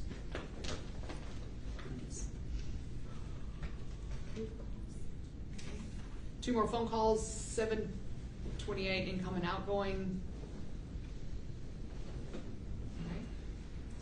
Jennifer Faith emailing Darrin Lopez, subject not getting texts. Not sure what's going on with my phone, but I can't receive any text right now. The app is freezing up. Not a good day for technology. Okay.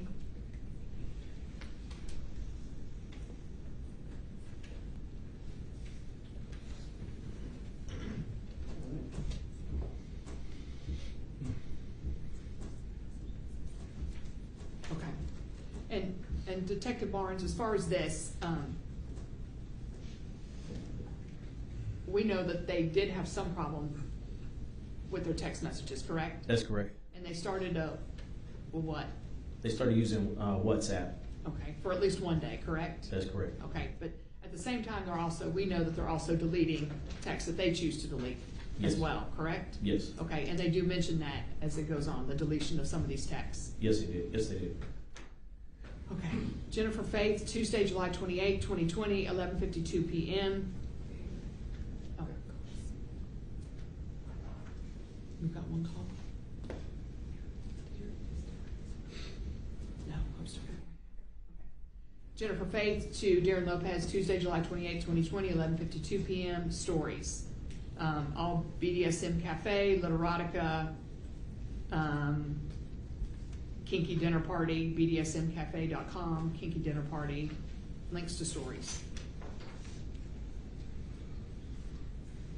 And one phone call, 8/4/2020, incoming from Jennifer Faith to Darrin Lopez. Okay. Can you go ahead and read, Barnes, the first one from Tina Spring? Yes. On August 6, 2020, at approximately 10:30 a.m., Tina asked Jennifer, "You still talking to that guy? How's Jamie and daughter?" Okay, you're going to have to read the green and I'll read the gray. Okay. Go ahead and read the green. On August 6, 2020, at 10:30 a.m., Jennifer responds, "I put the brakes on with him." August 6th at 2020, 10:30 a.m., okay. August 6, 2020 at 10:30 a.m. Jamie was hurt. Jamie was so hurt and internalizing everything. 8/06/2020, 10:30 a.m. I just couldn't do it to him. 8/6/2020, 10:30 a.m., understand. 8/6/2020 at 10:31 a.m. So hard. I have such strong emotions for Darrin.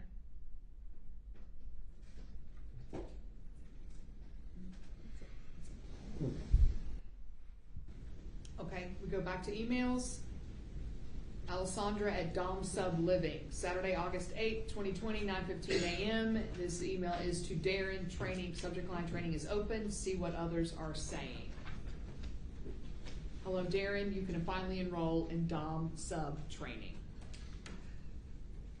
Next email, notification on behalf of Dom Sub Living, Saturday, August 8th, 2020, 1:02 p.m. to Darrin's Hotmail account. Subject, you are now enrolled in Dom Sub training. Thanks for enrolling. $139. Purchaser, Darrin. Next email from Dom Sub Living, Sunday, August 9th, 2020, 1:44 a.m. to Darrin's Hotmail account. Subject, you are now enrolled in Dom Sub training, and here are the transcripts.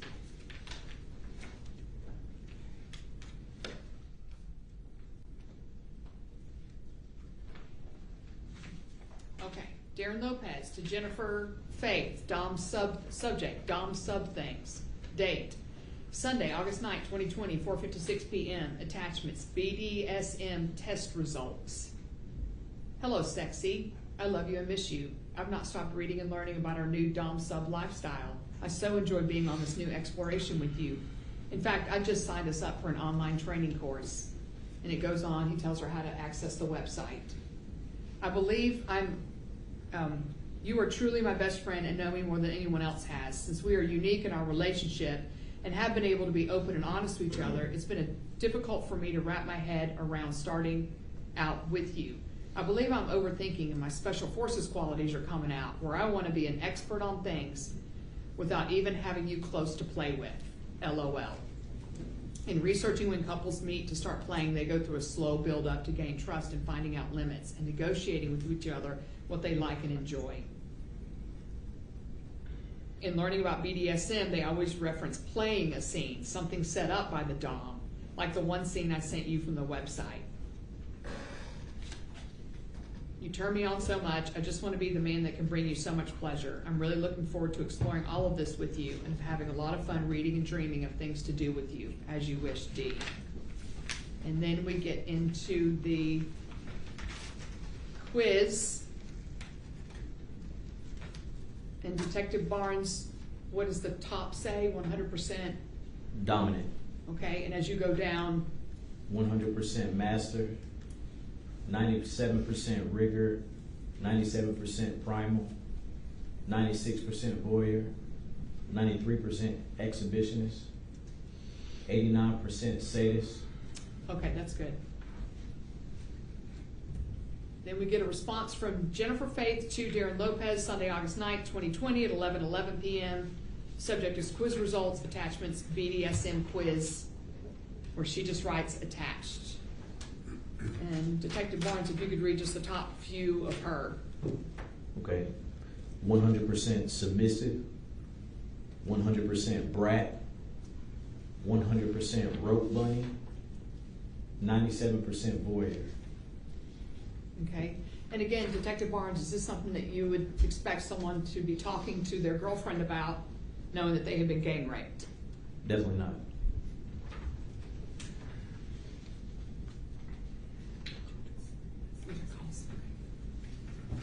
All right, we have a call on 8/11, 4:31 p.m.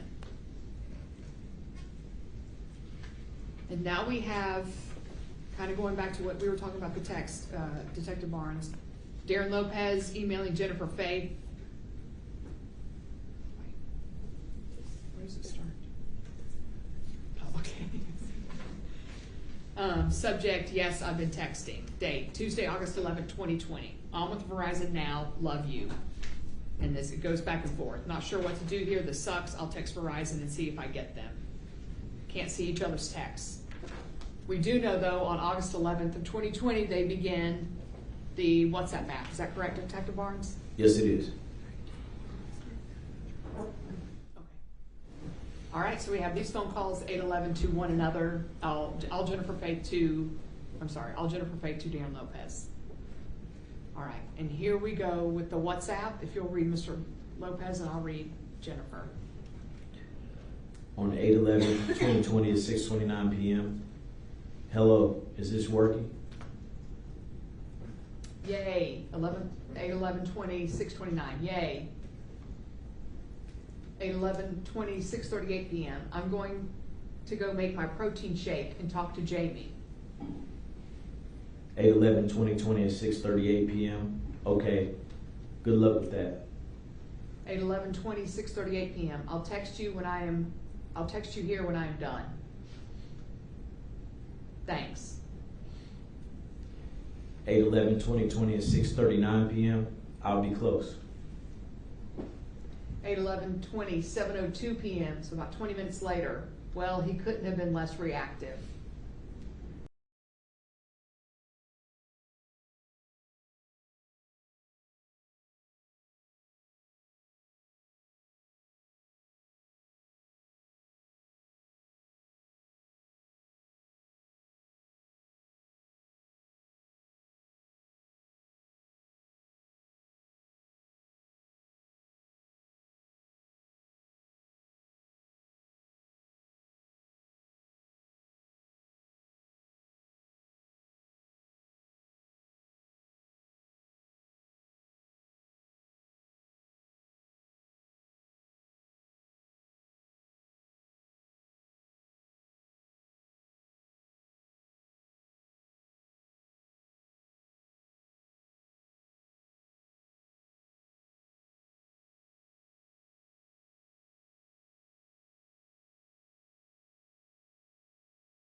have. So proud of it. Oh. Thank you.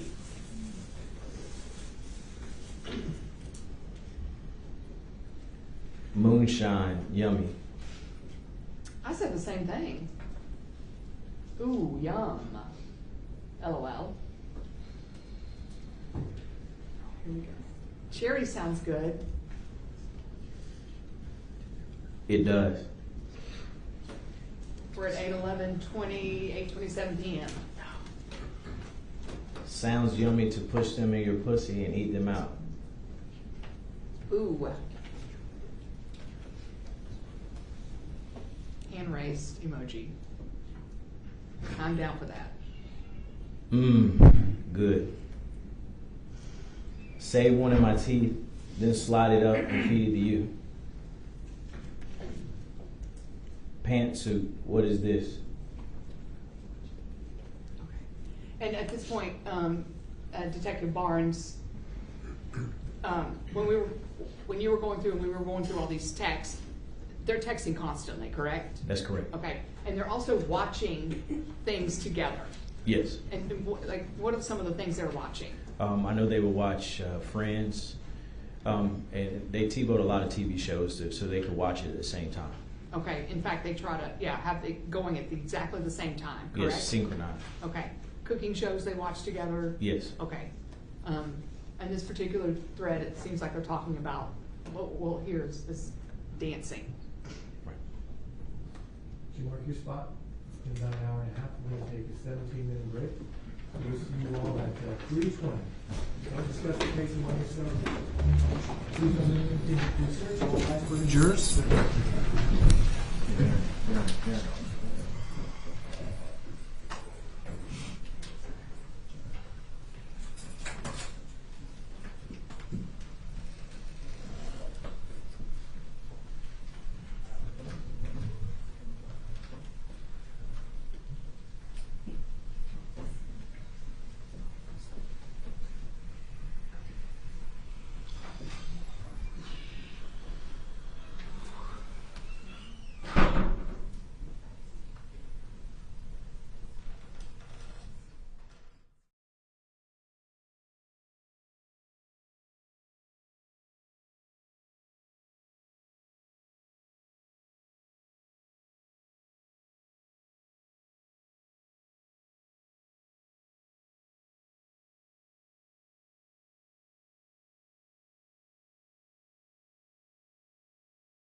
guys ready? Go ahead, Sheriff. All rise.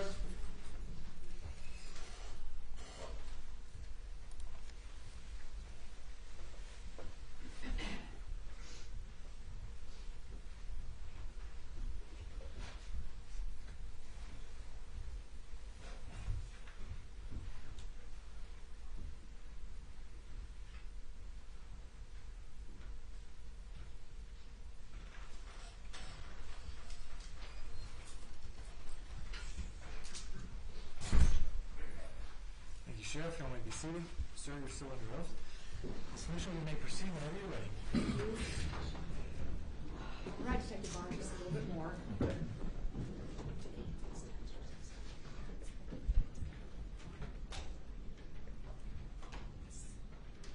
Okay, and like we were talking about before, they talk about different things on these texts. They'll bounce back, like most people do. You bounce back and forth between different subjects, correct? Yes. Okay. Okay. I know, I thought the same thing. 8/11/20, 9:04 p.m. Boo. Wardrobe was fired. Neo looks awesome. Let's rip it off her. Okay. And A-Rod can rip off my leggings. Ooh, sexy. 8/11/20, 9:06 p.m. Yes, all caps. Awesome. Brilliant idea. Great song. Good dance for her.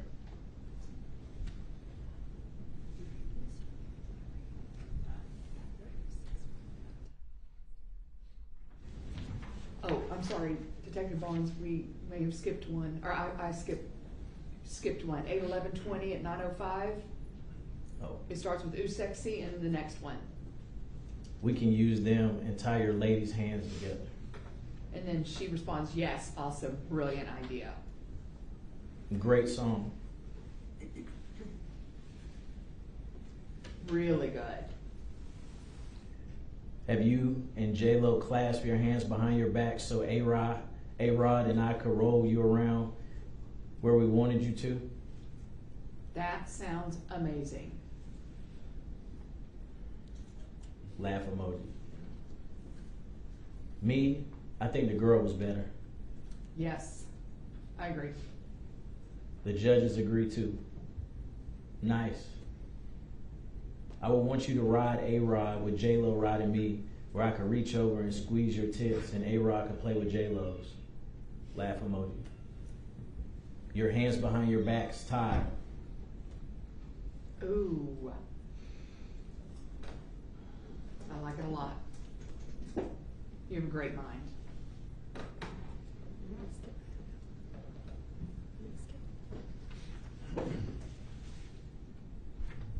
Detective Barnes, we're going to skip ahead just for some time. Okay.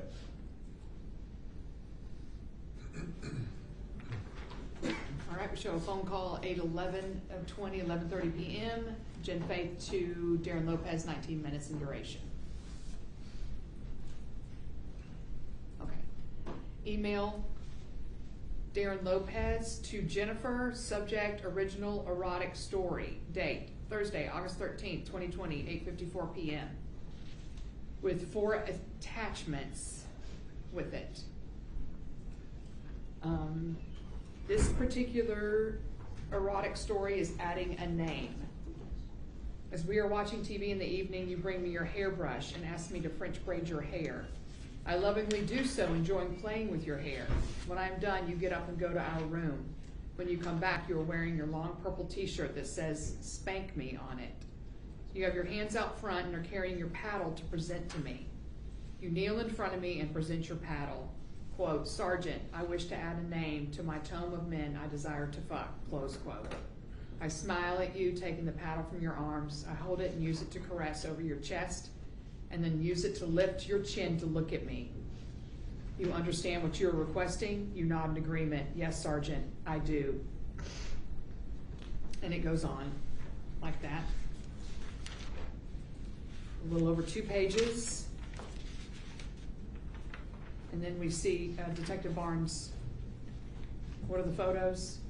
The French braid, spank me t-shirt, and the leather choker. We have more calls. Jen calling Darrin, 8:14 and 8:15. Darrin calling. Why would you say, for the most part, Detective Barnes, that it's Jen calling Darrin a lot of the time? Because that's when she's available to talk and Jamie's not around. Okay, so because she's the married one, correct? That's correct. Okay. Now we have an email from Darrin Lopez to Rob Schmidt. Subject line, worried about Jen. Sunday, August 16, 2020, 2:26:51 p.m. Hello, Rob. Sorry to be contacting you like this. I know how bad of a week you've been having with work. So sorry the company treated you all like this. You had asked before if I had anyone to talk with about Jen, and I don't. And let me back up. Detective Barnes, do you know what he's talking about? Rob and Jen used to work together. Do you know what he's talking about with what you have been through with work? Based on the context of the last conversation over WhatsApp, I believe Jen is going through a furlough at work. And that's what she was talking to Jamie about, correct? That's correct. Okay. Even though you're going through crap with your job, I know you're still concerned about Jen. She has gone dark for the past 3 hours. We were chatting this morning and then she suddenly stopped. I've tried calling, it goes to voicemail. My big concern is that Jeremy is back in the picture. He is the guy that Jamie takes Jen to when they sexually assault her. Well, he showed back up to the picture on Thursday. Came over and he and Jamie went to lunch. Then later that evening, Jamie went back out with Jeremy and was gone for hours. Came back drunk late last night. Jamie's been drinking all weekend, and you know how his moods get. So in the past, he's taken Jen away during the daytime on the weekends. That is why Jen hates weekends there. The only thing I can think of is if you try calling Jen to see if she answers for you. If not, if you would want to call Jamie asking to speak with Jen to see if he answers for you. Not sure if there's anything we can really do beyond that besides you trying to reach Jamie and letting him know Jen warned you that he might hurt her this weekend since Jeremy showed back up. Good luck. He states good luck to him. If there's anything in which I may be able to help you, please ask Darrin. And again, okay, never mind. Next. We have 2 phone calls. Darrin Lopez to Jen, 8/16 of 2020. And again, Detective Barnes, what is curious about these phone calls? They're just short in duration. Okay, 2 seconds, barely 2 seconds each. That's correct. Okay.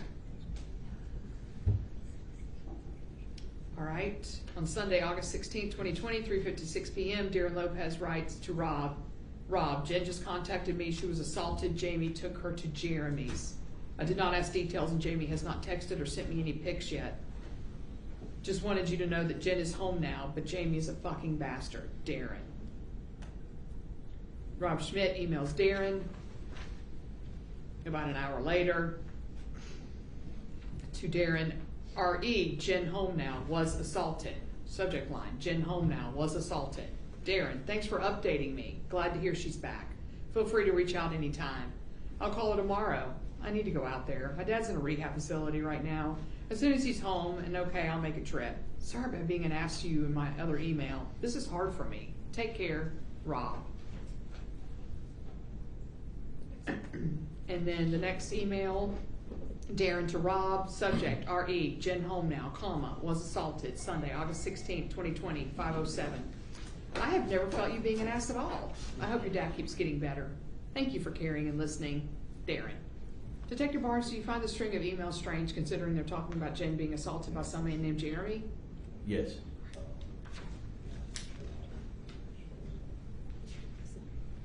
And then a few days after that, Jennifer Faith to Darrin Lopez emails, subject, resume.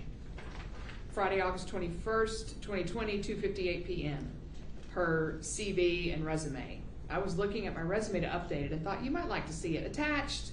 I love you. Okay. And then we're back to WhatsApp. If you could read the green, Detective Barnes, and I'll read the gray. And the green is going to be Jennifer. On 8/21/20 at 10:13 p.m., Tina writes, and Jennifer writes, and I cut ties with Darrin, who takes more interest in Jamie in general and sexually, even though we haven't seen each other in 30 years. Okay, and I'm sorry, that's the only text on that one. And phone calls, Jennifer Faith calling Darrin Lopez, 8/21/2020, short times in duration. Okay. Jennifer Faith via Google Docs sends an email to Darrin Lopez, subject concerns / things to be addressed / done, an invitation to edit, Saturday, August 22nd, 2020, 1:49 p.m. Note that this is the same day. Can you go back to that text? Okay, and the date of that text? 8/21/2020. Okay, and then, so one day later, and go back to the concerns. One day later, it is concerns, things to be addressed, done, from Jennifer to Darrin. And then the next one, phone calls. 3 phone calls from Jennifer to Darrin, 8/22, 4:37. Oh, those are, I think they're in order. Anyway, 3 phone calls to Darrin on 8/22 at 4:37 p.m., 8/23 at 2:23 p.m., 8/23 at 10:47 p.m. And then we have another Jennifer Faith via Google Docs emailing to Darrin Lopez, subject concern / things to be addressed / done, invitation to edit, Sunday, August 29th, 2020, 11:36 p.m. And Detective Barnes, between you, me, and Mrs. Paver, we looked for these documents, correct? That's correct. And could not find the Google documents that were an invitation to edit. Yes, that's correct. Okay, then we have more phone calls. Again, Jennifer Faith to Darrin Lopez, 8:30, 8:30, 8:30, and September 1. All to Darrin Lopez.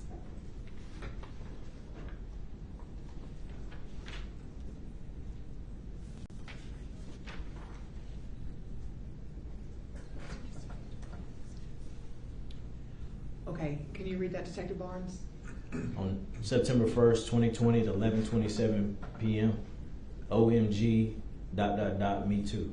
And the go ahead. At 11:27 p.m. again, I've never watched porn with anyone else. And these are texts from Jennifer Faith, correct? That's correct. Okay, and then again, the X denotes. They were attempted to be deleted. Okay. Is it strange that she's never watched porn? Did you find it strange that she's never watched porn with her sadistic husband, Jamie Faith? That does stand out. Okay. Phone calls, we have 2, 9-1 and 9-2 at 11:46 p.m. and 12:39 p.m. And Detective Barnes, can you tell the jury what we're looking at right here? What we're looking at is the Google subscriber information for the fake Jamie Faith email account. It was deleted on September the 3rd, 2020 at 8:56 p.m. Also, the Schmidt R225 @gmail, the fake Robert Schmidt email account, was also deleted on the same date, 2 minutes later than the first fake email account. Okay, and we're getting close in time to the date of the murder, which is 10-9, correct? That's correct. Okay. We have more phone calls, 9-4 and 9-5, Jennifer Faith to Darrin Lopez. Okay, an email from Jennifer Faith to Darrin Lopez, subject, itinerary, date, Saturday, September 5th, 2020, 10:50 a.m. Attachment, Faith family San Francisco vacation. Okay, and can you tell the jury what they're looking at here, Detective Barnes? This is a complete itinerary of the Faith family trip to San Francisco, starting on Friday, August 6th, and it goes all the way through Saturday, August 14th, with locations, schedule of events, and also the arrival and departure times and locations. More phone calls, 9-5 and 9-6, Jennifer Faith to Darrin Lopez. about the first one being a little over an hour in duration. Okay, an email from Jennifer Fay to Darrin Lopez, forward, DFW to Las Vegas trip, 9/18 of 2020. This was sent September 7th of 2020, 7:33 p.m. And can you describe to the jury what we're looking at here, Detective Barnes? It is a flight itinerary showing that the confirmation, the record number, a trip description. Also, it shows who's traveling on that flight, with one of the individuals being James Faith. Okay, so at this time they're taking two trips. They're going one to San Francisco to see his family and also flying to Las Vegas a little bit later? That's correct. Okay.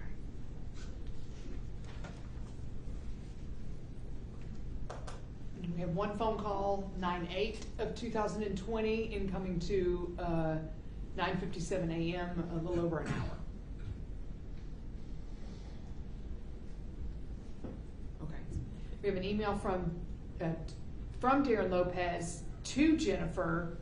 This is a forwarded email, training, an inside look at my daily schedule, sent Wednesday, September 9th, 2020, 2:13:18 p.m.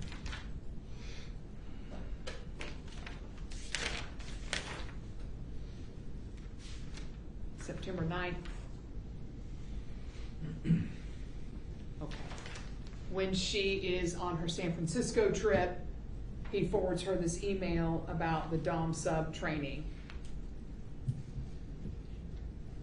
An inside look at my daily schedule.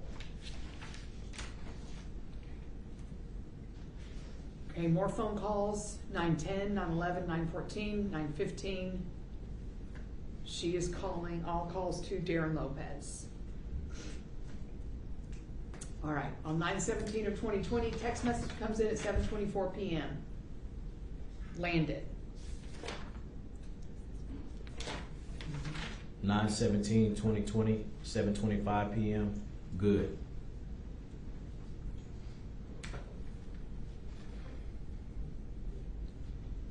7:26 p.m. Decent flight. Yep. 7:28 p.m. Nice. Kissy face emoji. Happy emoji. Just emojis. 7:36 p.m. I love you so much. I love you with all my heart. Waiting for Jamie, he's in the bathroom. Ah, okay. Going to your hotel? And this is to note that this is their flight on September, this was regarding their flight to Vegas on September 17th that we just talked about, correct, Detective Barnes? Yes. Okay. Yes. I have you on Google Maps. Love it. I have you open on my tablet. Is there a time you are meeting Phil? And I think FIL is father-in-law. Oh. It's 9/17/20, 8:33 p.m. Dinner is at 7:30. He's meeting us at the hotel to get checked in through, though, since something is comped. Okay, nice. My mother-in-law is coming now too. Emoji of eye roll. Laugh out loud. Good luck, I wink. Ah, thanks. Jamie's already looking for the bar, LOL. At your hotel, I see. Oh boy. In our room, 716. Nice. I saw you walking in the parking lot. I wink.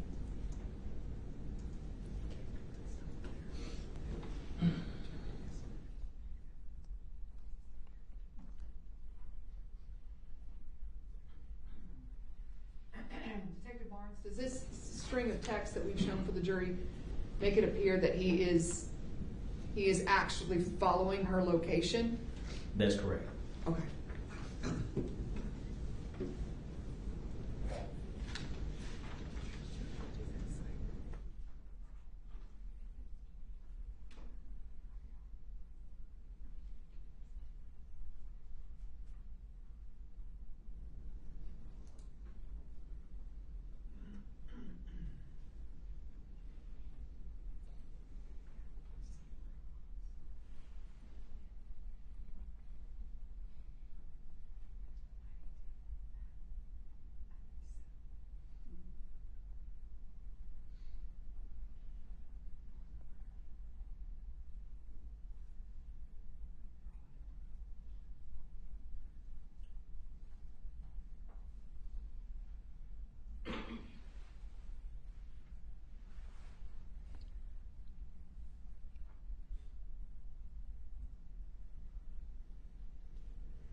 Detective Barnes? 9/18/2020 at 9:57 a.m. Glad to see you are wearing clothes. Okay, they're still in Las Vegas at this time, correct? That's correct. All right. Ha ha ha ha. 9:58 a.m. No panties though. My sexy brat. Laugh out loud. Leggings. I figure I get a pass. I'll just bend you over my lap and give you a quick spanking, then rub your pussy through your leggings. Ooh. Nice. You are so sexy. Aw. Thank you. So are you. Love you so much, and you, all caps, turn me on all the time. I am so glad I do. I love you with all my heart. I am going completely stir crazy, so I convinced Jamie to go walking with me. And tomorrow there's a Planet Fitness within walking distance that will give us a free day pass.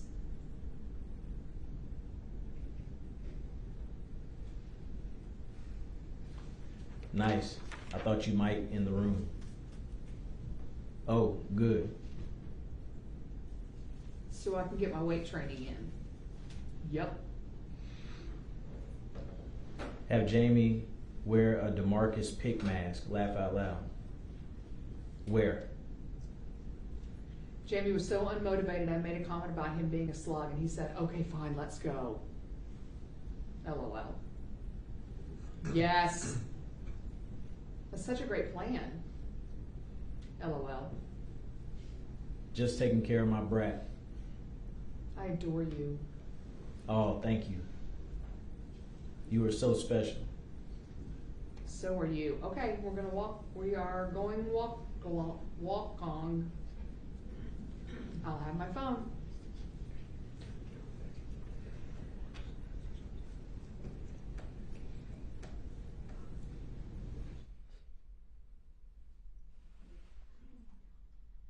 And just stopping here, we see that she and Jamie are having a vacation in Las Vegas, correct? That's correct. Okay, and they're going out for a walk. Yes. Okay, but this is the guy who's gang raping her. Yes.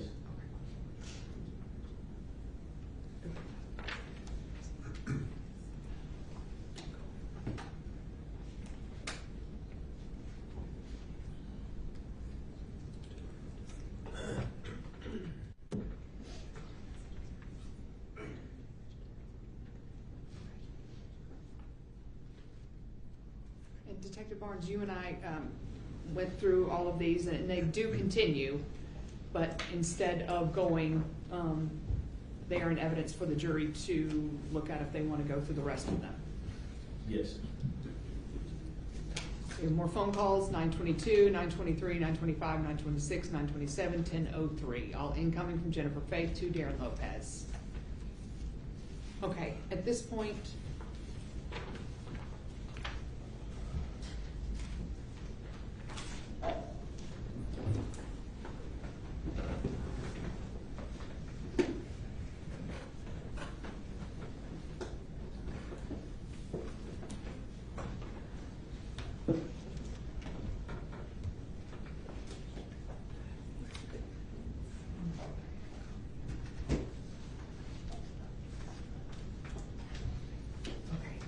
can you go back to the 10-3, 10-7 calls? Or 10-3, okay. May I approach the bench, Your Honor? Okay. Quick point.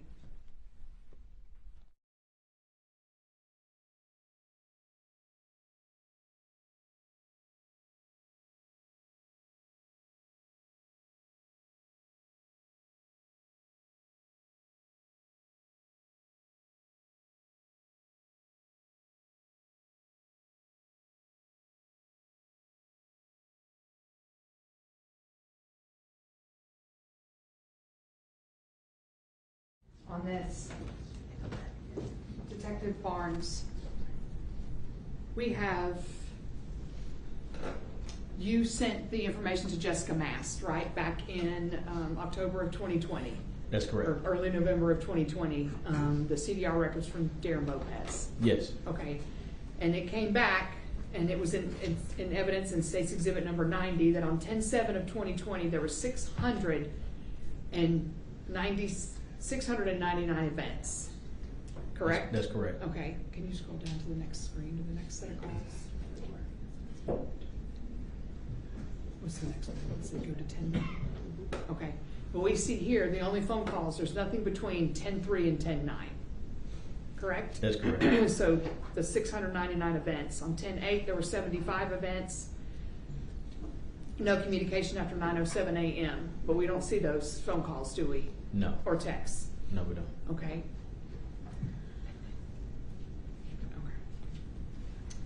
All right, thank you. I'm gonna keep going. I'm gonna do the 10/10. Yeah, in 10/9, we have, on 10/9, the day of the offense, we have 107 events between Jennifer Faith and Darrin Lopez. No communication before 1:18. On the phone calls, we have an incoming at 9:43 p.m. and an incoming at 11:23 p.m. Nowhere near the 107 events that were between the two, correct? Correct. Okay, and then we have 10/10, 1, 2, 3, 4, 6 calls. Don't show any texts, and Jessica Mask and the Verizon records show 270 events between the two of them, but we show here 6, correct? That's correct. And then 10/11, 1, 2, 3, 4, 5, no, 4. On 10/11, Jessica Mask showed 381 events between Jennifer Faith and Darrin Lopez. We see here that there's 4. That's correct. 10/12, we see 1 event. In Jessica Mask's report, there was 285 events between the two of them. We show no text and only 1 call, correct? Correct. And 10/13, we show 2 phone calls, no text, and Jessica Mask shows, report showed 255 events between Jennifer Faith and Darrin Lopez that particular day. Correct.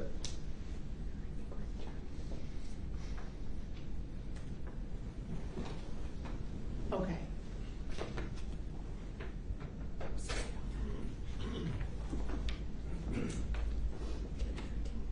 Okay. What is the date on that? Can you see? Is it 10/13? It's not on there? I don't see a date. Okay. Okay. But we see that this is 10/13, 2020 is after the murder. That's correct. And does Jennifer create a group text after the murder? Yes. Okay.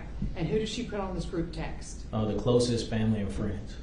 Okay. And anybody else? Yes, Darrin Lopez. All right. So this would be the group text that she creates. And you can go ahead and read that, Detective Barnes. On October 13, 2020 at 8:52 p.m.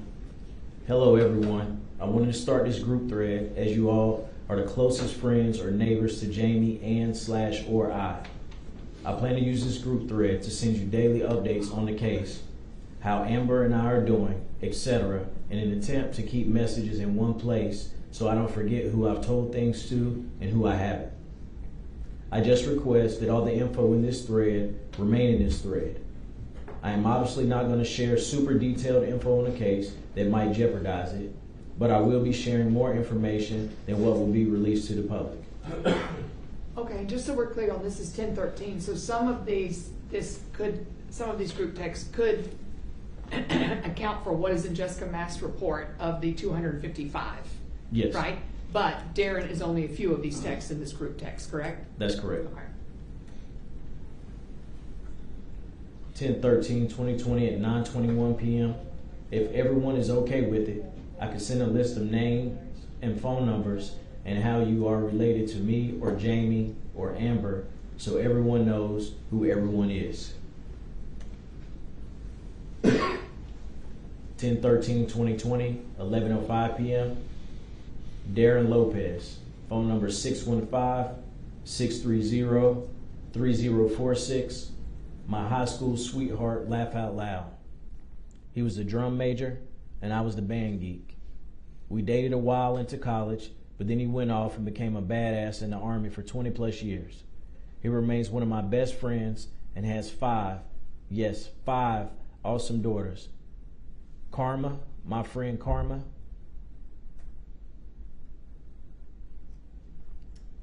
And then we have 10/13 of 20, 11:22 p.m. Jeremy Gebler. Phone number 602-384-7935. One of a very few of Jamie's closest friends. And if it weren't for Jeremy and his wife Carrie, Jamie and I would have never met. Okay, and why is this significant, Detective Barnes? This is the same Jeremy that Darrin and Jennifer were sending emails about that was involved with the gang rapes. But he's on this text thread. Correct.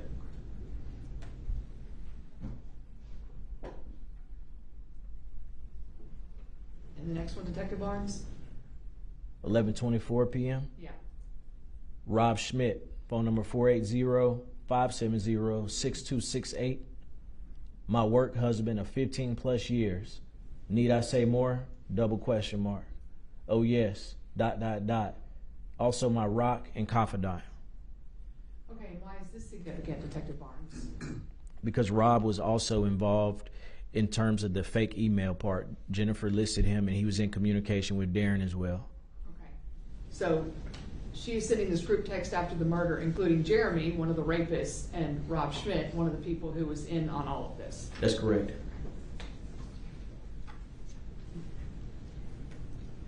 All right, then we continue on with the phone calls, 10:14, 10:15, all incoming to Darrin Lopez. 10:16, we show one call incoming.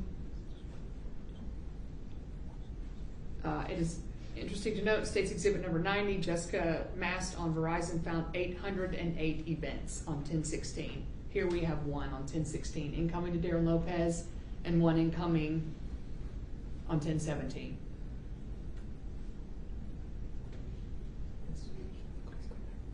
Okay. I think just roll those. Yeah.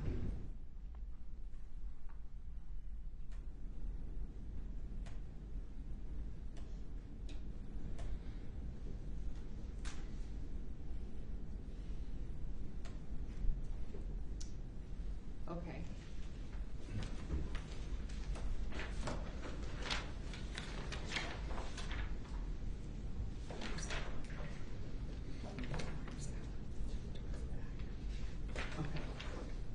Detective Barnes, so we can keep this moving, can you please read that email?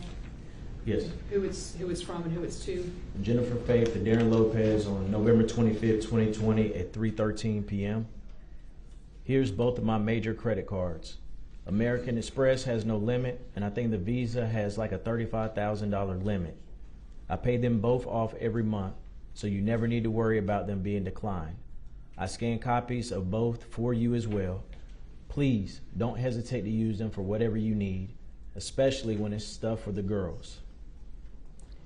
She includes the credit card numbers, the CCID numbers, her name, and at the bottom of the email, she includes the billing address, which is also the offense location.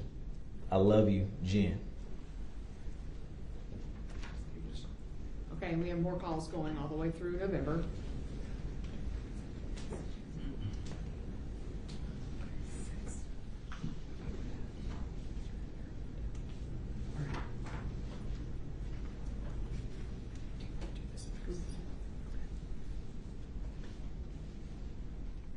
Okay, and go ahead and read from Darrin, Detective Barnes, and give us the date. On November 30th, 2020 at 12 o'clock p.m. Okay, reset my phone, deleted old texts. I would erase and they would pop back up. Looks like they are erased now. Not sure what was going on. I love you. Hope you get this. 11:30, 12:02 p.m. Okay. Did you just get all that? 11:30, 12:03. Okay. Weird. 12:04. I love you. Big hug.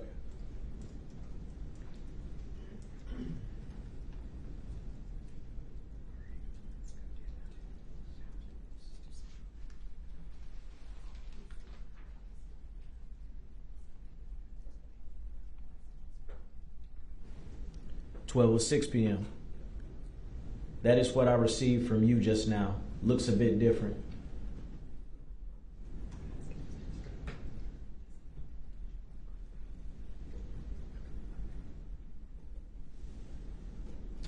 She sends an emoji, 12:07 p.m. How is your head feeling? I'm going to take Maggie for a walk. Can I call you when I go? Of course you can. 12:09 p.m., 11:30. Yeah, you're missing some of my texts. I noticed that.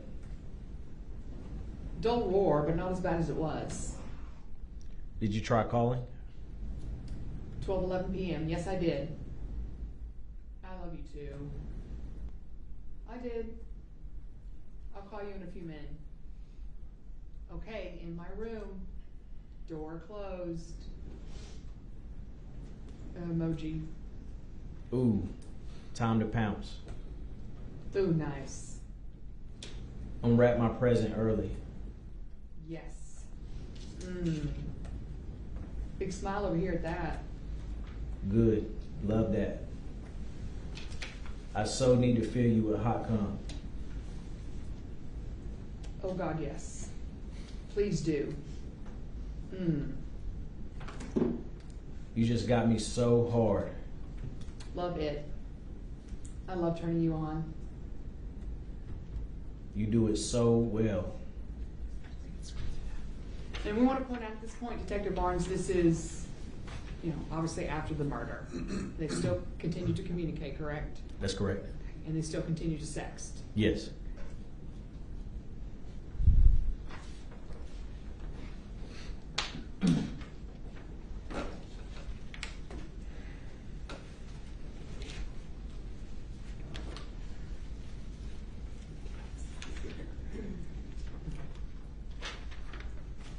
And Your Honor, this is about to wrap it up. 12:04, 2020, 8:55 a.m. Good morning. I love you. 8:55 a.m. So I woke up in a little bit of a panic, ... Something is eating away at me, telling me you need to take the sticker out of the back window of the truck. 8:57 a.m. It might just be me overthinking or something, but I'll feel a ton better if you take it off and clean the window really well. Good morning, Angel. I love you. I've been working on the sticker a little at a time when the truck is here, trying to get it off looking like it was wearing off. Mac gave me the sticker, so I don't want to just take it off all at once. The girls will notice that, but I have been working on it. Smiley face.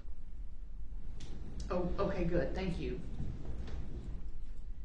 12/4/20, 9:32 a.m. Worst case 2 is you guys can say you're going to trade it in once you get Jay a car soon, and you don't want the sticker there for trade-in evaluation. 9:32 a.m. Of course, I had the same thought about it. 12:04/20, 9:33 a.m. Norb is Rob's dad, in case you're following the group thread. Ah, okay. Thanks. I don't normally overreact like this. Okay, sorry, I know you're going to think I'm crazy, but it's really nagging at me. I have a bad feeling, and I really think you need to get that sticker off ASAP, like today. So when I feel this way, I listen. 9:54 a.m. I believe you. I love you. I will. Thank you.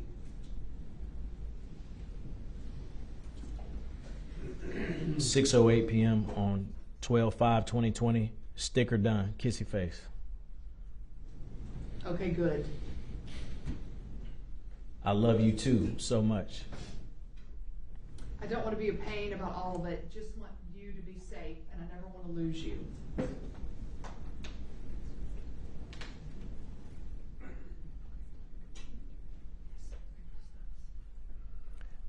Twelve 8/2020, 6:49 p.m. Ooh, early Christmas presents arrived today. The BDSM gear I ordered is here. I will send pics. I hope you will like. Ooh, so fun. 6:56 p.m. Wrist, ankle, hog tie. Yes, All purple for my baby girl, kissy face.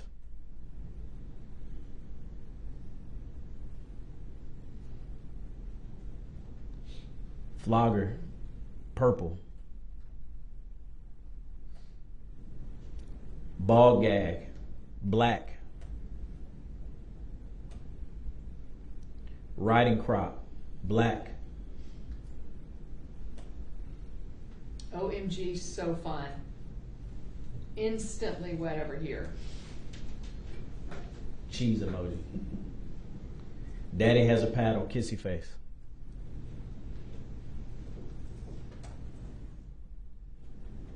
OMG, so awesome. 2 of them.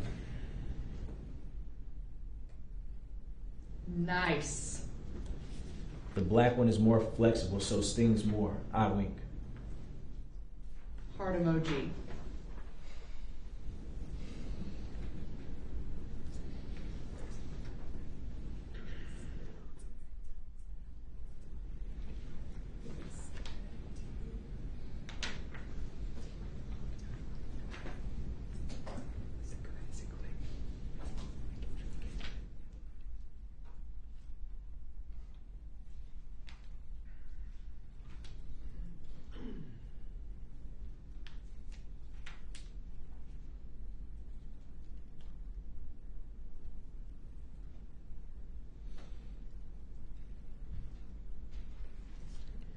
Twelve 8/2020, 7:23 p.m. Oh yes, I am. Very excited. 7:26 p.m. You're gonna look so sexy hogtied with that ball gag in. Nice. 7:35. There was an image sent of the hog tie. Link isn't working. Can you take a screenshot? 7:36. Yep.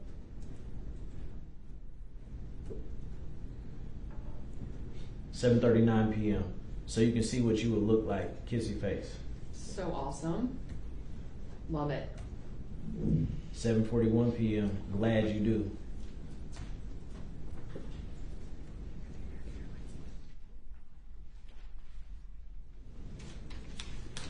Okay, and what we have here is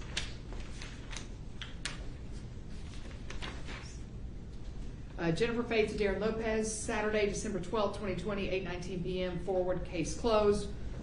Or it looks like Jennifer Faith is sending the information she's getting from American Airlines and the benefits from Jamie Faith.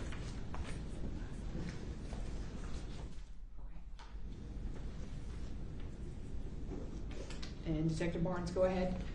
Or I'm sorry, I'll do that one. 1:10:21, right before the arrest, correct? Yes. At 11:50 a.m. Detective called. He wants me in for an interview, quote unquote, tomorrow or Tuesday.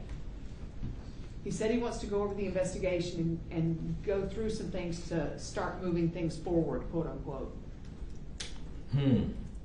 Okay. He give you a time? He didn't. 1:10/21, 11:51 a.m. I asked him for a time and then he said he would call me tomorrow morning. 11:52 a.m. Okay then. Interesting guy. Yeah. 1:10/21, 12 p.m. Don't text me Monday. I'm going to factory reset my phone on Sunday night after deleting texts. 12 p.m. I'll put any updates as to interview, no interview on the group thread. 12 p.m. Okay, sounds good. 12:01 p.m. Big hug. Some sort of emoji face. 12:01. 12:01. I'm a ball of nerves now. 1:10/21. I know I can feel it. I'm sure I'll be fine. You don't need to be. Just keep saying what you have been. You will be fine. I always get nervous about him, and then it turns out to be nothing. Yeah, I know. I love you. I love you too. If asked about you, you're an old friend going through a divorce. We talk every night because I'm helping giving support with the girls since you have sole custody. If it ever comes to it, I'll answer the same way about anything financial also. divorce. Divorce killing you financially. So I'm just helping you out wherever I can. Just so you and I have the same explanations. We talk after the kids go to bed. 12:15 p.m. Good idea. I like it. Just thinking in case they pulled phone records and ask. 12:16. Okay.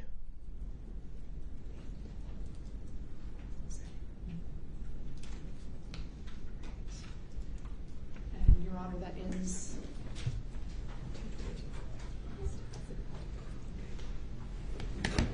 At this time, Your Honor.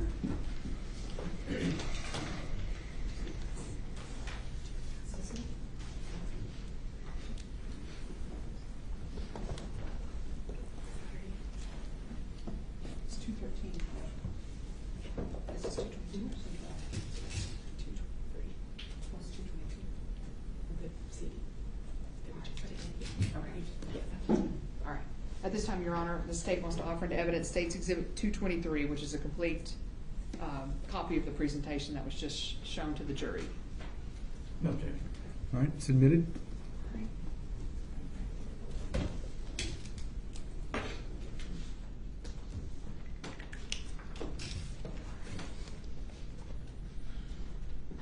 Just a second.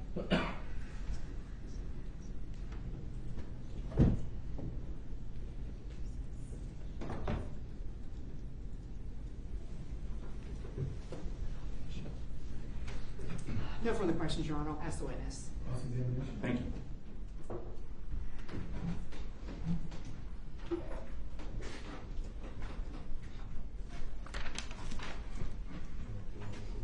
Detective Barnes, this is Defense Exhibit number 2. Have you seen this document before? Yes, I have. And what is that document? It is it's a letter from Jennifer to Darrin. Okay, and she wrote this letter to him while he was sitting in jail, correct? That's correct. And this letter starts with 575 on it. That's correct. Is there any significance to that? I believe 575 is their code name for Darrin. Okay, and why was that code necessary as far as your investigation shows? To keep the relationship concealed from Jamie. Did you have information in front of you, or did you ever find out information that that code was used so Darrin could know if it was Jamie or Jennifer texting him from her phone? That's correct. Does that ring a bell now? Yes. Okay, because earlier you had indicated that it was odd that there was no phone messages or phone calls from Jamie's phone to Darrin or Darrin to his, correct? Say that again. Earlier you said you thought it was odd when that there was no messages or calls between Darrin and Jamie. Do you remember that? Remember when the state was asking you questions about that? Yes, I do remember Okay. that. But you had information as part of your investigation that when Darrin believed that he was talking to him through text, that it was all coming from Jennifer's phone, correct? That's correct. Okay, and that's why they came up with this code, the 575 code, right? That's correct. So he would know if it was Jamie or if it was Jennifer texting him. Yes. As a matter of fact, your investigation revealed that there was never a phone call between Darrin and Darrin's phone and Jamie's phone. I'm trying to keep the name straight, correct? That's correct.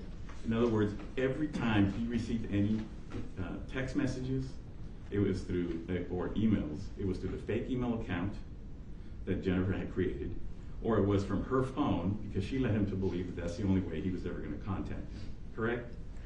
I'm getting confused. Can you ask one question at a time? Your investigation revealed that the only way that Darrin ever received any text messages from Jamie was through her phone. That Darrin, say that one more time.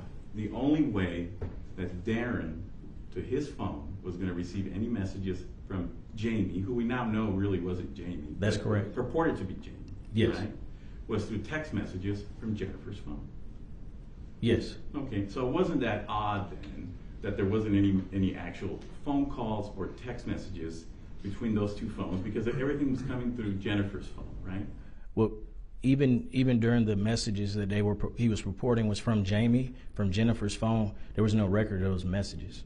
But she was controlling that, wasn't she? She was controlling the fact that her phone was the only way that they were going to be able to talk to each other through text. That's correct. Okay. And she is the one that created the fake email accounts, right? Yes. She's the one that created the fake email account of Jamie. She created the fake email account of Rob, right? That's correct. Darrin did not create those. No, as far as I know, it was all Jennifer. And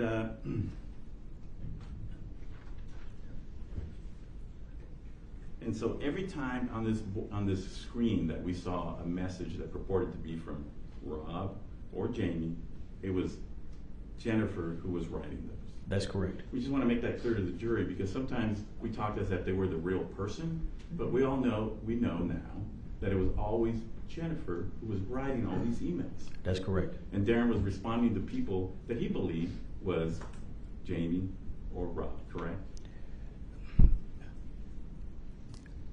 That is, he was responding back to the emails. I don't know as to who he was referencing, but he was referencing back to the emails in those names, yes.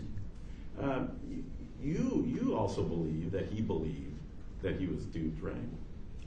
Yes, to some degree, yes. I mean, you've testified to this in other cases, right? John. Okay. You can answer the question. You've testified to this in other cases, right? Yes, I do believe there was manipulation going on. Okay. So let's go back and talk about that. What I'm going to do, I'm going to introduce as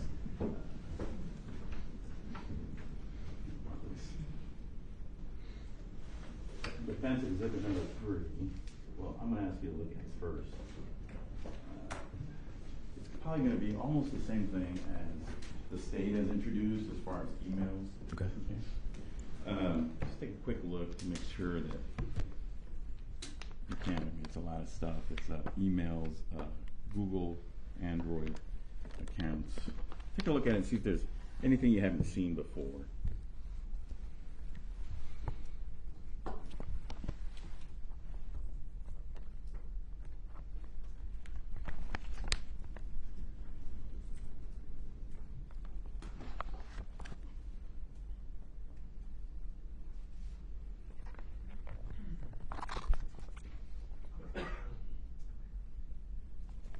Let me take these out.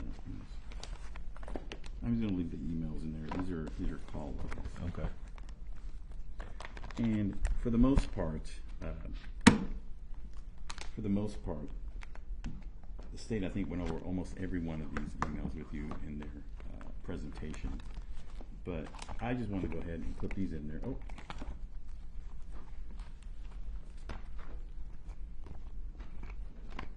In their presentation.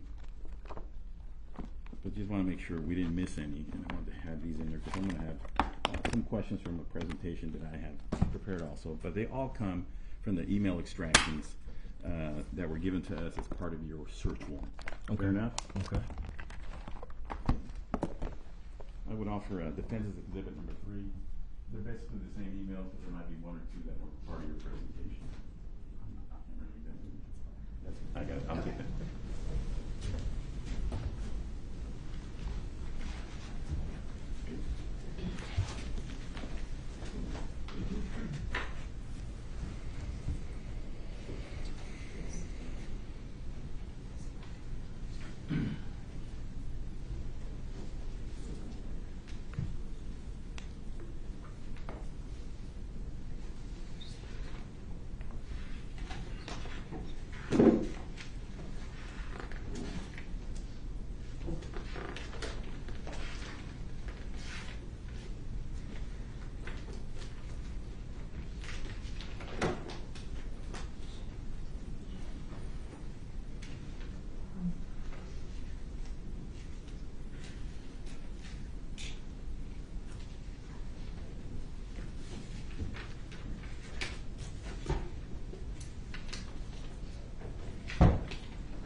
objection?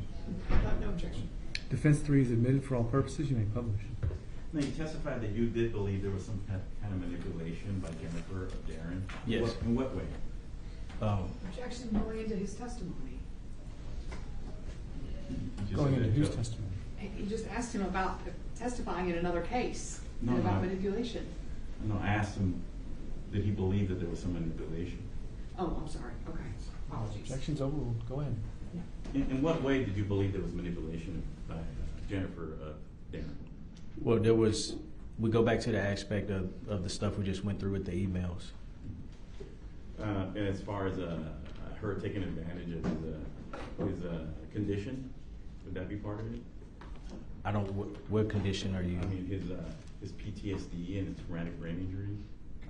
Well, I think there was manipulation on actually just lying about certain information. Okay, we'll go over that a little bit.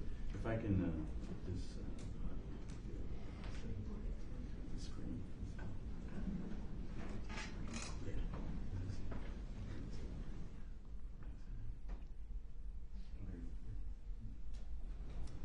So here,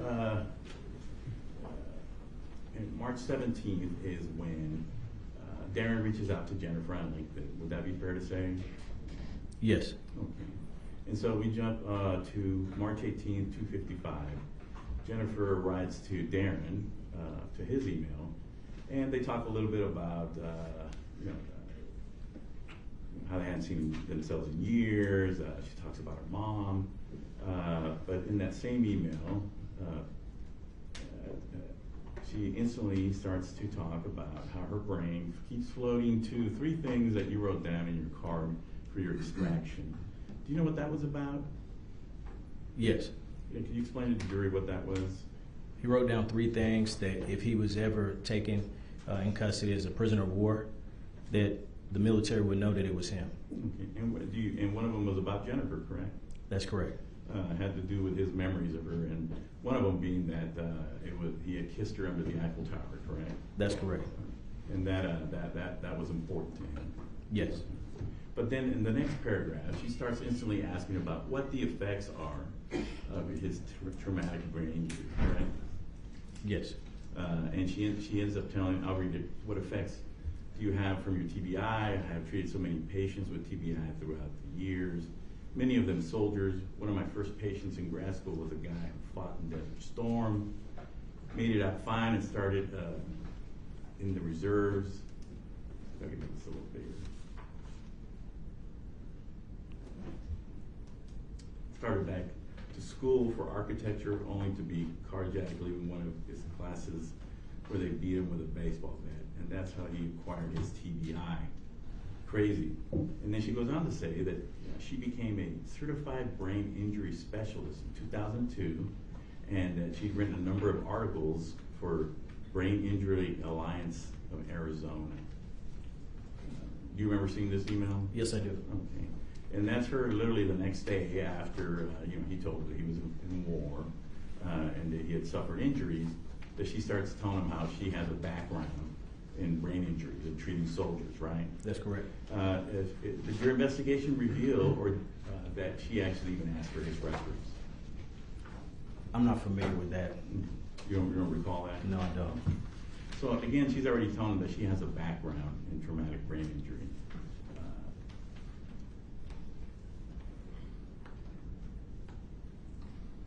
She finishes an email, and then they continue. And then it just continues to April 7th, I believe, is when we've seen all the other emails in between, but April 7th is when one of the first times that that the mention of abuse starts to raise his head, right? Yes. Okay. And then Darrin writes to her and says he broke you. He called you a mistake and said he was only the man for you. Okay. This is indicating to Jennifer that somehow he's had already some kind of either text message or somehow where he was informed that he was starting to abuse her. Is that true? Yes. And then we go to April 7th at 3:13, again, there's conversations about how he's making you put your wedding rings back on. He said he was going to make you put a tattoo on the name of his finger. He really thinks he broke you. And I'm not reading the whole thing, just things that I've highlighted. And again, there's more talk of abuse in these emails. Right.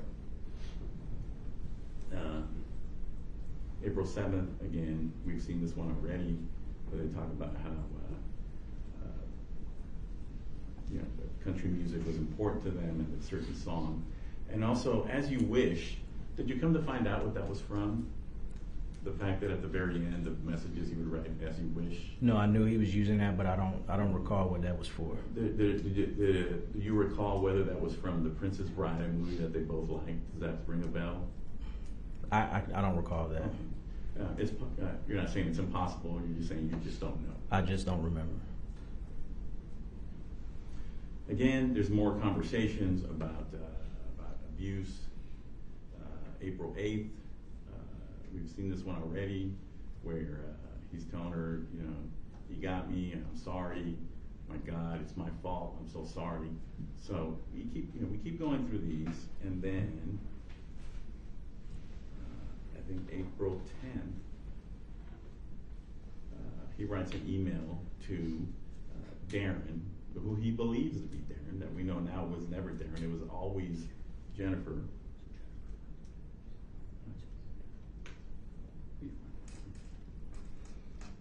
So Jennifer has been writing all the emails from Jamie and all the emails from Rob eventually, but eventually he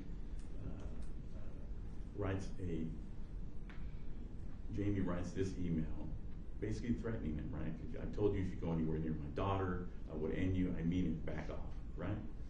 Yes.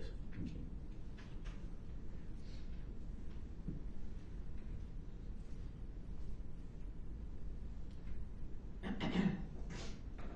April 11th, 12:21, we see an email that purports to be from Jamie, where he's basically telling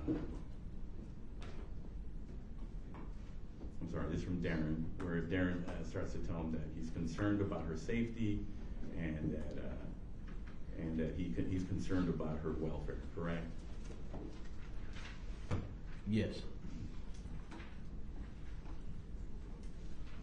The purported Jamie Faith writes back, but we know this is Jennifer writing this, acting like Jamie, where he responds and basically telling him to back off again. She belongs. Make sure Jen knows it. She belongs and who she belongs to. Correct. That's correct. We've already seen this text message that has to do with the message to Tina. But we keep going through, and eventually, I'm not going to read each one, but eventually we get to the point where Darrin is so concerned that he tells Jamie, who he thinks is Jamie, an email saying that he's going to call the police, right? Yes.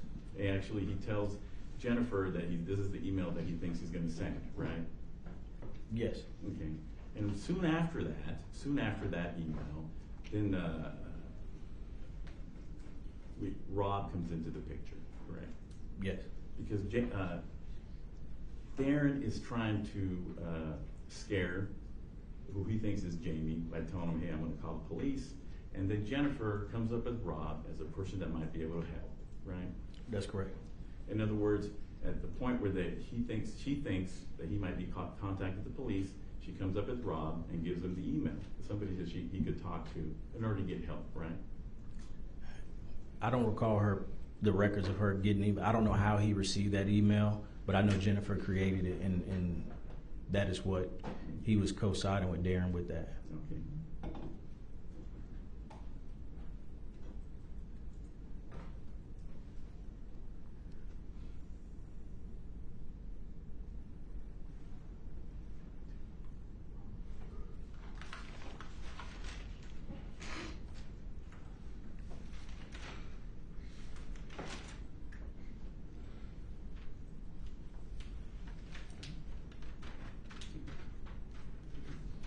So around May 13th, Darrin writes an email, says, "Thanks for contacting me.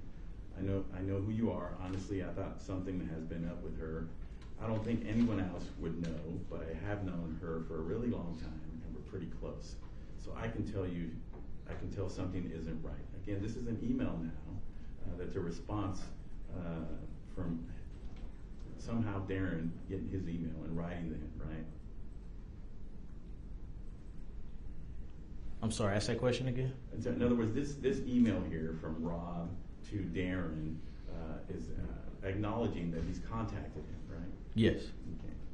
And that he goes on and in the future emails to say that, you know what, I'll talk to Jamie, I'll see what I can do.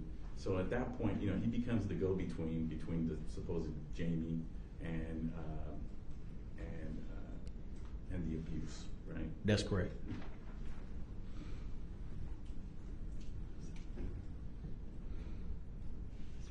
Rob, Darrin writes him back saying, "I hope I'm not bothering you," but he's still concerned about the abuse that's been happening through time, right? That's correct. Darrin writes to Rob saying, "I don't think she wants to share details, but I really want to let you know what's going on." And again, he's asking him for help in helping Jennifer, right? That email's from Rob, I think. I'm sorry. It's from Darrin to Rob. But eventually, like I said, so we don't get mixed up, it's always Jennifer who's responding as That's correct. Rob, and it's always Jennifer who's responding as Jamie. Yes. Again, Darrin reaches out on May 13th, reaches out to Rob and asks for help in getting Jamie to stop the abuse, right? Yes. And then soon after, the alleged Jamie Faith, who we know now as Jennifer, writes another message where he talks about, you know, her ass is perfect, it's still amazing, and you know, one could look at these type of emails as some type of provocation, don't you think? It's just your perspective, I guess. It could be a provocation or it could be an entertaining conversation. Okay, but it could also be a provocation, right? Yes, it could be I mean, it provoking. would not be inconsistent with someone trying to provoke someone. Then. Yes, it could be provoking.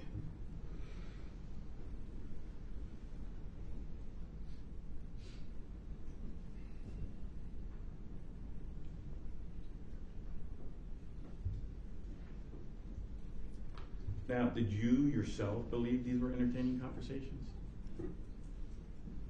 No. Objection, Your Honor, irrelevant.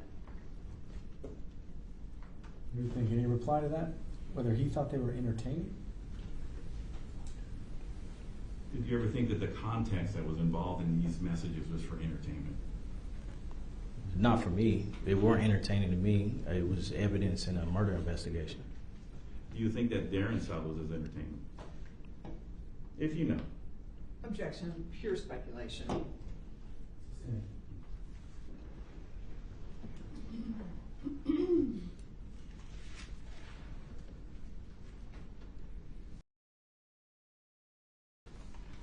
Now, earlier you had testified about messages being deleted by Darrin, correct?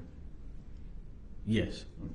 Now, were those messages earlier in time deleted because of storage problems, or were they deleted because he had a problem getting messages from Jennifer?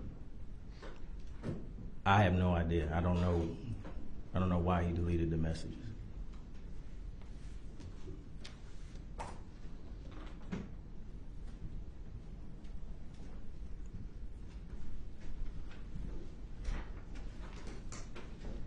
Let me show you what's been marked as defendant's exhibit number 1. Earlier we saw bubbles on the board from WhatsApp, That's correct.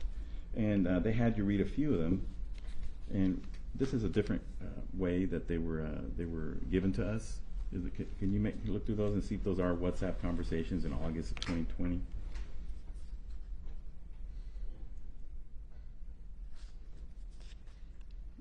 Yes, they appear to be. Yeah, they are. WhatsApp. Okay. And you read a lot of messages about that, and it seems, if you look at it, does it seem to be that that Darrin was having problems sending text messages to Jennifer, and that's why he had to use the WhatsApp? That's correct. Okay. As a matter of fact, like I said, these are already in evidence in bubble form, but as a matter of fact, is it true that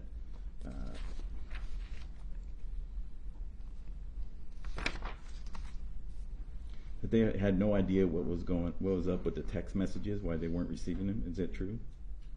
Yes, that's the context of the conversation. Okay.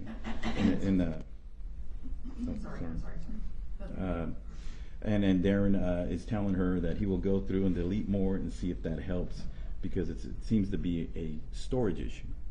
Yes. Okay. Because he can't see all the text, correct? So that's why they decided to go through WhatsApp, because he was having storage issues with his phone. He had to go to Verizon, and he had to have them help delete a bunch of messages, correct?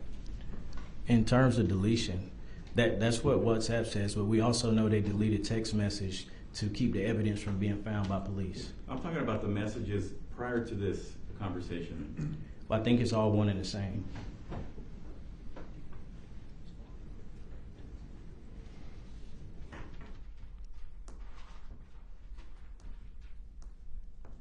So you're saying that he deleted messages to hide evidence, but he wasn't, even though the WhatsApp conversations say that he was deleting them because he couldn't receive text messages anymore? I think both could have been possibilities.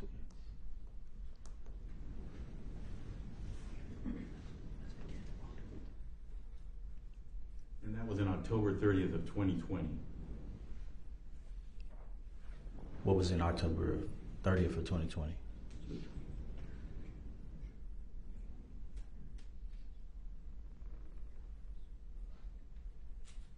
Messages between Jennifer and Darrin saying that she was going to reset her phone, but that he was having trouble with storage issues. Right. We also know that Jennifer deleted text messages as well before the murder. Jennifer did. That's correct. And she was instructing Darrin to be on the same page with her throughout the investigation. And would it be safe to say that she directed Darrin to do a lot of things? Yes. She directed him to delete messages, correct? Yes. She directed him to take the T off his car, correct? Yeah. Yes, she did. That was not Darrin's idea, was it? No, it was directed to him from Jennifer.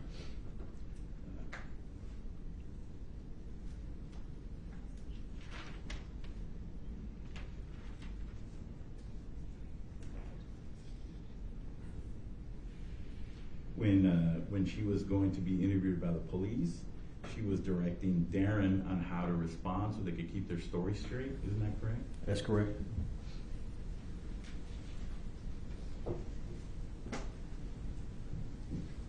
And she was also directing him to factory reset his phone at some point, right? Yes, sir. But he didn't do that. Apparently not. Okay. But she did, right? Yes. As a matter of fact, she already deleted a ton of messages by the time you guys interviewed her down at the police department, right? That's correct. So she gave you consent to look in her phone knowing that she already had deleted those messages, right? That's true. But she messed up. She messed up because she forgot to delete the messages to Tina. Yes. And that's what led to Darrin being a person to be investigated, right? That's correct. And then when she was asked to go back so they could look at her phone again, the old phone was gone, was it? Yes. She showed up with a brand new phone. It was a separate phone. Now, Darrin, did he get a new phone? No. He always kept his phone, right? That's correct. As a matter of fact, she also tried to get him to delete all emails from his computer, right? Yes. But he didn't, did he? No. As a matter of fact, I think your investigation uncovered that he kept those messages because he wanted to show that he was actually saving her, right? Yes, that's what his account was. Okay.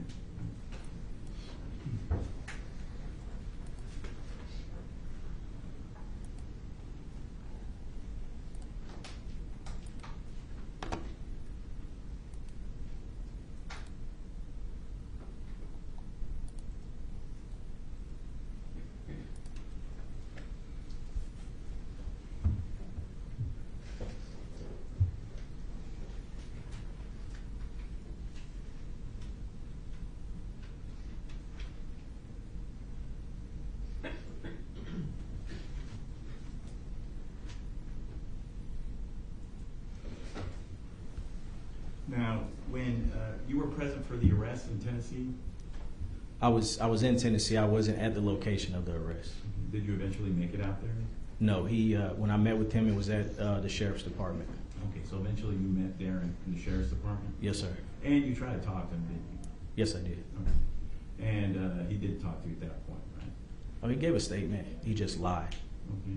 But then he told you that he would talk to you again later when his lawyer was present, right? Yes. Okay. And he kept his word, didn't he? Yes, he did. Okay. Now,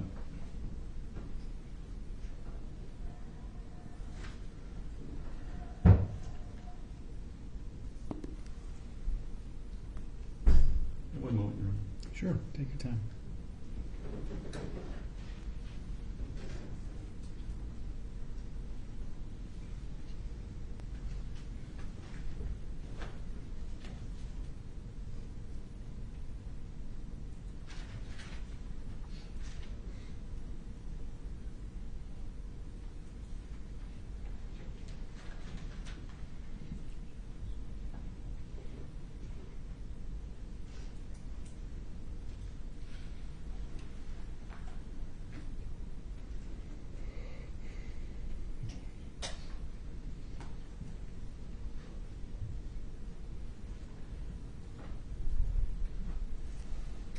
Now, did your investigation reveal that October 8th or October 9th was a special date?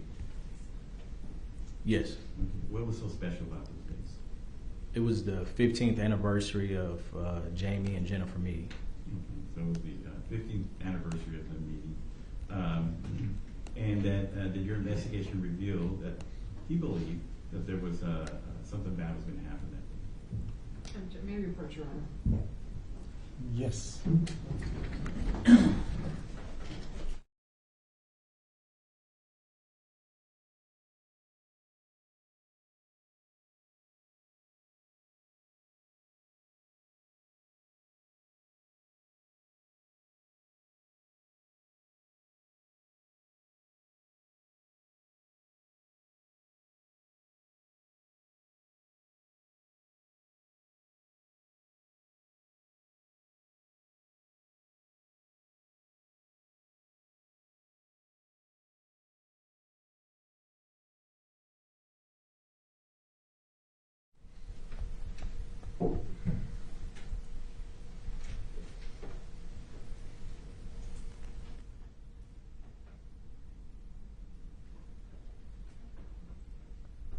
Now, eventually, as you're working this case,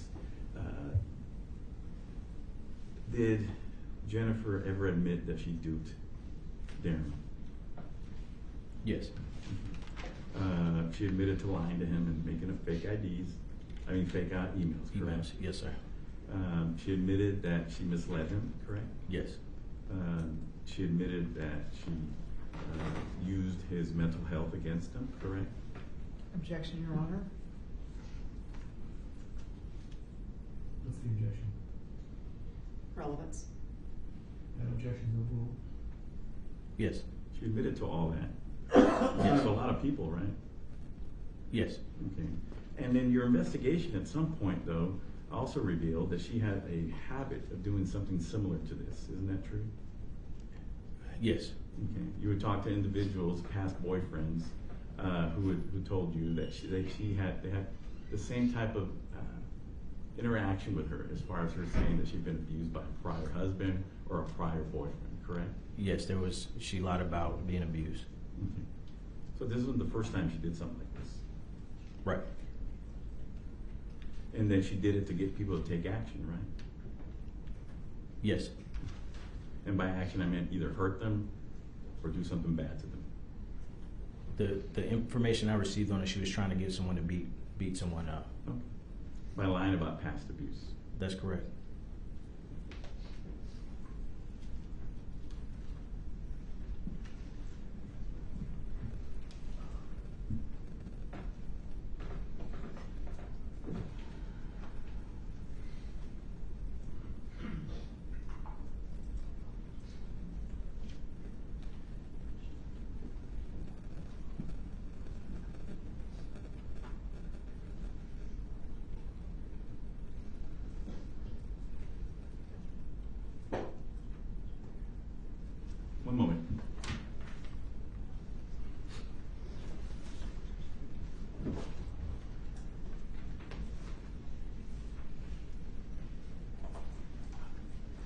at some point too, you were trying to get Darrin to cooperate with you in the prosecution of Jennifer, correct? The federal government did. I didn't make those any phone calls or arrangements. Okay. But you were part of the conversations. Yes, And he wouldn't do it at first, right? that's correct. As a matter of fact, when did he finally start to cooperate with you all? Do you know? It was after he. Objection to this line of questioning. It is irrelevant to this murder case. Can you reply? Yes, it goes to the defendant's state of mind when he started to cooperate. His state of mind goes to the murder. Yeah, I agree with that. The objection sustained. Did your investigation reveal that he finally figured out that he'd been duped? Yes, As a matter of fact, he was shocked, right? Objection, Your Honor. This is going into things that we've already talked about in the motion in limine. That question in particular, only if you were there when he learned, and I don't know how you could know that unless it was based on an appearance. So that objection is overruled. Were you ever to make an observation whether he was in shock? his statement was that he was shocked. Yes. And you have testified in another court that you felt that he was in shock. Is that correct? Objection, Your Honor. Again, completely irrelevant to this hearing, to this case. What would that be based on? Let me see the lawyers at the side of the bench.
Objection sustained.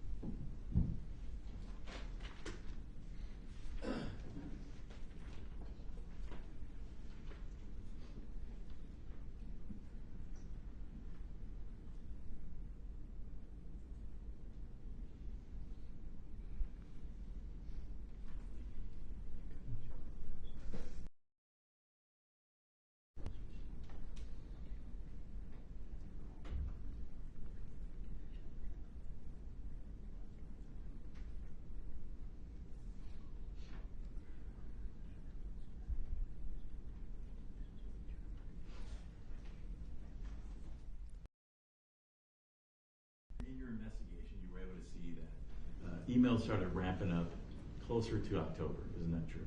That's correct. The claims of abuse by Jennifer through either Rob or by the fake. Correct? Close Yes. to October. As a matter of fact, even the phone calls. Right? Yes, there was a pickup. And of course, Jennifer accounts at that point, correct? That's correct. She was controlling what was being written by by Jamie Faith, and she was controlling what was being written by Rob Schmidt. So closer to October 9th, she started ramping up the abuse, right? The emails, yes. Okay. Yes, they were more abuse driven. We We find out now that that was never true, right? We know that was never true, but she's writing that in the emails, right? That's correct. Okay. And just to be clear, Jennifer was never abused by the real Jamie Faith, right? That's correct. But she was writing emails to Darrin indicating that, right? Yes. As a matter of fact, made up fake characters that she controlled. That's correct. So she's controlling everything in this situation, correct? She didn't pull the trigger though. No, she didn't, right? She didn't pull the trigger. No trigger. But who was controlling the information? The emails came from Jennifer. Okay. So the information that was coming to Darrin about the alleged abuse, Right. but she was saying it was real abuse to him, was controlled by Jennifer. That's correct. So she created the situation, right? She created the emails. The emails, right? She created the information that led to the ramping up of the abuse. Is that correct? That Darrin received information about. Correct? That's true. That's true. Okay. She ramped it up right before October 9th. And did you come to learn to kill her husband? Yes. So she controlled the in this dangerous world that Darrin was presented with, right? That's correct. And then she asked him to kill her husband, correct? That's correct. And she manipulated him, right? Yes. But for her, this might have never happened. There was plenty of points. There was 650 miles between where the murder took place and where Darrin first got in his vehicle, and approximately 10 hours. There's plenty of time for him to call the police, to meet with other family members, but he never did that. His reaction was to immediately kill him. And every time that he wanted to call the police, she would shut that down through Rob, right? Rob did. In the emails, right? In the emails, at least. Rob there was rebuttal to calling 911. Yes, exactly. And she would also use Amber as an excuse not to call the police, right? That's correct. As a matter of fact, she would indicate that she would deny, not cooperate for.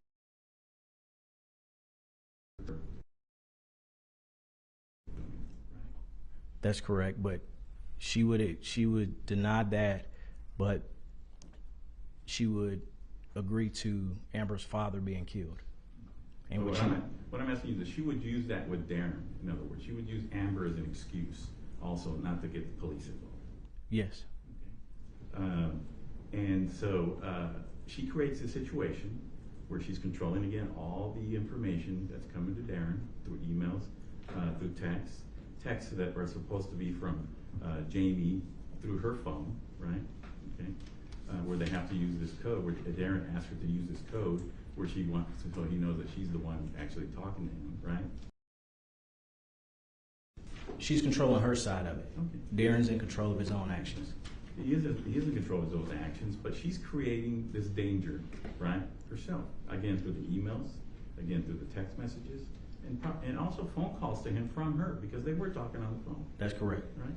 And so she asked him to kill her husband, right, after creating this whole danger that she doesn't want the police involved. And maybe not even leaving him with any other way to take care of her or to rescue her. Can you rephrase that question? Let me ask you this. Okay. You believe, or is it possible, is it consistent that when Darrin came down those 10 hours, that he was on a mission to save someone who he thought was being abused? Objection, absolute speculation. Objection sustained. Did that ever enter your mind? Objection, speculation.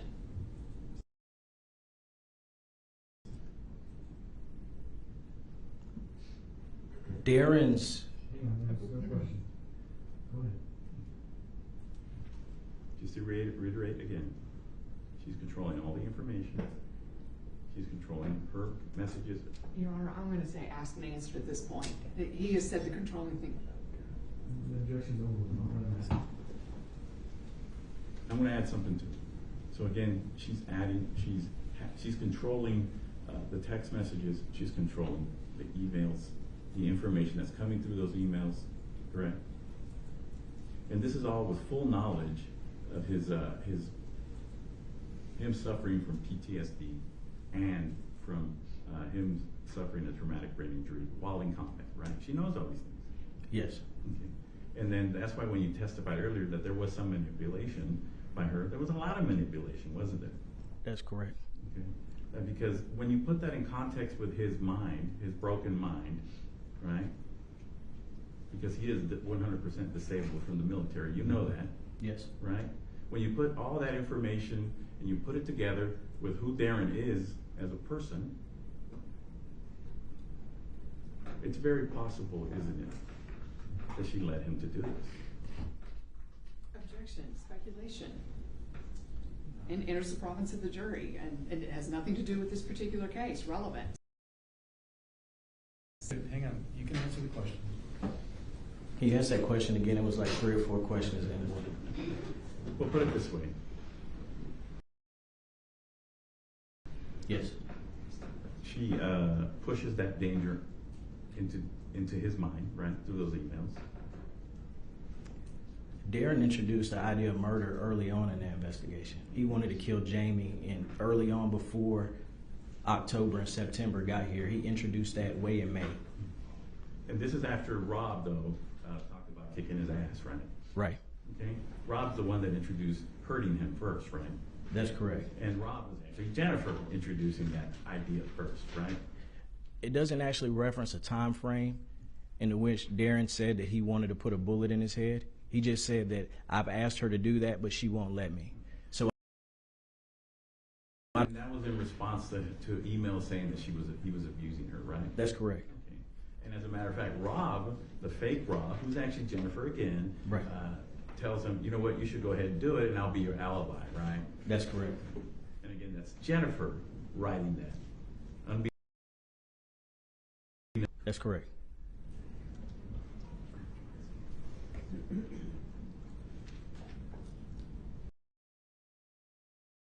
Nothing further, Your Honor. Very good. Members of the jury, we've reached a good stopping point for the day. So I'm going to dismiss you for the day with the same instructions I've given you, I think, every time. Even among yourselves, with anybody else, please don't do any independent research. And if you find yourself anywhere near some of the locations that you've heard about during this trial, I want you to stay away from them. Thank you all very much. Hang on just a second. I hate to do this to you all. About 6 months ago, I was asked to do a presentation tomorrow morning. So I said I would do it, and then we scheduled this trial. So I will be in, but I won't be in until 10 o'clock. So you'll have a little bit of extra time to get to court tomorrow. If you could please be back in the jury room at 10 o'clock. Ready to start testimony at that time. Is there any reason why we can't start at 10? Ms. Mitchell, Mr. Sanchez? That's perfect. All right, very good. Thank you all very much. We'll see you then. Apologize. All rise for the jurors.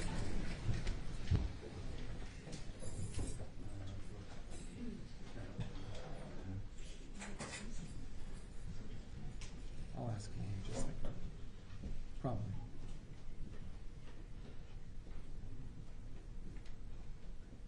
Kelly, you get a gold star today. There's no questions.